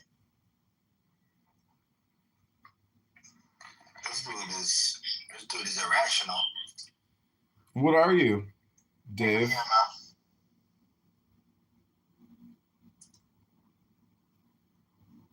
What are you, Dave? So the last room I was in, the Persian people were begging for Israel and the United States to intervene to throw off the shackles of the occupying Iranian genocide regime in Iran. These people do not want to be oppressed by their government. And there is literally a guy from Tehran saying that please come bomb these people so we can finally be free. We don't even like Islam. We're Zoroastrians. We don't like Islam. That's what they said in the last room I was in. Yeah, I've heard that before too. Most of the younger people are atheists because I don't know, the country is backwards. Can I tell you when did it happen that I didn't identify as a Shia Muslim anymore? Go ahead. I was 15 and I was arrested for chewing gum on Ramadan in Iran. Well, that's understandable. Chewing gum on Ramadan. Yeah, that's kind of you should be doing that, man. What flavor was the gum? Banana, man. Banana? Yeah. Oh, Yeah, man. you get 9 years for that. Yeah, that's an enhancement right there. Banana, gum, and banana is like a double effect. And you're walking and chewing gum at the same time? Oof. Were you Yeah, walking and I chewing was gum put at the same time? handcuffs and then I took another one. What's that? They put handcuffs on me, yeah. They were threatening me. They said just spit it out or something. And then I started chewing another one. How could you if you were handcuffed? Your story is starting to fall I was apart. handcuffed in front of me, not to my back. Okay, which pocket did you have? That was probably the religious police. They don't know how to lock people up good. No, it was the regular police. Which pocket was the gum in? The left side. Left side. I see. So you were able. Let me. Able to get the gum. He's probably telling the truth. I mean, why would anybody make that up? Well, we got to check the details here. Okay, you can go through the detail. So you were walking, you were chewing gum, and it was banana gum. So that's like 3 offenses. And then you reached into your left-hand pocket. Left is bad, by the way, as far as I know. They hate the left. And you put another piece in your mouth. Did they hit you with a stick then? No. Then there were some old guys. They came. They said, "What you're doing is or something. It's a kid and stuff." And then they said if I spit it, they will let me go, and I did, and I went. But I took one extra before I spit it. Another chew. No. Look, they said spit it. I took another one. Yeah. Then these old guys came. It was like. Okay, I'm gonna spit you to the goo real quick. Sorry to interrupt, but we have Buttercup, a beautiful little cup of butter, who really is a subject matter expert on the topic. I'm wondering if we can all, encourage Buttercup to come up. Account from what the man was saying. I think his government just blocked him. You think his government sent him down? He shouldn't even be on club. I mean, I think that's what happened. Yeah, they're censored there. It is Ramadan. We also have the beautiful Bima, my favorite begonia, in the house, who is a vocal Free Palestine. Did somebody send him down or something like that, or did he go? I didn't. I was surprised to see that. Yeah, I would. Lord, you didn't do anything. Still Yeah, did you? that was me. I'm the King Green Bean. Your own room. Let me show you how it works. I'm going to show you, Jacob, how it works. So that's called the goo. We're trying to stay focused and concentrate on the Iran war between Israel and the United States of America, with Palestine caught in the crossfire. There's no terrorists still out here in this room. We're trying to draw up those from below who we think could make excellent contributions to the discourse. That could be Buttercup or Bima. It could be other individuals, but we want to give room for everyone to speak, including him and Camille and Love. Can I make a suggestion?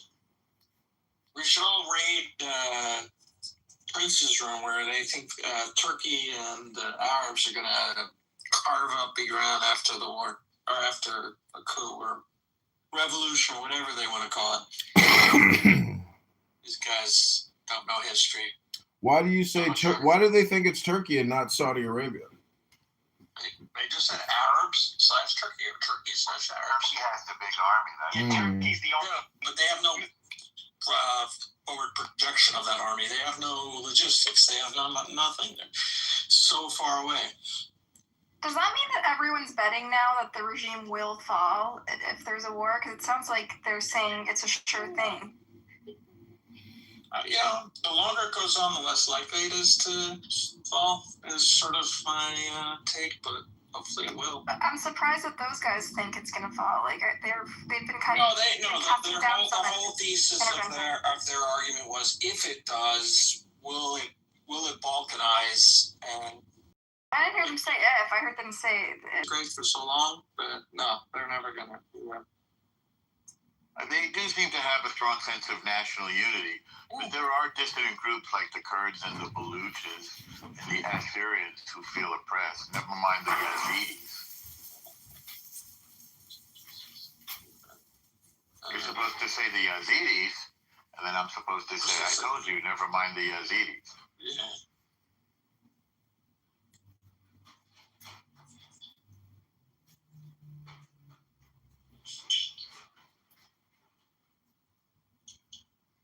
It's like I guess it's a little ironic because I didn't expect those guys to be so optimistic about regime change. They fucking hate it. Like people. They like the regime. I'm surprised. Hate Iran. I'm not convinced that they like the regime. They don't like the regime. No, they don't like the regime. No, not at all. The Jews in America more. I feel like it's like a.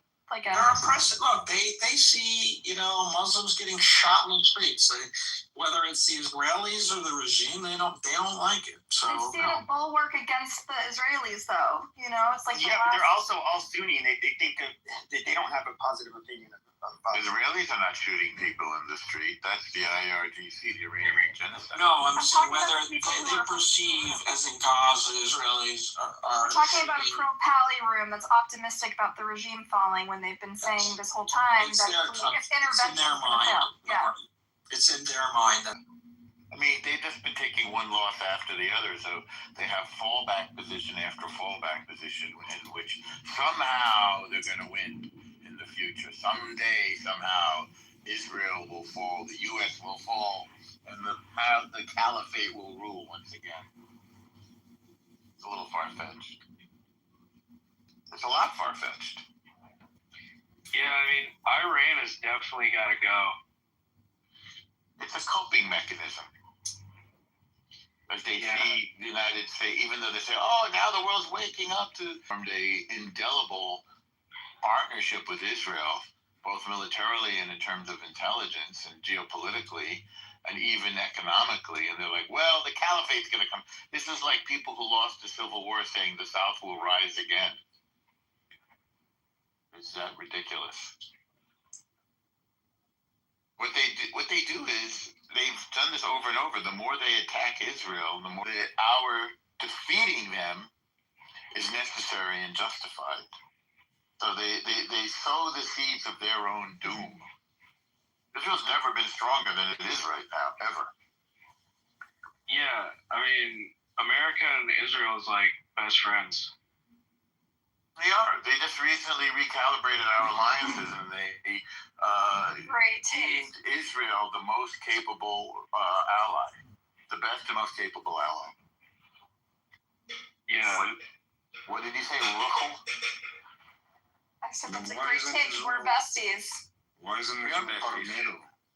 What's that? Then why isn't Israel part of NATO? I don't know. What does that have to do with the conversation? I don't know if they were such a capable ally. You think it's the most capable ally. Do you know what NATO stands for? Any thoughts? That's the North Atlantic something. So is Israel in the North Atlantic? You don't necessarily have to be in North Atlantic. That's the basis of the alliance. It was to oppose Russia in the Soviet Union in Europe. Isn't Georgia part of NATO? North Atlantic Treaty Organization. Isn't Georgia part of NATO? I don't know. South Ossetia is aligned with Russia, but Georgia proper isn't. Georgia is under de facto Russian rule. They've become like Russia reestablished its dominance over Georgia. All right, I'm trying to do the math. You're a mathematician. No, there's too many variables. I have no clue. How many phones? How many channels? I don't know. Who cares? That's not the subject of the room. Yeah. It's a fun math problem because there's so many. So you can do that look. You know basic you math. Math, Yaakov. I do, but this is basic math. You can call me that, I guess. Anyway, I prefer you not call me that. Thank you. Annoying, foul-mouthed, vulgar child. Yeah, don't you know we're on every time? Wasn't it good that said, like, using a foul language says more about you than it says about me? I think that's true. So how many empires do you think lasted more than 300 years? I don't know. Roman is one. Except you go back. The Greek, the British, the French, the Spanish. French didn't. No. Sorry for the French one. The Roman Empire is actually distinct from the. No, the French Empire still exists now. There's French territory outside of mainland. Dude, Rome got dominated by Christianity. Like, it's crazy. Did that help? Well, actually, Rome got dominated by the barbarians, the German army, or the Germanic. Well, the French was like a large part. It was mostly part of Rome. What do you? I don't get it. What do you mean they got taken over by Christianity? Yeah. They've been Christian for centuries. Yeah, it changed their whole structure and kind of ruined everything. Starting when? What did it ruin? What do you mean? Well, Right set of countries. And dude, America. The question is, will we remain? No, we want to know how Christianity ruined everything. Because it took away their native religion and their whole foundation of their society was What's their native religion? Erased. Like they're Wait, hold on. What native religion? They're pagans. Their pagan religion, you know. Who is it? Jupiter? Okay, and so Mars? how the pagan religion helps people. Wait, what do you mean? Like, peacefully. King Louis had a priest as part of his council. What do you mean? Speaking of pagans, where's pagan bread? I mean, you could talk about how powerful they were, and even like advanced at times. Like you look at the Greeks and the Romans, and how good like some of the warriors were. But I mean, they obviously after they became Christian, they became more I don't know, less barbaric. Yeah, they weren't part of the the papacy, but they had priests. They had as their advisors and as their council. So you can say that the French Empire. What did the French Empire do to the Christian Catholics in Lebanon and Syria? Nobody cares. Well, they weren't Catholic. They made Beirut look really nice. That's what they did. You're welcome.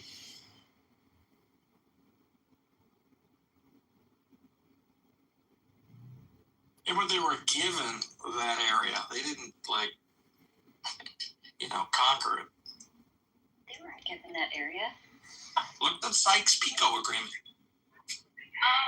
They took over after the Ottoman Empire. Yeah, that means they were given it. Okay, that's fair. Okay, The British beat the Ottomans, and the Sykes-Picot Agreement said, "Hey, you get north of this line, we get south of this line." Fair. What did the French do that was so bad to the Lebanese?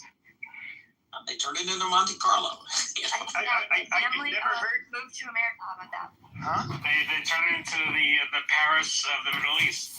You guys didn't flee. The Lebanese didn't flee because of anything the French did. Are you Lebanese? Yes, I am. Huh? Also Yeah. tough. When's the last time you were in Beirut? No, I haven't been. I would like to go one day, but now's not the time. No, I highly suggest it. But I heard that it was absolutely beautiful in the pictures. It was beautiful. Yeah, it's a shithole now, dude. It's like really deteriorated. Yeah. That's No, but Lebanon is not a shithole. It's not. It is. I don't mean this in a mean way. It's just like everything that was nice, it's torn down. It's very poor. You're trying to be English. You're trying to be British. You're trying to be Scottish, Welsh, Germany. No. I think like my country's from Somaliland. I'm from Somaliland.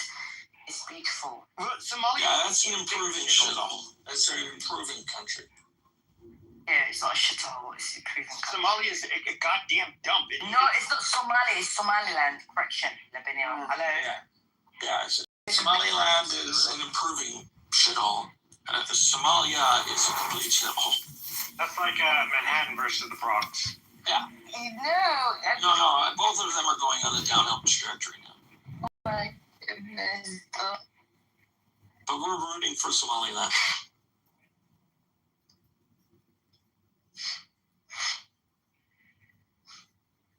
Hey, so check this out.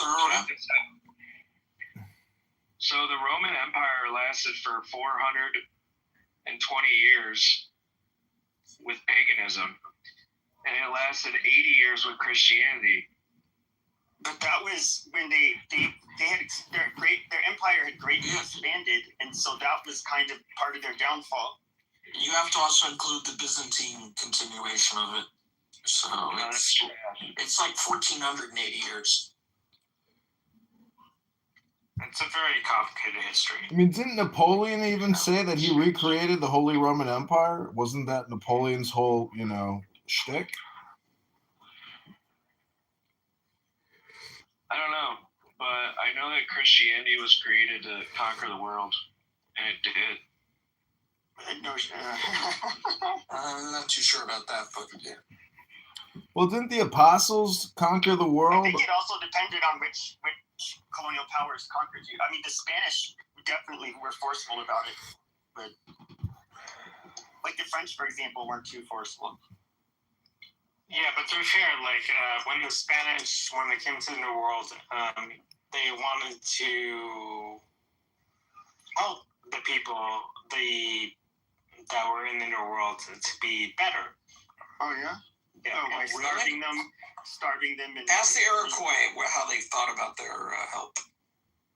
The Spanish were by far the most sadistic of all the European. I don't think that's not a fair. No, it is absolutely no. This is even in college. They say the 3 C's. I remember. Well, everything. It's like everything you learned in college. Sure. So the French came for commerce.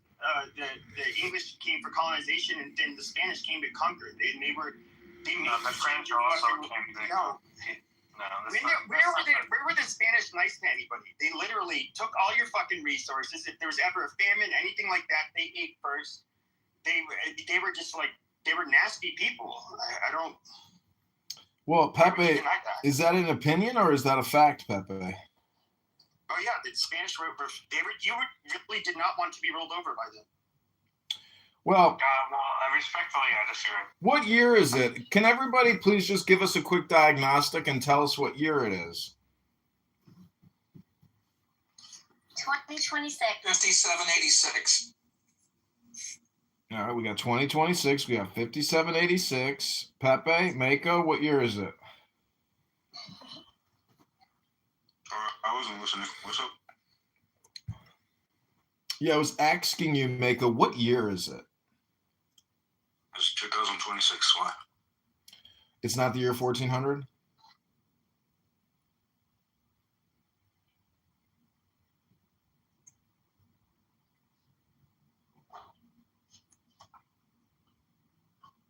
I mean, the Spanish, they also slaughtered Europeans that weren't Catholic too. That happened on a number of instances. Well, the Italians did that as well. So where were the Italians in? Yeah, Italians were in North America. Wow. No, he was saying about in Europe. No, I'm talking about here. Well, what made the Spanish? Who killed the most people in the New World was the British. With all due respect, the British and the French did the most quote unquote. The French barely had any land in there. The French and Indian Wars. You know how many people died in those wars? What are you talking about? I will point out that I've read that the British Empire was able to expand to every part of the globe for one reason and one reason only, because of the mechanization of the rifle and the ability to automate, the discharge of bullets at high velocity at scale. So, without that ability to say STFU or we're going to give you a Gatling gun, that's real power. Gatling guns until the Civil War. Well, you see my point about the ability to deliver a high volume of a single barrel. We actually had Sorry, John. I think it was called the repeater. I think it was called the repeater rifle. The repeater rifle, I think, is the big stage in warfare. Yes. We actually had a superior rifle. What was it? Best, the BESS, I believe. But I think it had some rifling in the barrel, but it was a little bit more accurate out to a longer distance. So the British were not. It was more about the war tactics on the ground that gave America the edge over the British and the French and the Spanish. Well, I'm looking at an interesting historical document. It says the law of the strong. This is our law and the joy of the world. And that's, a British Kabbalist. Now, Pepe thinks that the Spanish were the most merciless conquistadors. But what was the philosophy of the Spanish conquistadors, Pepe? They're probably just like they just got done getting rolled over for how many fucking 7 or 8 centuries by a bunch of fucking Muslims. But I think you're being over negative towards the Spanish Empire. No, I don't think I am at all. Well, can you give evidence that you're not? And they were absolutely the most religiously intolerant. But there's nothing wrong with being. The English, and with all due respect, they were a lot worse than the English. Well, that's why we had people come to America is to escape. Yeah, they weren't slaughtering them upon contact. Okay, but wait, don't say that the British weren't being. No, the Spanish were, dude. They were like negative to people who don't believe like jihadists. things. They were Catholic jihadists, dude. I don't know how else to put it. They did genocide on the video, so I think you have a point. So again, I ask you, what year is it? Is it 2026? Is it February 21st on a Saturday? Are you all here right now? Hello?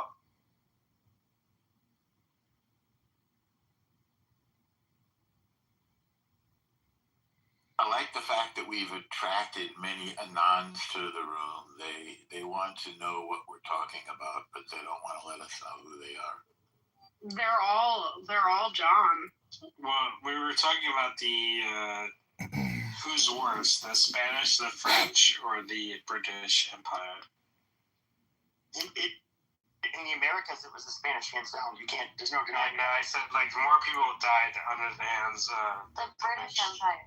David, why don't you give us? David, why don't you give us? Actually brought in more slaves than the British. Well, actually, the British were actually against slavery.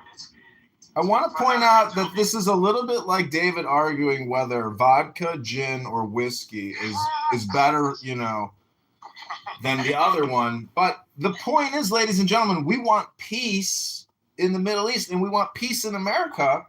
But unfortunately, a lot of people want to break the law, and those people are called terrorists or people that need to be brought back into compliance or possibly destroyed. Now, Pepe has walked us through a history hypnosis lesson. Hello? David, what was that? Is that part of your platform? Part of my as a writing candidate for Congress. Yes, Dr. David, absolutely. So we have to be strategic in our communication. We have to be strategic in our militarization and what we're going to do with our focus and our concentration, because this room has grown to a very large audience. And you can see there's a lot of Persians in the audience who are very concerned about a possible war. And I just want to say in Farsi, Dilam barat khiritain shode. I think Texas should be its own country, man. What did you just say? What did John say in Persian? I said, I missed you. I said, I missed you, my beloved. Dilam barat khiritain shode. Can we get someone who's confirmed? So I'm just curious, if we bombed the shit out of Iran and there's no change in leadership, what is actually gained? Well, I think that's an unlikely hypothetical. I think the change in leadership is part of the whole point. Yeah. We've already dropped 2 massive bombs on Iran this year alone. We've already detonated 2 of our largest bombs on their nuclear facilities. We've already done it. We've already crossed the fucking threshold. Hello? You're talking about the bunker busters. Yeah, but that's a different thing. Well, it's my understanding the fear is that, okay, let's say you do take out Khomeini or whatever, that there's still higher GCs be able to remain in power, and then they're not going to, they'll still have their military that's going to be armed. They'll still shoot a bunch of thousands of people in the street, whatever. Yeah, but that's what happened in Venezuela once the person... It's not Venezuela. But I'm just telling you. The government of Venezuela still stands. It's just the president was taken up. The generals are still in command. The vice president. Like, there isn't, like, mass hysteria. Yeah. Pepe, are you asking if this affects the Jews? Pepe, are you an apologist for the Khomeini? No, I think it's. I don't like the IRGC, but you have to think people. It's somewhat, I think, the West's fault. The people made their. Hold on. The people made their. Oh my God! They're in the streets and they're being killed. What are you talking about? Dude, can I finish? Holy shit! So, it's kind of the West's fault. We're like, yeah, guys, revolt. You can do this, and then, tens of thousands of them get fucking gunned down, and they're mostly young people, and it's kind of like, I hope they didn't really do that for nothing. And I want, I want to see, like, if anything is done in Iran, I would want to see them no longer having to be ruled over by the IRGC. Otherwise, it's all in vain. Pepe, it doesn't affect the Jews either way. Pepe is not Jewish. Wait, what? Yeah, I'm not. Jews? Yeah, this has nothing to do with. He probably has Jewish ancestors. No. What is it that you're saying doesn't affect the Jews? Bombing Iran? Yeah, well, Khomeini being replaced or not. I mean, they've hijacked their own country and made it into the big enemy of Israel and surrounded Israel with this ring of fire with the Hezbollah to the north. Wait, haven't finished. Hezbollah, it's not a slogan. They attack Israel. Hezbollah to the north and east, right, with Hezbollah in Lebanon, Hezbollah in Syria until we kick them out. The Houthis in Yemen supplying Hamas. That's not just a slogan. That's an active campaign. Yeah, and I guarantee you, like, without a gun to the head, if you ask, like, a typical Iranian, like, what do you think of, Israel? They'd be like, I don't care. I just want to live. That's all they care about. They love Israel. But it's the head. It's the Ayatollahs. I was like, that's Israel all the time. But the regular Iranian, they don't care about Israel. They just want to live. Can you just say, instead of saying Khomeini, can you say Khomeini? And instead of Iranian, can you just say it like a normal American? Why do you want him to mispronounce these words? Nothing, because he's trying to sound like he speaks Persian, like with one word in an English sentence. Respectful of the Oh my God! But he's faking the funk. It doesn't come out. Ask him to say Michelin restaurant. Well, he goes to a lot of Michelin restaurants. Well, that's how you pronounce it. Yeah, and 99% of the English-speaking words is, hey, I went to a 3-star Michelin restaurant. Yaakov, with all due respect, having been to a few Michelin-star restaurants, that's how you pronounce it. I'm sorry. And people look at you like you're nuts.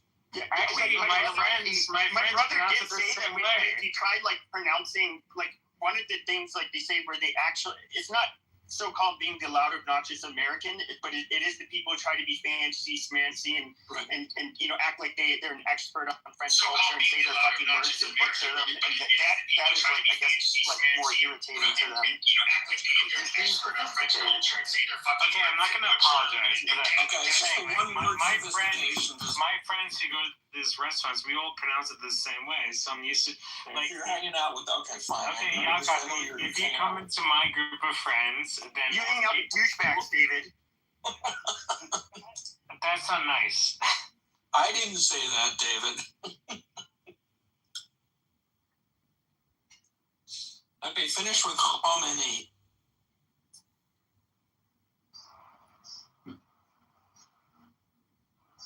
And you don't have to respond to anything, David. Of course not. It's it's fine. We're all friends. David's taking me out to a hockey game at some point. It's a Rangers game. We're going to a Rangers game.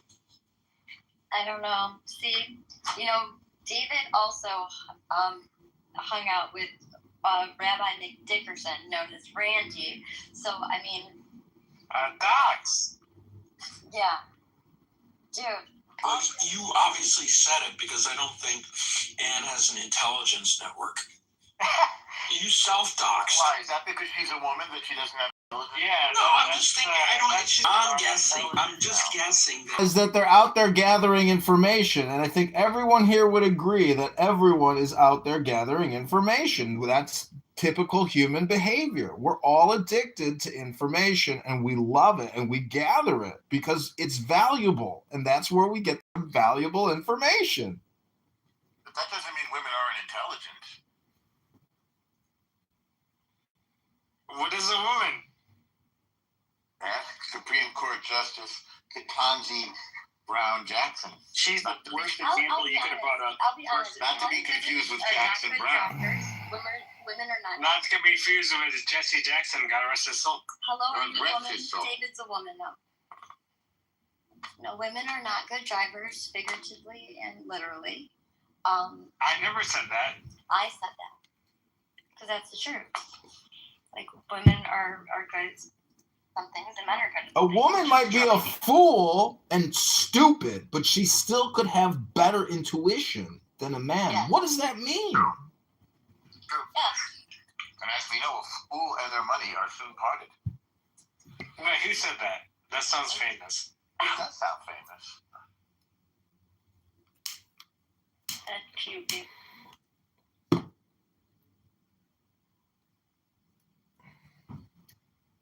So I want to thank everybody for coming here today to the Iran war, Israel, Palestine, USA, no terrorists allowed.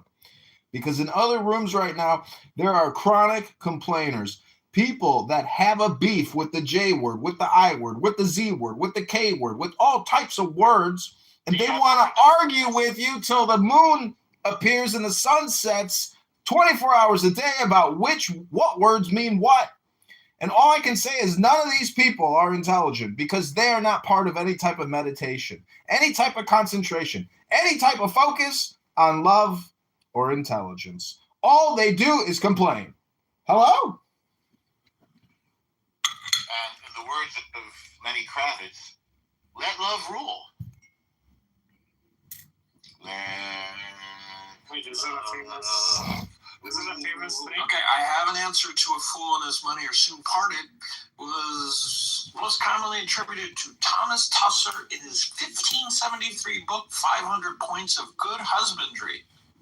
And the original wording was a fool with an E at the end, Foole, and his money be soon, Soone, at debate, which after which sorrow repents him too late. Okay. There you go. Oh, kind of old English. Was he a good guy? No. Was he a good guy? My friend David, was he a good guy? What does it mean by repenting too late? Well, there's people I've been quoting before, and my friend, I remember I was at a dinner party. Make another drink. No, really quick, I was at a dinner party, and I mentioned like a quote, and my friend told me that the person I was quoting was a bad guy. It's like, oh, I'm sorry. So, it also says the next time you're at a dinner party and someone says a fool and his money, that quote, it's commonly misquoted to William Shakespeare, but it does not appear in any of his plays or writings. So you can say, it does not appear in any of his plays or writings. Well, William Shakespeare was kind of not a good guy, so. Maybe not a good guy. History, I want to know how he knew about Denmark and Venice. Who's an English major, and she told me the history of William Shakespeare, and kind of like not a good person, Norm, do you think he was an amalgam? In 2026, he was not a good guy. My question: how did he know about Denmark? That's a relatively modern invention.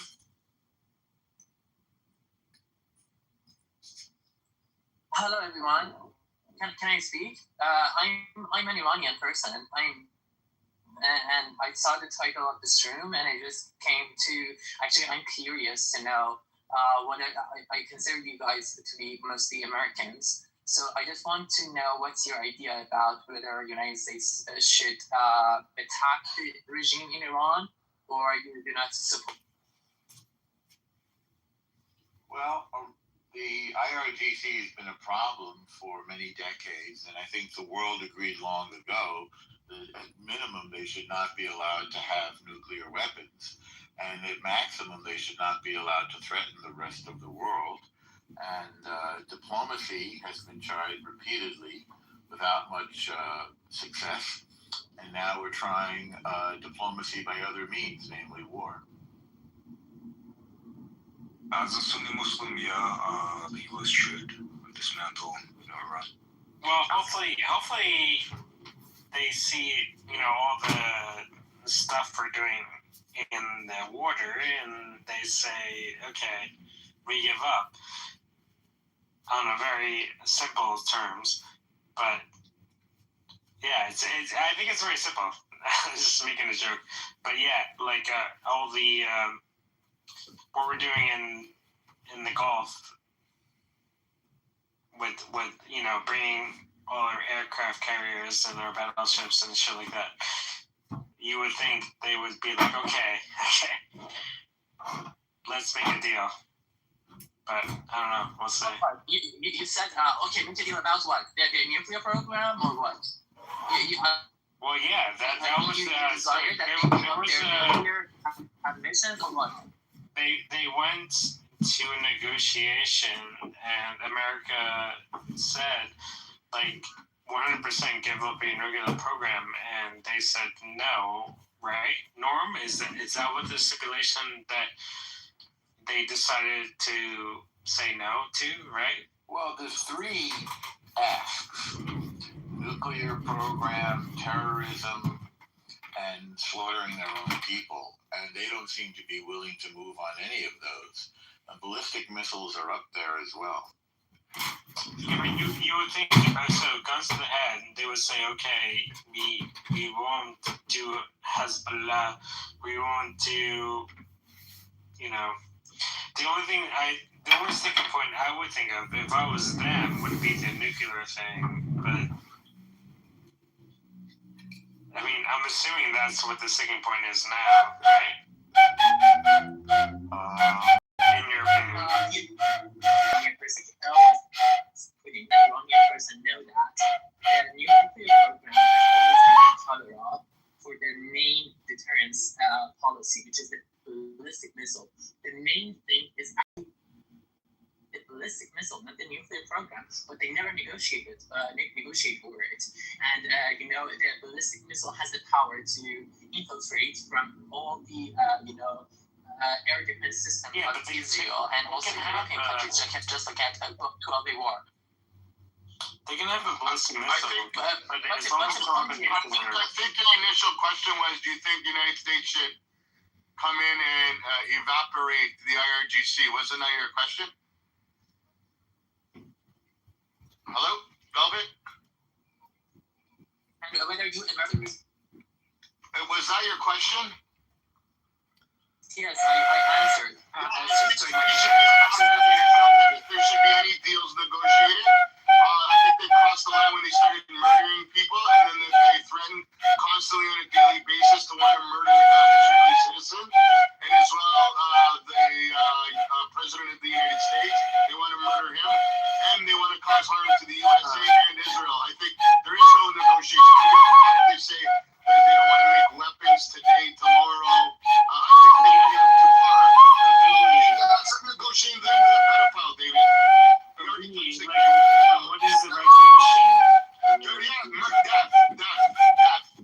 So we should just bomb all the... because today they're going to say, okay, we agreed. Well, tomorrow they're going to dig a tunnel and build their bombs under the tunnel. You don't change from wanting to murder every Israeli citizen and the United States of America to being a good person. I'm sorry. No, don't be sorry. I'm actually very happy to hear that, because in the mainstream media, I hear it a lot. There is people make these false comparisons that the United States attacking Afghanistan and Iraq, and they compare it to what happened in Iran. So there are fundamental and contextual differences between Iranian society and Afghanistan and Iraq. But the point is, that's so true. So as an Iranian person, from age of 7, I have been trained to chant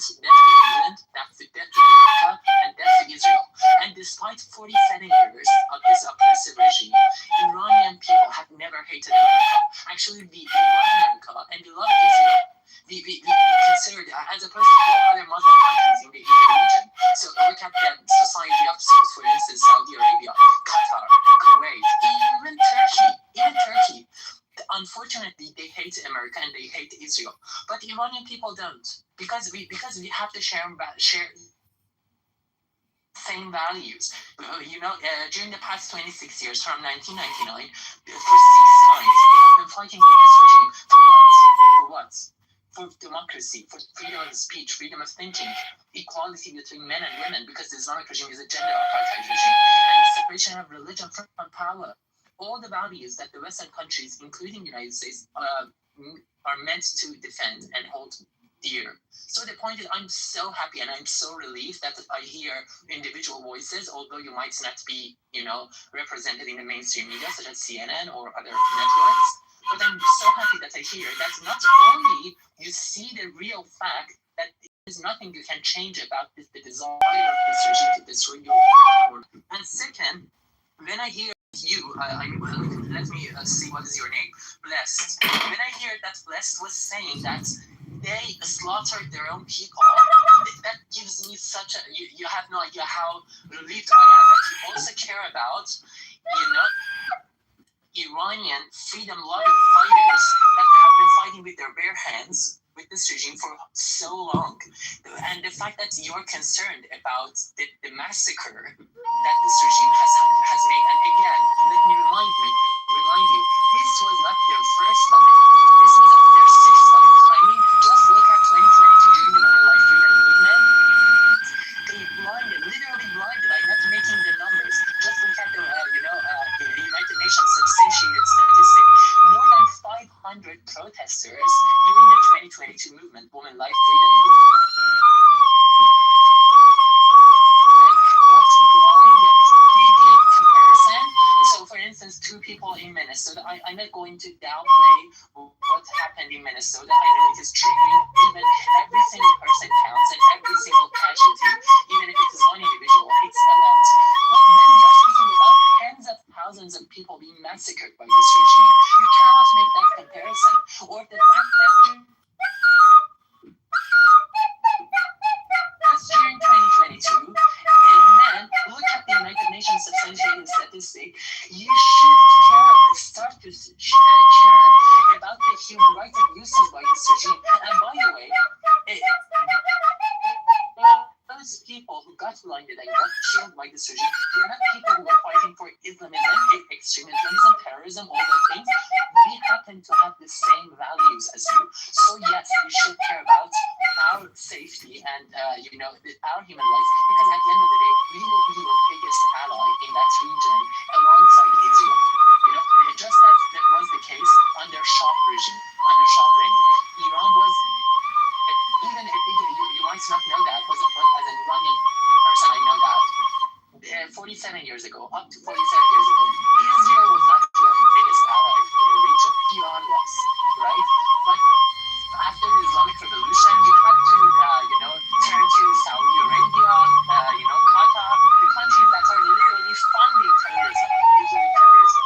But Iranian people are not, a majority of them are not Muslims, and we don't hate you.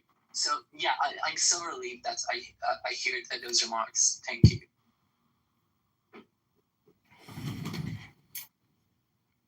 Well, those are some beautiful remarks about some beautiful remarks. Thank you for those beautiful remarks.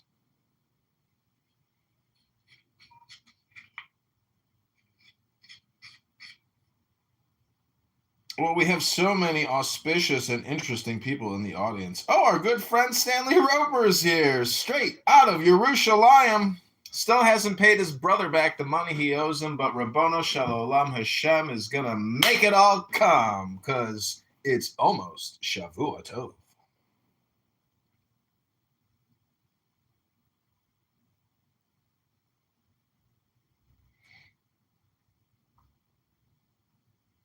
Rabbono Shalom. And let me ask a question. Would you marry a wealthy, handsome Catholic? I suppose. Yeah, you're Catholic. Did you do Ash Wednesday? And did you get the crucifix and ash put on your forehead?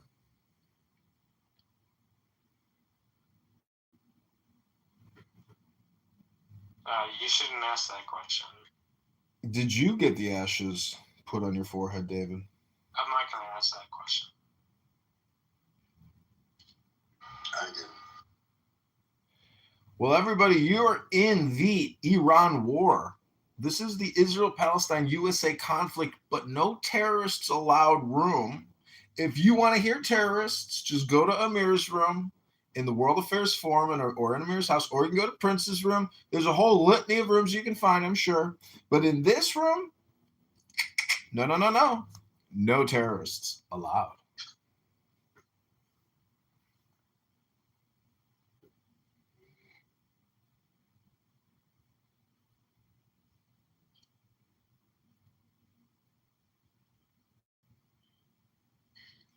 What's up, Momo? Hey, what's up? So what's the word out there? What's going to be with Trump? Last I heard, he's allowing the Iranians to have some kind of symbolic nuclear stuff. Oh, I didn't hear that.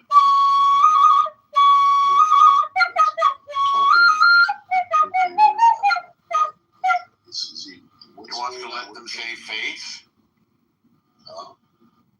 He wants to let them save face? What's going on? I mean, he's giving him a couple days to decide, right? My understanding.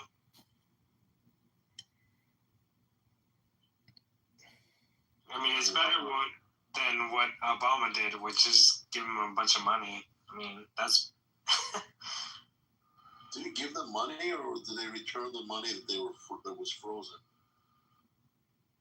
I mean, unfreezing money is the same as giving money. I forget how many billions. Yes, and Obama lifted up the sanctions, and that's what they did. They made deals with that regime, with our operators. And again, just so you know, the same kind of protests were happening in Iran in 2009. We call them green insurgent malicious acts, right? People for not. If you read, several months were on the streets, and actually the chanted a specific slogan in Persian said, Obama,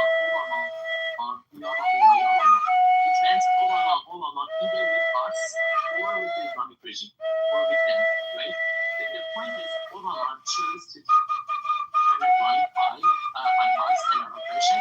Yes, he issued a couple of empty-worded statements that we stand with Iranian people, and they should have the right to peacefully protest. But those statements, empty-worded statements, mean nothing. They don't help us. We need real action.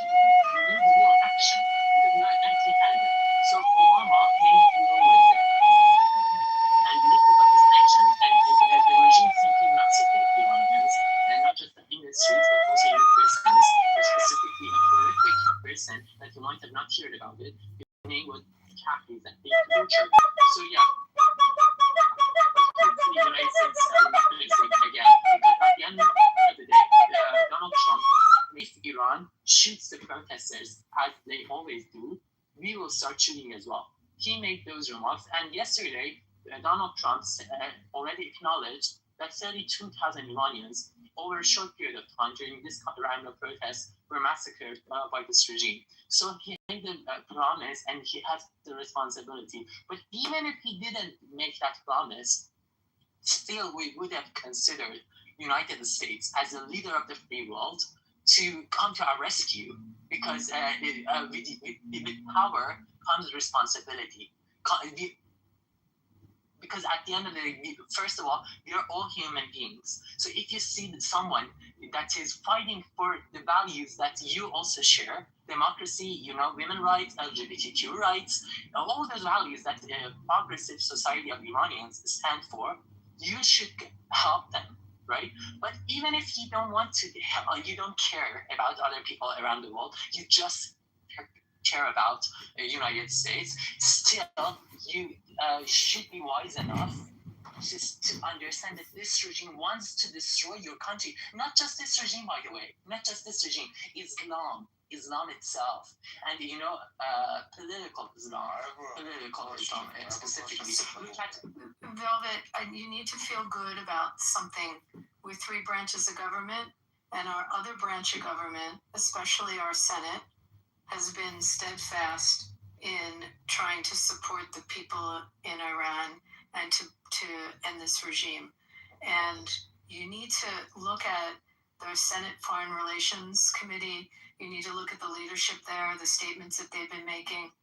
This is not only from the executive branch, but on our congressional level as well, and that's really important. Also, with respect to the funding, look at our House appropriations on military as well. I mean, it's people seem to forget we have that other branch of government that also put the squeeze and amplified the sanctions, and although had to fight the Obama administration tooth and nail on this, was able through these strong leaders within Senate and House to squeeze that regime. So don't forget about that aspect of U.S. government. I just wanted to add that. I just listen to people like Tom Cotton or Lindsey Graham, they're very strong on the subject. Lindsey Graham, yeah, we love Lindsey Graham. We call him Am Graham. In English, it is said Uncle Graham. We love him, but again, I would say it is not something that the United States is giving us a favor. It's not like that. We are not begging for other people's support. It is part of the United States benefit. Because but they see that, Velvet, they see that. It's not that they don't see. Of course, we see the burning of the U.S. flag. We see ourselves being called the Big Satan. We see what the missiles are targeting and what their threats are. This is protection of our own nation. I'm just pointing out that it doesn't only exist in the executive branch, but we've seen. Look, we can go back to when our were taken, and some of us were alive to experience it, and then experience every time Iran has had their fingers in murdering Americans abroad, as well as threatening our ambassador, not only our ambassadors, our president, the ambassadors from Saudi that were in Washington, the ambassadors from Israel that were in Washington. I mean, we just go through the litany of what they've had their fingerprints in. So we've known that as a nation for a long time, and we're protecting our nation from an enemy, and it's an enemy. So I don't think that's anything new.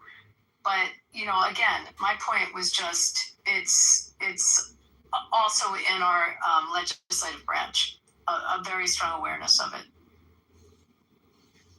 Thank you. We are true friends and we are allies, and I'm so happy that you people are, actually exist in the United States, and you are fortunate that, the majority of Senate and, Congress is currently with Republicans, because unfortunately the Democrats that, are supposedly meant to stand for human rights and humanity, they have always compromised and appeased the mullahs in Iran. But whoa. I'm going to stop you on that one, because I got to stop you. And I'm a Republican, but there are Democrats that stand firmly on this position as well.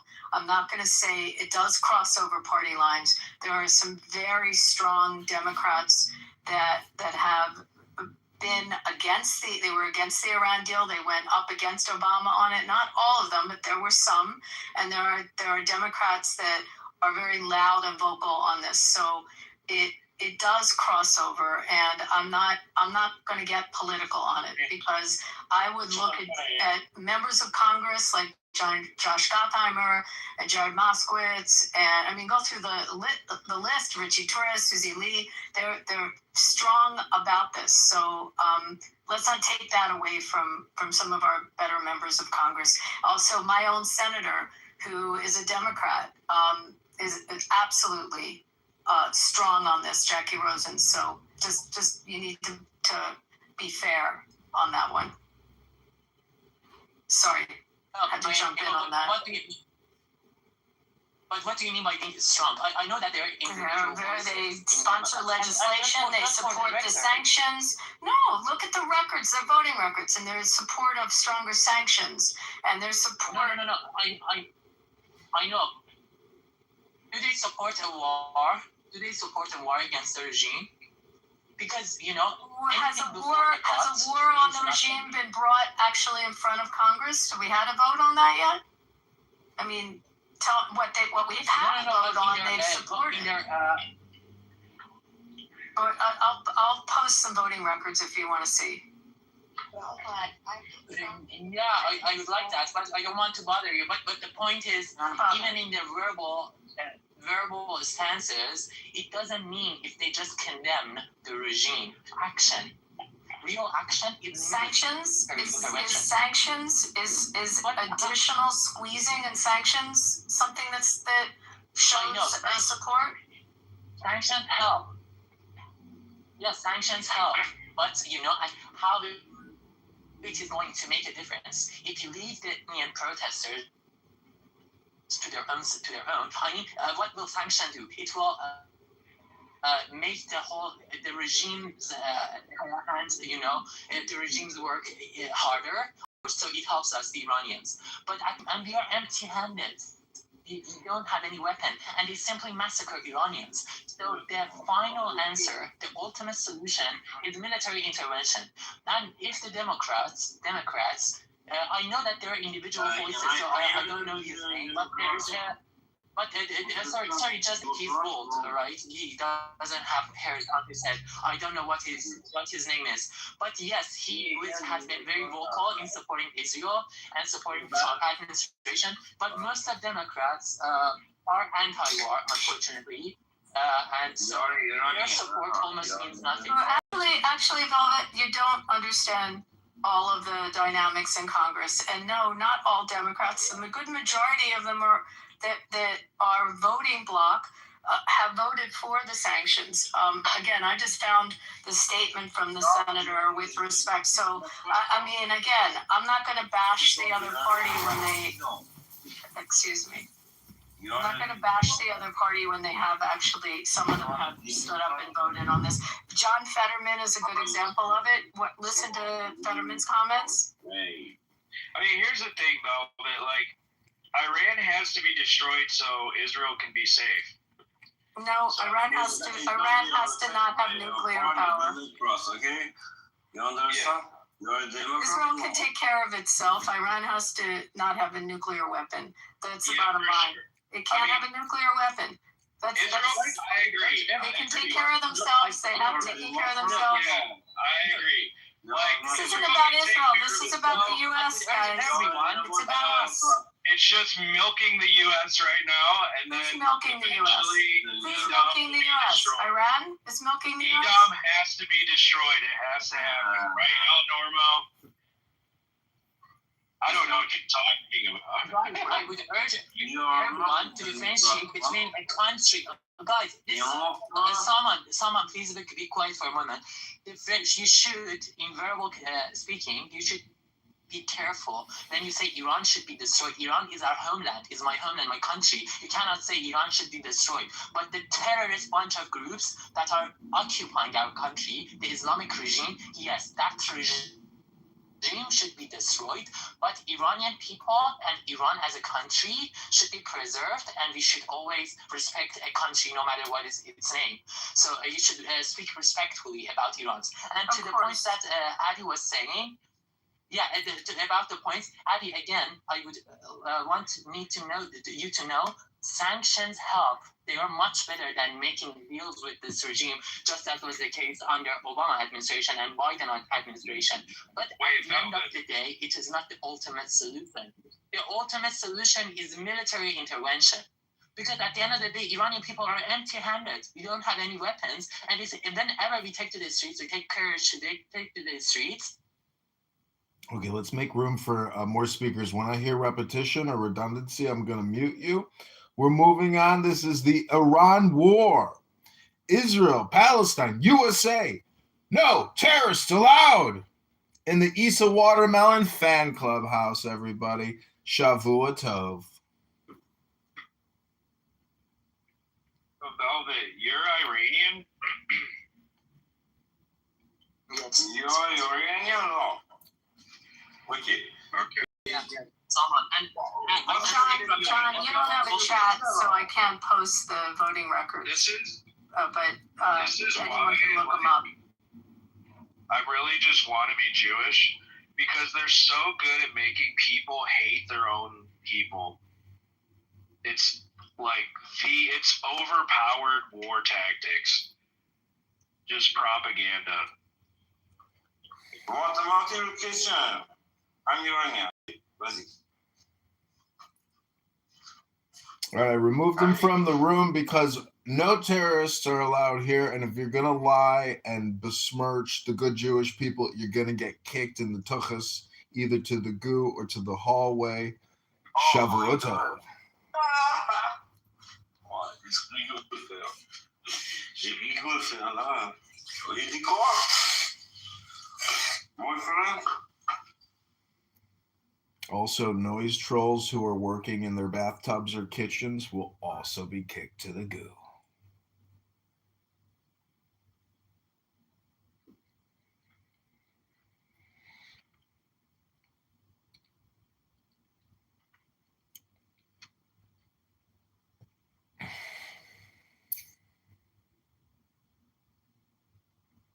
So, Abby, your main contention is Iran should not, cannot, must not, will not get a nuclear weapon. And we've already dropped 2 massive bunker busters on their nuclear program. What's next? Okay, can I read you something, John? If that's okay. So we've got something like 150 plus strike-capable planes stacked up to hit Iran right now with the arrival of the second carrier group. Israel used about 200 planes during the 12-day war, so that's close to about 400 planes right now that are there. Iran has an estimated stockpile of about 3,000 ballistic missiles. That's what's left after at least probably close to 50%, somewhere between a third and 50% were destroyed during the 12-day war. Let's say a third of them are short range, 10 sorties that no longer have a ballistic missile program. It can get a little messy. The U.S. operates 72 B-52 bombers that can fly anywhere. So if Iran starts playing games in the Gulf, the U.S. can start to, at that point, do carpet bombing. I mean, just look at what war power is there now, and what they could possibly act up and do. And you're military, you probably understand that better. I'm just reading some of the stats on it. And with respect, Velvet, I put in a bipartisan bill by Rosen and McCormick from Pennsylvania, Rosen from Nevada. So just to give you an example, but I'd look at John Fetterman's statements also. I think John Fetterman recently just cast a vote which turned the tide, right? He seems to always be like a linchpin. He is a linchpin. He's kind of the new Manchin. But I'll call out the Democrats when they should be called out. But on this one, the majority are not crazy Ilhan Omars. There's some very normal ones.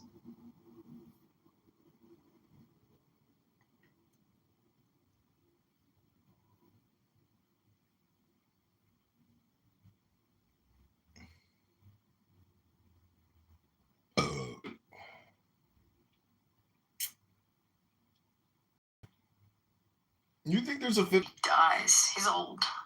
Come out with statements that they're fearful of regime change because of what will take its place. I mean, that's a really important consideration. Have you talked about that? What if it does change? Who comes into power?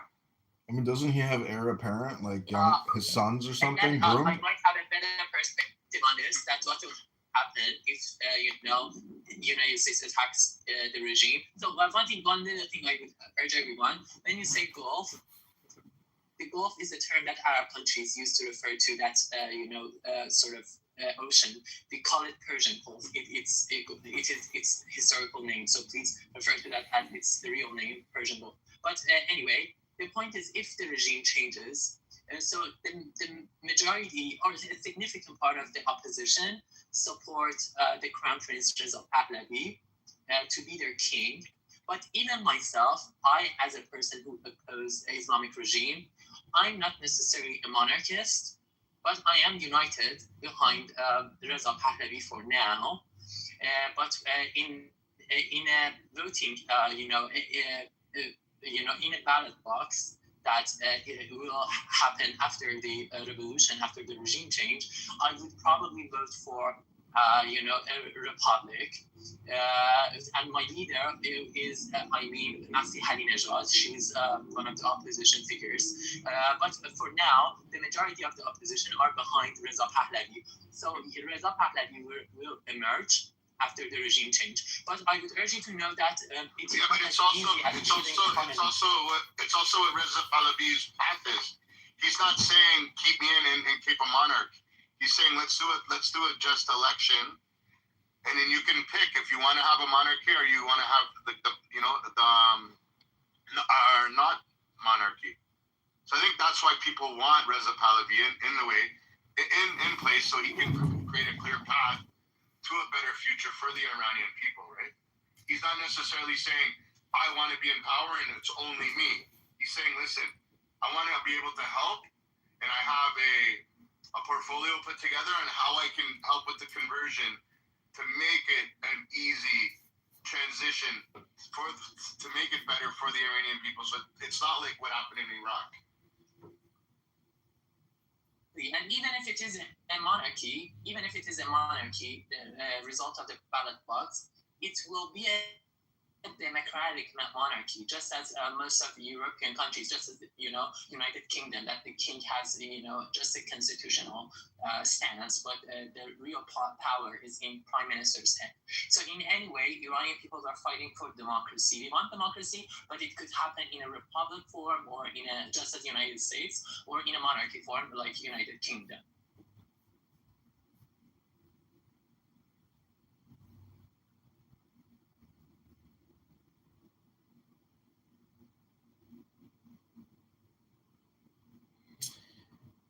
What's the bigger rivalry, Saudi Arabia and Iran, or Israel and Iran? I mean, do these Sunnis and Shias, the princes and the potentates of Saudi Arabia and that kingdom, they must have extensive diplomatic, regional ties, trades, etc. Somewhat of a shared culture between Persians and Arabs because of Islam, even though they've got this separation. What role is Saudi Arabia either going to play, in diplomacy or creating stability and peace? Way. And they made it, this is the foreign minister there, made it very clear they're not pushing for regime change. They have a fear of what will come after.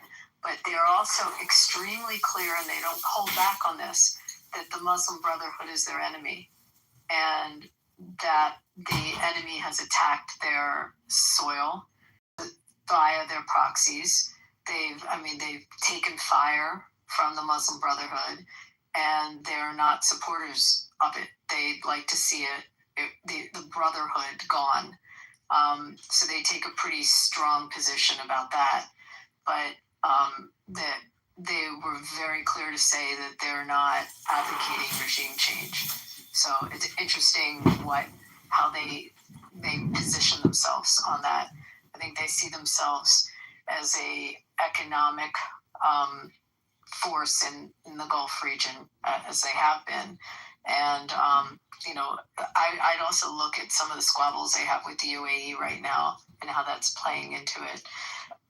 But, they're hell-bent on developing the train lines and the fiber optic lines, and getting out of the petrol business. So they've lots of positions with respect to their Vision 2030 and where that's taking their nation, and where they see themselves as a regional player as well as a world player. But with respect to Iran, it's definitely their position. I don't know if that makes any sense, but that's what the guy said, and that's. When you say they want to get out of the oil business, do you know what the market cap of Aramco is? I looked it up the other day. Yeah, but Aramco, but they're very clear in their Vision 2030 to diversify and get into tech and get into these other industries. And, they're handing out money to companies coming in that that want to build infrastructure in their nation doing that. Hospitality being one for sure, and they're spending a lot of money on it. But there's other industries that they've invested in, including, by the way, shocking, but the green industries. Even though it seems counterintuitive to being in the oil business, but green energy is something they've also pursued. But I would just take a look at it's easy. You can just Google their Vision 2030. I know, I've heard of it. You know, this is the Saudi Arabian oil company. This is known as Aramco. This is their vital stats on the stock. Their market cap is 6.22 trillion, PE of 17, dividend is 5.2%. John, are they under Apple? They were the biggest. They're the in biggest. the world, and then Apple overtook them. So No. I didn't know. No. They are. No, Apple's not as big as Aramco. Yeah, but you know, again, Apple's 3.9 trillion. Aramco is 6.2 trillion. I mean, that's incredible. Just look at the Sovereign Wealth Fund. Look at that Vision 2030, and I'll tell you how they see themselves as a player. They're also all about their DEI. There is about women and trying to. They say that it's all about inclusion now for women, but it's just very interesting. They just invested in Elon Musk's XAI in a private equity deal. I think it was like a $2 to $4 billion deal with Elon Musk because XAI merged with SpaceX, and it does put Elon.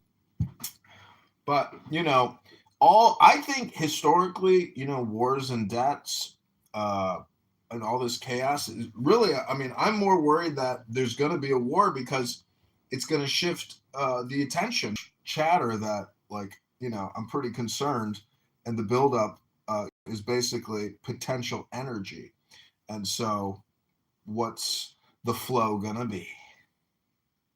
Lord, we're sitting in the hub of AI, right? Chicago, Great Lakes area. You know that. Yep. It's AI's everywhere, though. They're estimated to build, I think it was I read 3,000 or 5,000 more AI data centers in the United States. I'm like, what? How can we already, we're already doing it. Everybody's already online. How many more data centers do we need?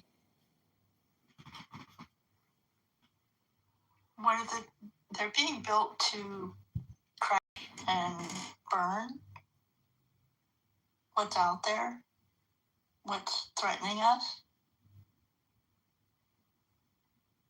So you think the buildup of data centers in the United States is a geostrategic move? I think it's what's going to make us dominant.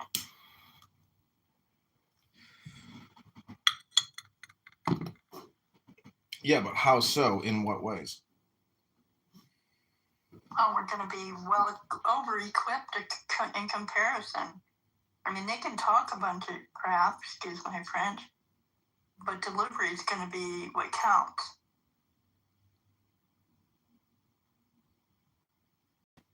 You don't think the AI is making people lazy and stupid, though? No, that's a different kind of AI that I'm focusing on. It's really more about weaponry. Well, if you're a Star Trek... About drones? Are you talking in weaponry? The use of drones? All of it. Talking about? All of it, Abby. I mean, drones. She's talking about warfare, basically. I mean, yeah, thank you. I was looking for the word. Thank you. It is warfare. But so much has changed with drones coming into warfare. No, but it's everything. I know what she's talking about. It's talking about hacking, shutting a country down, turning off the lights, drones, missiles, defense systems, how AI could be utilized in all of that. Electricity, gas. Yeah, that's what I'm saying. We just had a hack a few days ago, one of our casinos. Just had, I forget the name of the company that came in and held them ransom. They paid it. They paid the ransom. It's pretty crazy.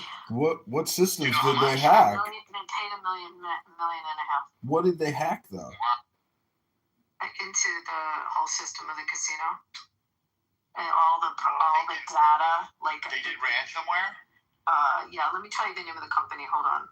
Did the hack shut down? One sec. We already know the name, Abby. It's El Normo Green. No, wait 1 sec. Let me pull it up. There's not a statue of El Normo in Vegas. Yeah, right on the strip. That's El. Saying I got you. Yeah, if I can say something, getting back to the question that Lord was asking about, what role Saudi Arabia would play in Iran. Hold on, before you jump into it, but don't forget what you're gonna say, just because then we'll forget. Abby was looking up something. Hold on, the name of the hacker is it's Shiny Hunters. Shiny Hunters pulled off a massive data heist against this particular property. It holds more than 800,000 records containing personal employee information. It issued a final warning on the dark web. It gave the particular luxury resort until February 23rd before releasing the data to the public. The pressure on the company and the threats to release the data was likely to make the company had broken off negotiations. So now the gang is desperate, and that's not uncommon with the extortion attacks. This particular property is extremely high end. I'm just reading the article about it, and then I got a note that the estimate was 1.5 that they paid. That's the name of the hacker. Oh, and the same hacker had hacked, the same gang had hacked Canada Goose, the company. They had hacked Mercer Advisors and Beacon Point Advisors, and a few other companies in the past. The Bumble Match, the internet match company, Bumble, that has Hinge and Match and OkCupid. They had hacked them, Panera Bread, and a couple others. So that's what I mean. Yeah. But, the player information, that stuff, that's the lifeblood of the properties. So it's just like getting a pretty bad take at a table. Because it's $1.5 million. Do not know it. Do you pretend to be infamous? Is that really a big loss for them? Do you not stop to take If they have to pay out $1.5 million at the table, yeah, it's a big number. No, I mean so that after how much do you think they profit a week, like a casino? Well, it matters what property. That happens to be an incredibly successful one. It has more of the high limit take than the others, but it can vary, and it matters what weekend. If it's Super Bowl weekend, it's a little different than a weekend, in August. So I don't know. It's, but that's still a big number to have to pay out. Have you ever heard of that hacker that I just read? No, I never heard of him. Shiny, no. Me personally, no. What's his name? Probably knows them. It's, what did I say the name was? Shiny Hunter. The Shiny Hunter.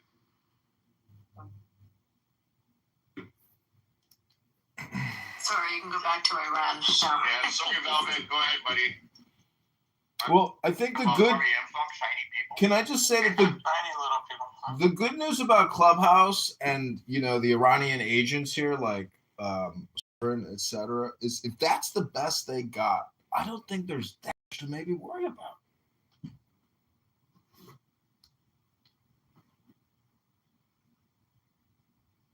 Do you think he was in a re-education camp for a while? Soren? Yeah. I saw him back on the app the other day. Yeah, he's back in strength. What do you mean by a re-education? Yeah. It was a joke, because in the Chinese re-education camps, Well, I for one would love to go to Iran. Go to the Grand Bazaar and enjoy the incredible food. Because to me, Iranian food is like some of the best in the world. The music is great. The women are beautiful. I mean, can't we just live in peace? Can't these people just say, you know what? The era of the Shah. I mean, not the Shah. The Khomeinis or this Muslim radical group that took over this embassy and is extended to 2026. Can't they just put it all behind him and say, guess what, everybody? We're gonna have the biggest dinner you've ever had. It's gonna be the best, shawarma you've ever eaten. And just enjoy life and have joy, actual joy, true joy in life, great joy. Here's my prediction, Abby. If it turns Western and they open a casino, it'll be in this wonderful island in the Straits of Hormuz called Keshem. It has everything. It is it's where the decadent people go. I mean that in a good way. In Iran, it's got water parks. It's got the island of Keshem. QESHM. Just look at all the different attractions it has on it. It's in crystal blue waters. It's got caves. Red sand. I don't know if it has red sand. I'll be honest with you. I just know it has just puddle jumper away. Literally, all the Emiratis could go there. Well, the Emiratis are getting a casino in the Betty. I know, but for whatever, if they want to. There was one, Jeff. There was the Shah during the time of the Shah, a very successful one in Tehran. Yeah. Isn't there? It's kind of like what happened to the Cuban ones. Lansky lost them in Cuba. So we could you could go to Keshem and then you could fly to Tehran and have dinner and then go skiing because Tehran's right around there's a mountain range right around Tehran that's just wonderful skiing. Say it, Q. It's in the Q. It's near Bandar Abbas. QSHM.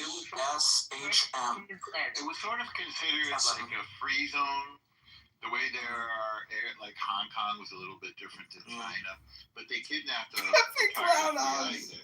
there, and they've kept his remains for years. He was out of Queens. I think his name was Levine or something. I have to go look it up. But the FBI has often wanted to at least get his remains back. If you type Bandar Abbas, BANDAR space ABBAS, it's right next door. It's an island. I'm looking at the pictures now. Wow. Yeah, it's beautiful. So, regarding the question that Lord earlier asked about the role that Saudi Arabia might play in Iran, I would say there is almost not common between Persian culture and Iran and any other Arab country, including Saudi Arabia, because they're inherently Muslim, but Islam took over Iran. We were originally not Muslims; we were Zoroastrians, and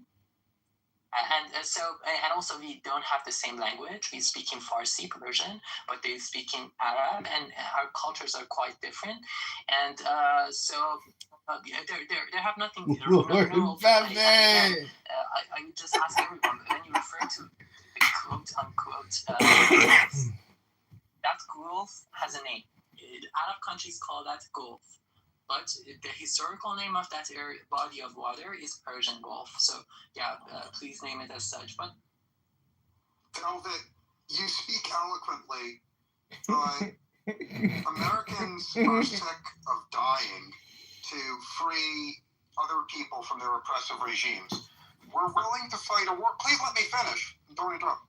Americans are willing to fight a war to destroy the nuclear capability, but no Americans are willing to die to free you from your oppressors because, and I'll land my plane here, a shitload of Americans died in Afghanistan and in Iraq, and we got no fucking gratitude from anyone. So Americans are not dying to rescue you. If you want us to die to rescue you, please fuck off, respectfully.